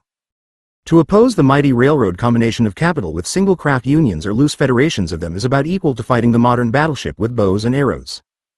There was one way, and one way only, in which the railroad workers could defeat the offensive of the companies. We must bring about unity of action among the entire army of railroad workers, from the engineer to the section hand. Like the employers, we will have to act as a solid body all over the country. With the 1,800,000 railroad workers standing united and making common cause together, there would be no industrial power in the country able to withstand them. To achieve this goal, it was necessary for the railroad workers to act intelligently. To simply desert the old unions and to try to organize offhand a perfect organization is a fatal mistake. That way lies dualism, disruption, and demoralization. We must stay in our old unions and work diligently to merge them together through amalgamation. Our task is to work ceaselessly for and to everlastingly insist upon the amalgamation of the 16 railroad unions into one mighty, all-inclusive organization. The 6 departments would be 1. Engineers and firemen, 2. Conductors, trainmen, switchmen, 3. Clerks, station agents, freight handlers, express, 4. Blacksmiths, boilermakers, carmen, electricians, machinists, sheet metal workers, stationary, firemen, 5. Telegraphers, signalmen, dispatchers, 6. Maintenance of way. At the head of the general organization would be an executive council of 48 members. Each department would elect 8 members to the council, and of these 2 would come from each of the 4 divisions of the railroad industry, West, East, Southeast and Canada. Thus, the executive council would be thoroughly representative, industrially and geographically, of the whole railroad service. If all the 16 railway unions could not be induced to join the project simultaneously, as many as possible should be brought in. If only a few of the trades agreed at first to amalgamate, they could proceed with organizing themselves on the departmental plan and await the time when the rest saw the light. Federation of some of the railway unions had already done much to acquaint the trades with each other and to teach them that they had a common fight to make. But it is only an intermediate stage between the primitive state of craft isolation and that of the final amalgamation of all trades. We must go on beyond federation and actually join all our unions together. That is the inevitable course of labor development. The appeal concluded. Brother Unionists, discuss this matter in your meetings, take it up through your international journals, instruct your officers and delegates to work for amalgamation wherever they may be. Have your local unions, local federations, system federations, division organizations, and international union and brotherhood conventions adopt the following resolution. Resolved, that we favor the amalgamation of the 16 standard railroad unions into one organization covering the entire railroad industry, and that we call upon our general officers to take the necessary steps so that a joint convention of all these organizations, or as many of them as possible, can be assembled to put this amalgamation into effect. Discussing the Minnesota Plan, the New York Journal of Commerce predicted that it would receive wide support among the railroad workers. These workers have been educated by the lack of solidarity during the shopmen's strike. It was the fact that only 7 of the 16 railroad organizations were on strike while 9 other crafts remained at work that gave such an impetus to the amalgamation movement. Organized industry, as represented in the transportation companies, saved the day by reason of this split, but railroad labor learned a lesson? 6. At least the workers learned it. Within 6 months after the Minnesota Plan was distributed to all railroad unions, it was endorsed by 3,377 local railroad workers' unions. 70% of the railroad workers of the United States and Canada approved of the plan. But nothing really changed. In June 1926, the T.U.E.L pointed sadly to the fact that the 4 brotherhoods still negotiate separate contracts with their employers. There still was the ridiculous situation in which the men in the engine cab, engineer and fireman, belonged to different and even antagonistic unions, while, in every other country, the men on the right and left-hand sides of the cab either belonged to the same union, or to the General Railroadmen's Union. 48. Labor ban KS. Another target of T.U.E.L criticism was the labor banking movement among the railroad unions, especially the Brotherhood of Locomotive Engineers. The 1AM led the way into banking, forming the Mount Vernon Savings Bank in 1920 with the dues of its 350,000 members, which provided a year's revenue of $1,728,000. It soon used the bank's funds to induce a Norfolk firm to break ranks with the Employers Association and bring a long strike to a successful conclusion for the union. The locomotive engineers were not far behind. On November 1, 1920, the Brotherhood of Locomotive Engineers Cooperative National Bank opened in Cleveland, Ohio. The president of the Brotherhood Bank was Warren S. Stone, who was also president of the Brotherhood. The stock was owned by the Brotherhood and by its individual members. 49. The Brotherhood's bank grew rapidly, its resources increasing by almost $1 million a month in its first year. In October 1921, the Brotherhood took over a bank in Hammond, Indiana, in cooperation with local unions of the railroad engineers, firemen, and conductors, and reorganized it as the People's Cooperative State Bank. In the following year, it opened a Transportation Brotherhood's National Bank in Minneapolis and a bank in Spokane, Washington. Early in 1923, the Brotherhood entered the investment banking field by organizing the Brotherhood Investment Company. It had a capital of $10 million and sold stock to the members and to the general public. In 1924-26, 5 additional investment corporations were established under the control of the Brotherhood of Locomotive Engineers. The locomotive engineers came to own 14 banks, 8 investment companies, a printing company, and 2 skyscrapers. 50. Other organizations followed the Brotherhood into the labor banking field. Between 1922 and 1924, the number of labor banks increased from 7 to 25. The movement reached its peak in 1926, when there were 35 banks with resources in excess of $126 million. Labor banking was promoted mainly by the railroad unions, but the amalgamated clothing workers created 7 banks and investment companies. 51. The fervently pro-business New York Tribune hailed this development. Labor banking, it argued, was an important experience for all workers. There is probably no better way for workers, organized and unorganized, to learn the real problems of economics, the science of living, than to engage in such a venture. Whether they succeed or fail, they will learn that they can get out of any business only as much as they put into it, in labor, in capital, and in business management. They will learn that each is entitled to reward in exactly the proportion in which it contributes to success. But the real reward would be the harmonious relations between workers and employers that would follow. That, in time, will produce a better understanding between labor and capital and between the various groups in either class.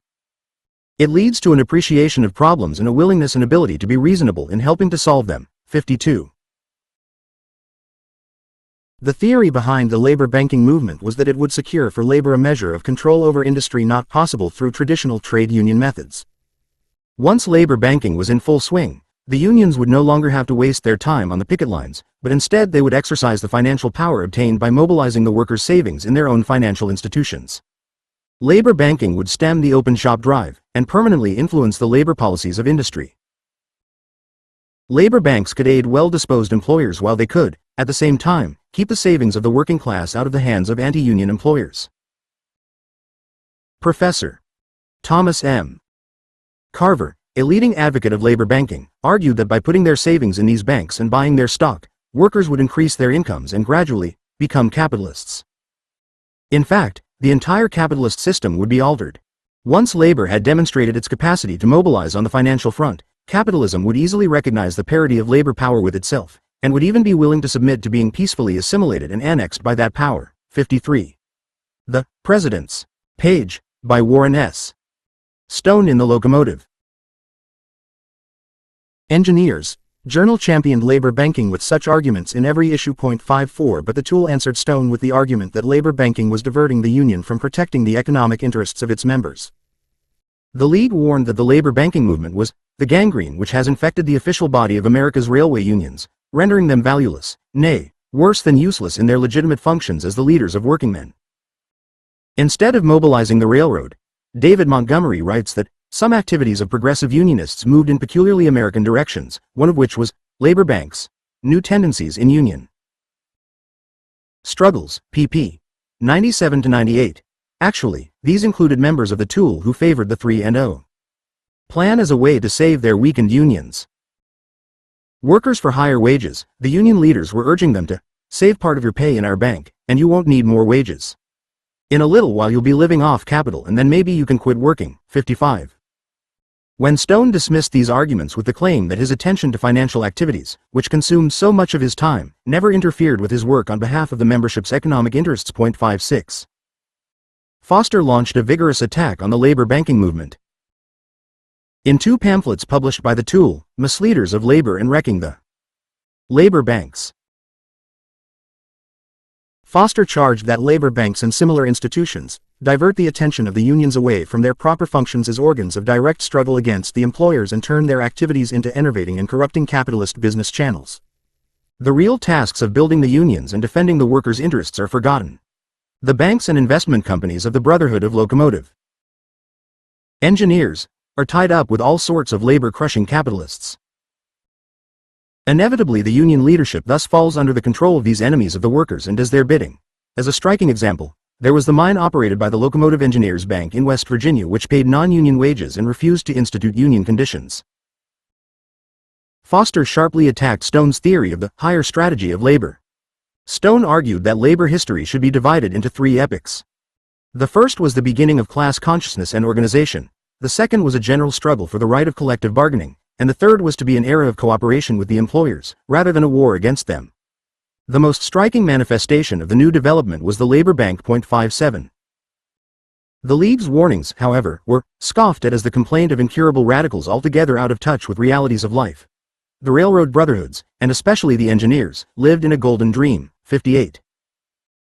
Then the inevitable happened. In 1925, the parent bank of the Brotherhood of Locomotive Engineers in Cleveland decided to invest heavily in Florida real estate, even building a new town, Venice. Eventually, 50,000 acres of land were purchased. Although Florida real estate was hardly a sound investment, the Brotherhood of Locomotive Engineers Realty Company was organized to promote the scheme, capitalized at $1 million, and a flood of money was poured into it, from insurance and pension funds. Burrs in the T.U.E.L, genuinely progressive and fighters of long standing, who hesitated to take a stand against the 8-0 plan, believing that it offers the only possible program for the unions in their present weakened state. Foster called these progressives Cooperationists, following a policy of defeat and surrender. Edward P. Johanningsmeyer, William Z. Foster. Labor organizer and communist, Ph.D. dissertation, Univ. of Pa. 1988, pp. 625-26. Workers' Monthly. October, 1925, page 539. From the banks and investment companies, from the sale of stock to the membership, all told, $16 million was invested in Venice, Florida. 59. In 1926, rumors began to be heard that the whole financial structure of the Brotherhood was in danger. A convention of the Brotherhood held in Cleveland from June 6 to July 21, 1927, the longest convention ever held by the Union, learned that the Florida venture was on the verge of bankruptcy. It set up a committee of 10 to investigate the situation and come up with a solution. The investigation disclosed that the Union's financial ventures had been recklessly and incompetently conducted. No one, however, really knew how much had been lost. "I want to say," declared the chairman of the Committee of 10, "that at the end of the 2 years the committee will be badly mistaken if we don't find ourselves with an indebtedness of approximately $8 million hanging over us." This did not, however, include the millions lost by members in buying the stock of the venture. To cover its enormous financial responsibility as a result of its enterprises, the Union assessed each member $5 a month for a period of 2 years. It also prohibited any further financial enterprises. Assistant Grand Chief Engineer Eddington declared, "I hope to see the day come when we can forget about investment companies, holding companies, realty companies and get back to the old Brotherhood as a labor organization. 60. None of the objectives of the labor banking movement were achieved. Except for the Amalgamated Trust and Savings Bank of Chicago and the Amalgamated Bank of New York, founded by the Amalgamated Clothing Workers in 1922 and 1923, respectively, the labor banks met with disaster. By 1929, the number had dropped to 18, by 1931, only 7 labor banks remained, and by 1933, the 2 amalgamated banks were the sole survivors. Not only the locomotive engineers, but all of organized labor should learn from the bitter experience of the B.of.L.E. trade union capitalism, its institutions and its false theories which are widespread in the labor movement, wrote William Z. Foster in 1927. The unions must cut loose from the labor banks and their destructive influence and be redeveloped as fighting organizations. Not the gathering together of the workers' dimes by the trade union capitalist institutions and the cultivation of illusions that the workers can buy their way out of wage slavery, but the building up of the workers' organizations, by organizing the unorganized, by amalgama, shortly before the convention began, Warren S. Stone, head of the Brotherhood and the man primarily responsible for its labor banking and Florida investment program, died. T.U.E.L, by democratization, by adopting a militant policy of struggle, by launching a labor party. That is what the labor movement needs. 61. That, of course, was the program of the Trade Union Educational League. Chapter 10. Machinists and Carpenters. In 1922, when the T.U.E.L began its opposition to the class collaboration policies of the leadership of the International Association of Machinists, the union was in a sorry state. In 1920, the IAM had 330,000 members. After the 1922 strike, 97,000. During the shopmen's strike in 1922, 62. American railroads established their own company unions of shopmen. 1. The IAM and amalgamation. The first national conference of the Metal Trades Committee of the T.U.E.L took place during the Railroad Amalgamation Conference in December 1922. Despite the fact that the leadership of the IAM, headed by William Johnston, a socialist dictator, circulated a letter to the membership denouncing the conference, delegates from the IAM, Boilermakers in Helpers, International Brotherhood of Electrical Workers, Patamakers, Blacksmiths, Sheet metal workers, molders and metal polishers attended. 2. They approved a document entitled Amalgamation or Annihilation. A practical plan of amalgamation for the metal trades submitted by International Committee for Amalgamation in the Metal Industry. The document stated in part, craft unionism was born in the village. The village has since grown into an industrial center, but lagging behind, away in the rear, we find the craft unions, unable to move forward, stuck in the mud of the intellectual bankruptcy of their leadership. This is the condition generally of the American labor movement, and especially is it true of the metal trades. In the small, undeveloped machine shop of early days, the machinists' union functioned fairly well. Around the corner was the blacksmith's shop, and in it the members of the blacksmith's union, and down by the river banks stood the small 194 foundry employing members of the molders' union. As long as this condition existed, the various craft unions functioned effectively and were ideal and logical. But now these things have changed fundamentally. The machine shop in its growth has added one department after another, first a drafting room, then a foundry, and as the industrial development advanced there followed in quick succession a boiler shop, blacksmith shop, carpenter shop, pattern shop, pipe shop, making of the former primitive machine shop a gigantic institution, the modern metal industry. As the industry changed its forms and consolidated in every conceivable manner, the unions should have changed and consolidated likewise. But due to the intellectual bankruptcy of their leadership, who desired to maintain their well-paid jobs at whatever cost, to corruption, etc., almost nothing was done toward moving the unions along the road of progress. When the small shops grew into industries, they were lost to the organizations. The present metal trades unions, outside of the railroad industry, have only maintained a grip in what are called small contract shops. Nowhere in the large plants is there to be found an organization. Only the barest fringe of the metal trades is organized. According to the 1920 census, there were 4 million workers employed in the metal trades, not counting the 400,000 railroad shopmen or the Canadian metal workers. Yet today, in the whole of North America there are less than 400,000 workers, or 10%, organized in the various metal trade unions, and 4/5 of them are railroad men. Craft unionism in the metal trades is dead. The undertaker must be called. Our present form of organization is a crime. The solution was clear. All the metal trades must be combined together. With a scientific plan of amalgamation, the crafts would not lose their identity. The general body would be divided into several sections, each of which would have a number of subdivisions to correspond to the various divisions of the industry. The proposed industrial union would sign separate agreements with individual shops based on crafts. But the power of the entire union would be in the hands of one executive board. Thus a general metalworkers union under one executive board would be created through the process of amalgamation. Hence the document close. Amalgamation should become a burning question in the order of business at every local meeting of all the metal trades. When 2 or more unions go on record favorably, immediate action should be taken to see that they amalgamate. This will help move the more backward organizations into action. Let amalgamation be the question of the hour. Metal tradesmen. Progress calls you to action. Concentration of capital, industrial development are moving forward with terrific speed. Step on the throttle of amalgamation. Get off the rocky road of craft unionism, and enter upon the broad boulevard of departmental industrial unionism, the way to social emancipation. Adopt this resolution.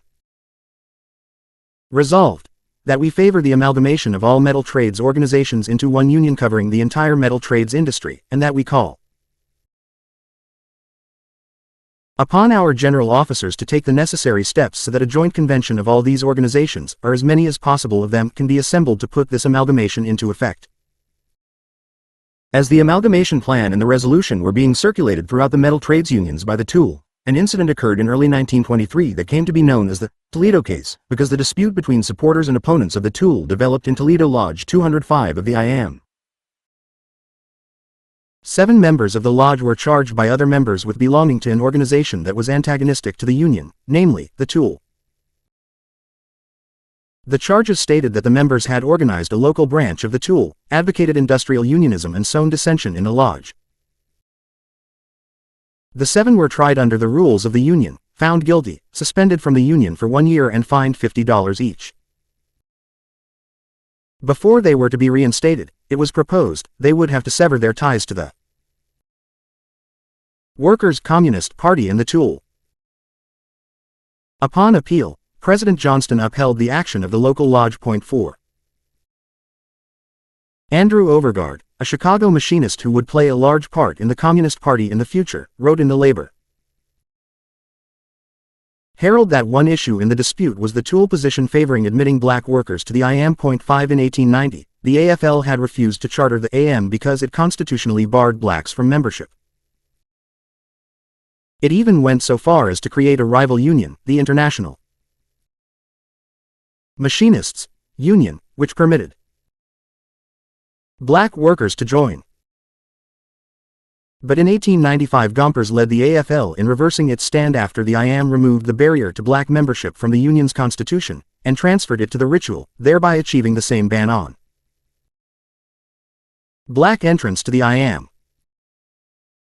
At the same time, the charter of the International Machinists Union was revoked, and black workers continued to be refused membership to the one union of machinists affiliated with the AFL. 6. Following the ruling on the Toledo case, President Johnston formally enunciated the I.A.M.'s future rule, that regardless of the published aims and purposes of the Workers' Communist Party and the Trade Union Educational League, the respective practices as disclosed by evidence in this case clearly indicate that their net purpose is the destruction of the trade union movement of America. 7. It took strange logic to equate the admittance of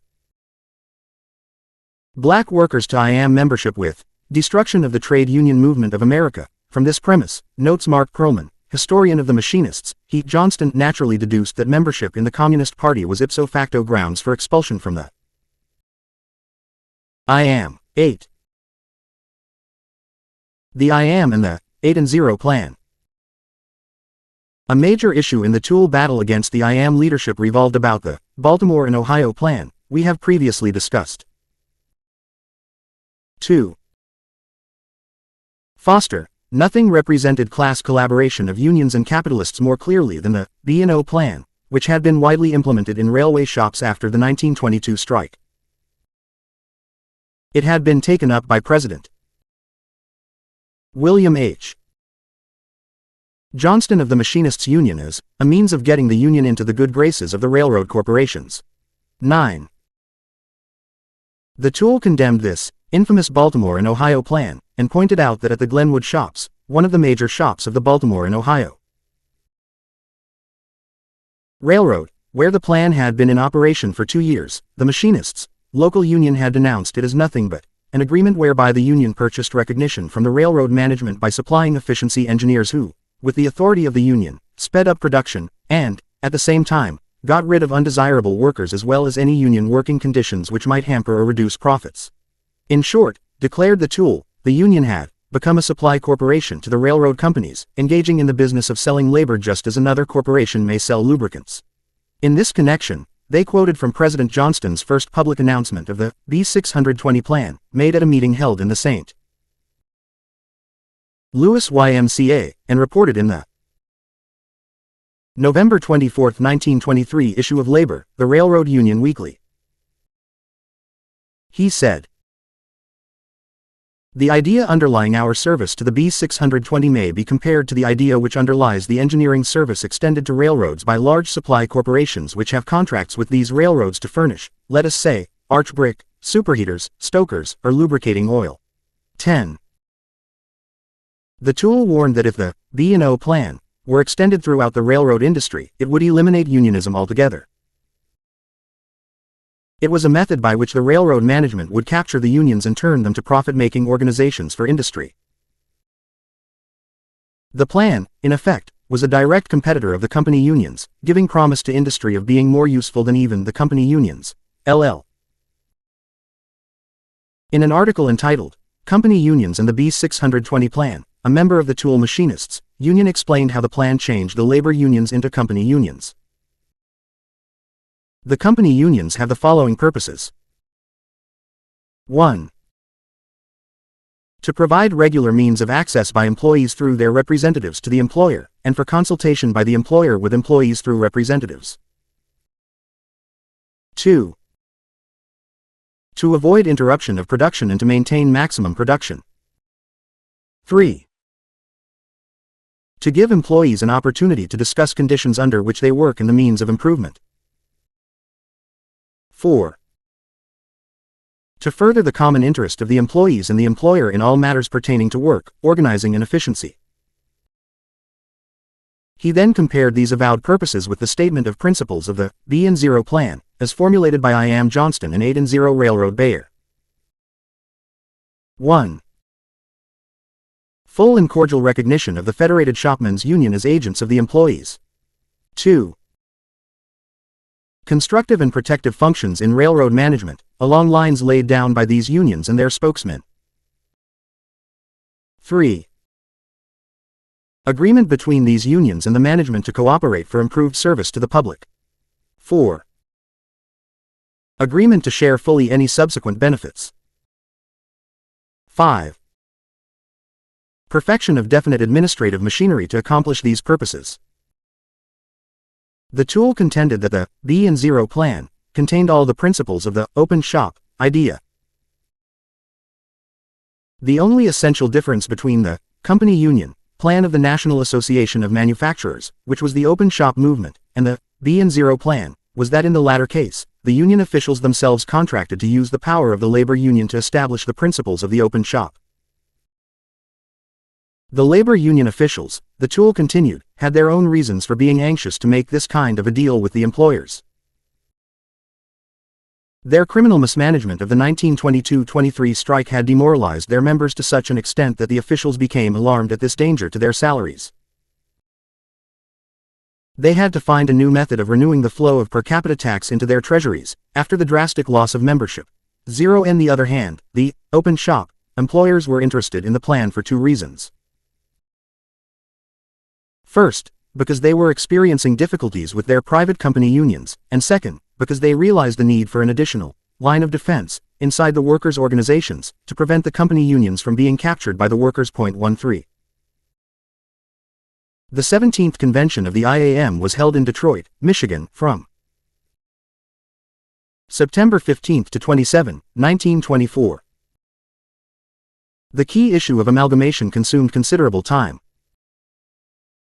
Lodges 79, 235, 330, 337 and 119 presented resolutions favoring the amalgamation of the metal trades organizations into one union, covering the entire metal industry. The resolution declared that the employers were unitedly carrying on a vicious campaign against the unions, and that the latter were unable to make an effective resistance because of the division along trade lines. The Committee on Resolutions submitted a substitute for all resolutions dealing with the subject of amalgamation. The resolution claimed that the machinists had advocated amalgamation of all metal trades unions since 1919, but that the other metal trades unions had rejected all proposals. It then instructed the officers of the AM to continue their efforts to secure amalgamation. A heated debate followed. Those who supported the recommendation of the Committee on Resolutions explained that, while they were in favor of amalgamation, they believed that the officers and members of the AM had already done everything in their power to bring it about. They felt that amalgamation was not being delayed, prevented or opposed by the officers of the other metal trades unions, but was being fought by the members, the rank and file of these organizations, and they argued that the best solution of the problem was a campaign of education among the members of those unions, but that it was impossible to force amalgamation on them against their will. The delegates who opposed the recommendation of the committee and supported the original resolution, mainly members of the T.U.E.L or their supporters, argued that the rank and file of the other metal trades unions, as of the machinists, were overwhelmingly in favor of amalgamation, but that their officers had prevented them from taking any definite action. The members of all the metal trades unions, they insisted, really wanted industrial unionism, or some form of organization along industrial lines. The delegates voted 107 to 42 to support the recommendation of the Committee on Resolutions. On the issue of the Toledo case, an investigating committee had been appointed and it presented a majority and minority report to the convention. The majority report, signed by 6 members of the investigation committee, recommended that the decision of the General Executive Board be reversed, that the fines be remitted, and that the suspended members be reinstated with full rights. The minority report, signed by 4 members of the committee, upheld the decision of the General Executive Board. In the debate that followed, Delegate Jensen called attention to the fact that in the city of Chicago, during the railroad strike of 1922, the members of the Workers' Communist Party and the T.U.E.L had cooperated with the Union to the utmost in raising funds to carry on the strike, and that largely through the efforts of these two organizations, $15,000 or $20,000 were raised. Delegate Emma, a member of the Workers' Communist Party, argued that the party was a recognized political organization with a ticket in the field in a number of states. That the T.U.E.L was an educational movement, that neither could be regarded as a dual movement, and that both these organizations were strictly working-class movements, having nothing to do with employers. He declared that the members of the League were very active members of the 1am, that they brought in a large number of members at a time when the membership ranks had been decimated, and that they constituted a militant group of the labor movement. Only one voice was raised in support of the decision of the General Executive Board, that of Secretary Davison. The Johnston machine had the necessary votes, and despite the fact that the majority report recommended that the action taken by the General Executive Board be reversed, 107 delegates voted to sustain the JEB decision, and 44 voted to reverse it. 14. In early November 1924, the National Committee of the T.U.E.L met to formulate strategy for the coming months in the 1am. Foster, who was concluding a presidential campaign as candidate of the Workers' Communist Party, had delegated to Andrew Overgaard the task of creating an analysis and plan. The general opposition to the policies of President Johnston in the Machinists' Union was split between progressives, like Vice President J. F. Anderson, and T.U.E.L, left-wingers. The program of the T.U.E.L adopted by the committee included industrial unionism, organization of the unorganized, a labor party, opposition to the A&O plan, opposition to racial discrimination and for a campaign to organize black workers, opposition to the expulsion of T.U.E.L members, recognition of Soviet Russia, and international trade union unity. 1 month later, Foster and William F. Dunn were delegated to approach the progressives to demand representation of the left wing on the opposition slate in the upcoming elections. They conditioned the support of the T.U.E.L on the endorsement of a battle against the B&O plan, a campaign to reinstate expelled members, a militant campaign for industrial unionism, support for a class labor party, and opposition to the presidential candidacy of Robert M. La Follette. Significantly, the latter two were not to be splitting points. 15. Anderson rejected the T.U.E.L overture, so the League ran its own candidates in the union's primary elections. These candidates were able to demonstrate that a significant amount of support existed for the T.U.E.L platform. Yet, after the nominating elections, the League withdrew its candidates and gave its qualified support to Anderson. In the general election that followed, Anderson did not make any public statement as to his position on the issues, but 3 other candidates on his slate ended up backing a program that was identical to the T.U.E.L demands, minus the La Follette provision. In the election in March 1925, Anderson lost by only 50 votes. He immediately charged that the election of Johnston was a result of the most blatant fraud. In this he was supported by the T.U.E.L. 16. We will continue this story in our next volume. The Carpenters. As with the Machinists' Union, T.U.E.L activity in the Carpenters' Union was given impetus by the class collaboration policies of its reactionary leadership, headed by the arch-conservative, Republican William L. Hutchison. The T.U.E.L participated in the battle waged in the Chicago building trades against the Landis Award in September 1921. When a number of trade agreements had expired early in the year, employers sought to impose wage reductions. After a 6-week strike, both sides agreed to arbitration, but the carpenters and painters, still operating under unexpired contracts, refused to cooperate. In his arbitration award, Judge Kennesaw M. Landis reorganized time-honored union wage rates and attempted to impose uniformly low pay scales in a variety of building trades. Many locals refused to abide by the decision, and LNT-emotional officials were called to quell revolts. The resulting conflict saw manufacturers' associations and the officials of the Union Internationals allied against rebellious sectors of the rank and file. Landis's award became the fighting issue of the open shop movement in Chicago. Anti-Landis unionists organized huge parades against the award. Several jobs operating under the decision were bombed. The Landis Award caused a split in the Chicago Building Trades Council, but after a long period of resistance, contractors began to sign agreements with anti-Landis shops. It was a notable instance of successful resistance to the open shop manufacturers' alliances of the early 19,205 in which the T.U.E.L played a prominent role. 18. However, the following year in Chicago, President Hutchison of the Carpenters signed an agreement that was in many ways a replica of the Landis Award. It included 1. There shall be no strikes or lockouts or stoppages of work, neither shall members of union collectively leave the work of a member of the building trades. Employers Association. 2. There shall be no agreement providing for the discrimination of building material raw or manufactured. 3. The amount of work a man may perform shall not be restricted by a union or its representatives, and the use of machinery, tools, appliances, or methods shall not be restricted or interfered with. 4. The employer shall be at liberty to employ or discharge whomsoever he sees fit.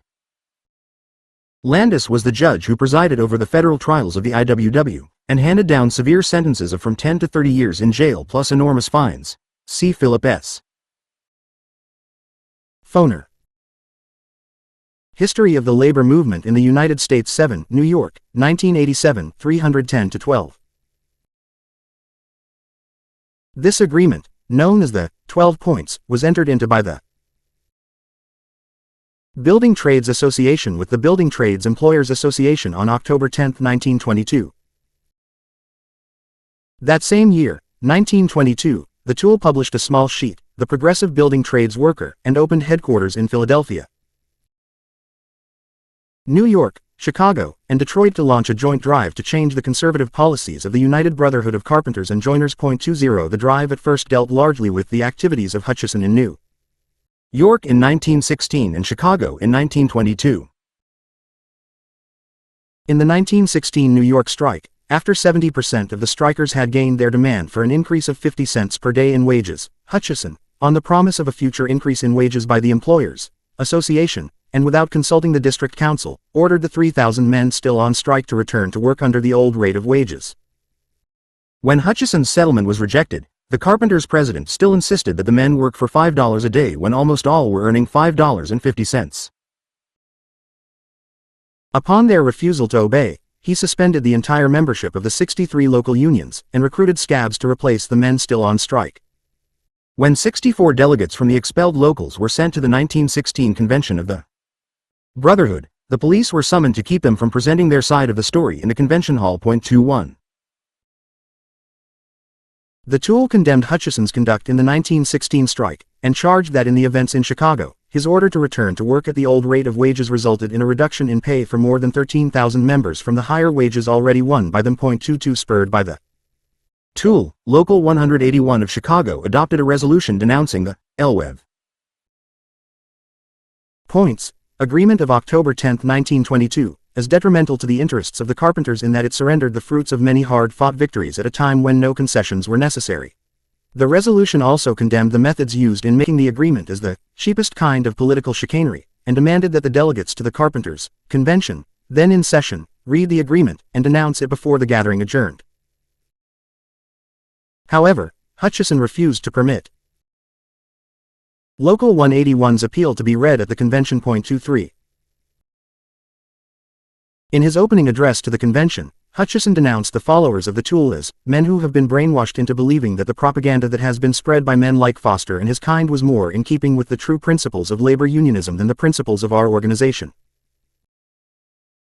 Every member of our organization should remember that the United Brotherhood of Carpenters and Joiners of America, it was reaffirmed at a meeting of the Building Trades Council on June 12, 1926.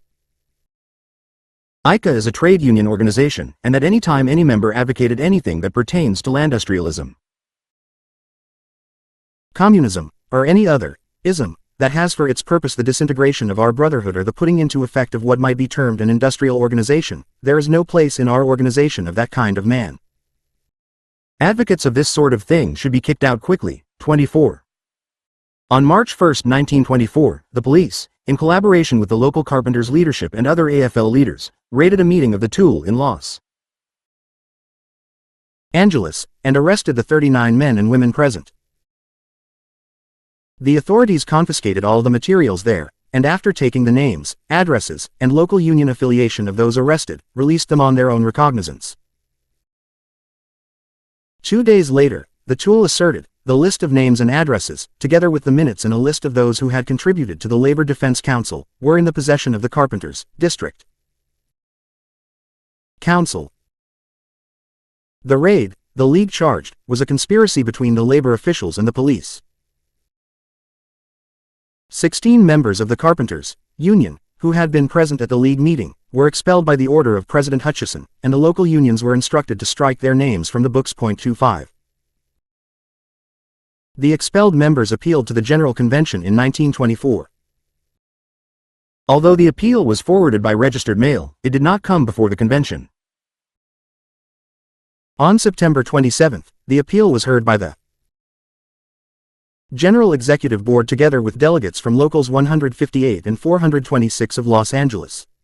The JEB held that the T.U.E.L was antagonistic to the United Brotherhood of Carpenter and Joiners and sustained the act of the President in expelling the 16 members.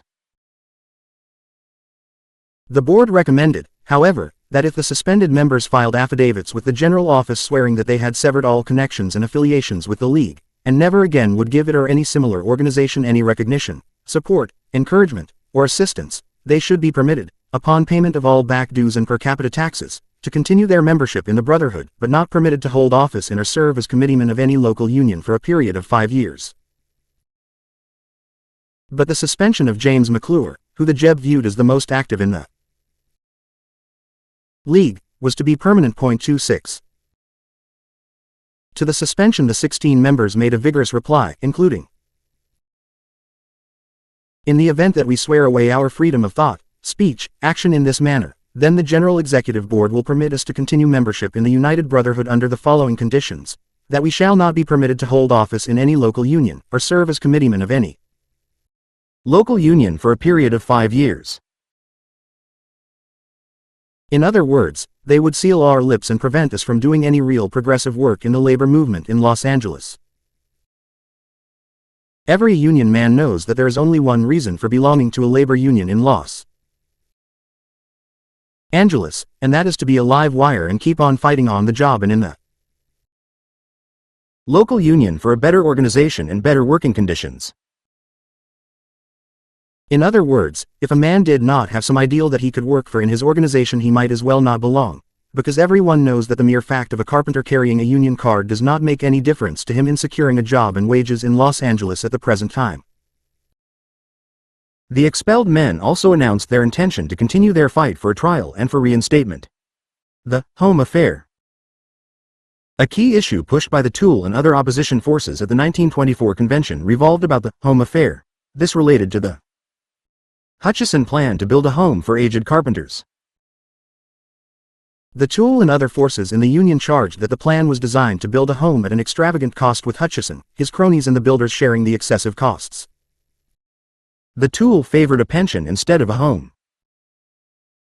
Hutchison had raised the question at the 1920 convention. However, opposition was strong and the officers were given permission only to look into the advisability of establishing a home. After officers of the Union had been royally treated by Florida land speculators, the Executive Board issued a circular in March 1923 endorsing the creation of a home in Florida. The carpenters were requested to vote in a referendum for or against the purchase of a home. In June, the Executive Board announced the favorable passage of the measure and, in December 1923, the purchase of a home site near Lakeland, Florida was announced. The price of the land alone came to almost $500,000. The eventual cost of the completed home was $4 million. When the rank-and-file carpenters discovered the cost of the land alone, a flood of bitter anti-Hutchison feelings swept the Union, and protests against the purchase poured into Indianapolis from all points of the compass. Shortly after the vote was announced in July, Local 562 of Everett, Washington, complained that its members had voted against the home proposition, yet had been recorded as voting for it. This was a typical Hutchison device, although it was not usually exposed. Hutchison brushed off the complaint with the reply that he had appointed the tabulation committee, and it had not committed any irregularities. A special investigating committee was then appointed by the Everett Local, and it sent out 50 questionnaires. The committee found that at least 4 other local unions felt that their votes had been tampered with. With this, the officers of the Everett Local demanded a recount. The Executive Board refused the request on the ground that the constitutional limit of 30 days had passed after the commission of the grievance. The Everett Local then sent out 500 letters of inquiry. From this random sampling, they discovered that at least 30 locals felt that their vote had been falsified, and that the home measure had failed to get a constitutional majority by at least 196 votes. Still, the executive board did nothing. Early in 1924, C. J. Mulcahy of Local 632, Providence, Rhode Island, distributed a circular among the various locals initiating a vote to abandon the home project, and put a pension in its place, the plan proposed by the T.U.E.L. Mulcahy won the support of 280 local unions from 46 states and Canada, representing about 70,000 members, behind his petition. Again, the executive board turned down the opposition with a series of highly technical reasons. The home issue next came before the 1924 convention. The opposition was led by Mulcahy and Morris Brown, member of Local 376 of New York City, who was a leader of the T.U.E.L. in the Carpenters Union. With the support of various opposition locals throughout the country, these two men introduced several resolutions proposing reduction of Hutchison's power. Not one resolution passed. For daring to challenge Hutchison's home project, Mulcahy was attacked by Hutchison's goons and beaten up. Still, Mulcahy made sure to be present at the last session of the convention when the home issue was finally taken up. Mulcahy asked that the executive board's refusal to conduct a second vote on the establishment of a home be repudiated by the convention. A delegate arose and moved to table his appeal. Hutchison refused to allow debate on the motion. Here is a sample of the dialogue that followed. Delegate Mulcahy, give us the right to be heard. Hutchison. The motion is not debatable. Delegate Mulcahy. Do I understand then that the appeal of Local Union number 361 will not be heard before this convention? Hutchison. It is laid on the table indefinitely. Delegate Mulcahy. I appeal your decision. The proceedings of the convention then states. Delegate Mulcahy refused to obey repeated requests to come to order. Hutchison. Delegate Mulcahy will be recorded in the proceedings as no longer a delegate in this convention. 28. On the eve of the 1924 Carpenters Convention, the T.U.E.L. had published and distributed an appeal of Local Union 376 to the membership of the United Brotherhood of Carpenters and Joiners of America to the 22nd General Convention from the decision of General President William L. Hutchison and the General Executive Board. The appeal set forth an 18-point program.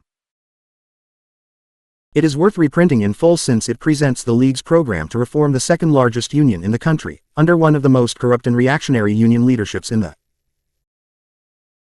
United States. It included 1.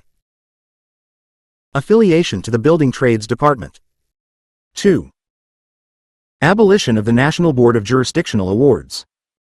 3. Development of job control, so that the workers can put an end to the speed-up system and stop the discharge of workers at the mere whim of the boss. Building strong job committees means building a powerful union. 4. A 5-day, 40-hour week. 5. Uniform agreements for all building trades workers to expire at the same time in each district. 6. All agreements to be ratified by the rank and file. 7. A joint drive to organize the unorganized under the slogan, A 100% Organized Industry. 8. Old age pensions. 9. Reinstatement of the Los Angeles expelled members and readmittance to union activity of Fred Burgess of Philadelphia. 10. The right of minority opinion to freedom of expression in the Union. 11. The right of the General President to suspend members or locals to be abolished.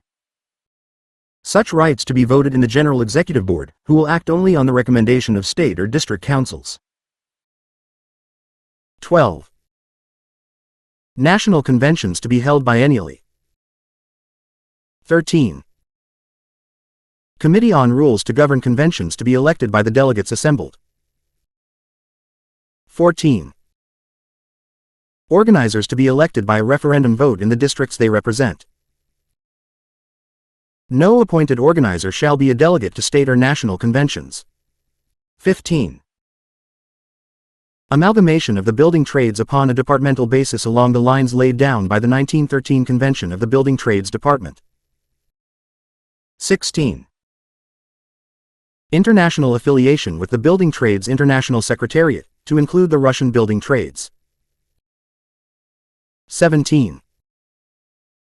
Independent working class political action to protect the political interests of the workers.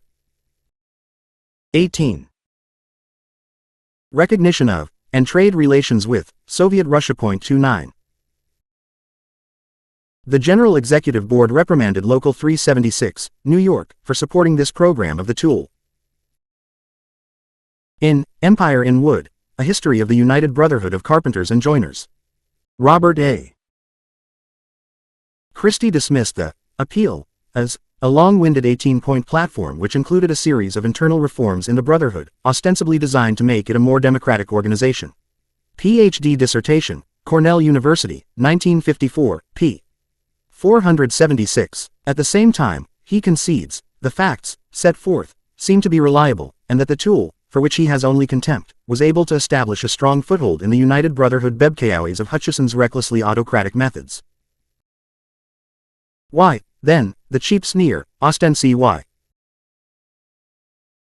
It charged that the program contained planks in opposition to our laws and constitution and not in conformity with our objectives. Just what these were was not spelled out.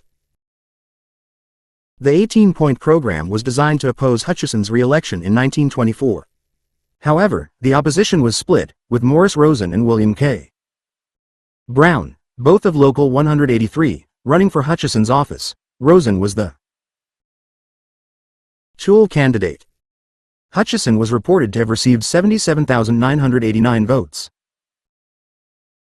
Rosen 34,436, and Brown 9,014.31.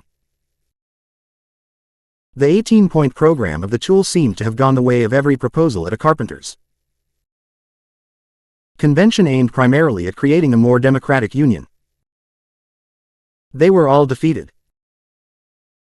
But, as we shall see in our next volume, the T.U.E.L. 18-point program continued to win support among rank-and-file carpenters after the convent. T.U.E.L. had seemingly buried it forever.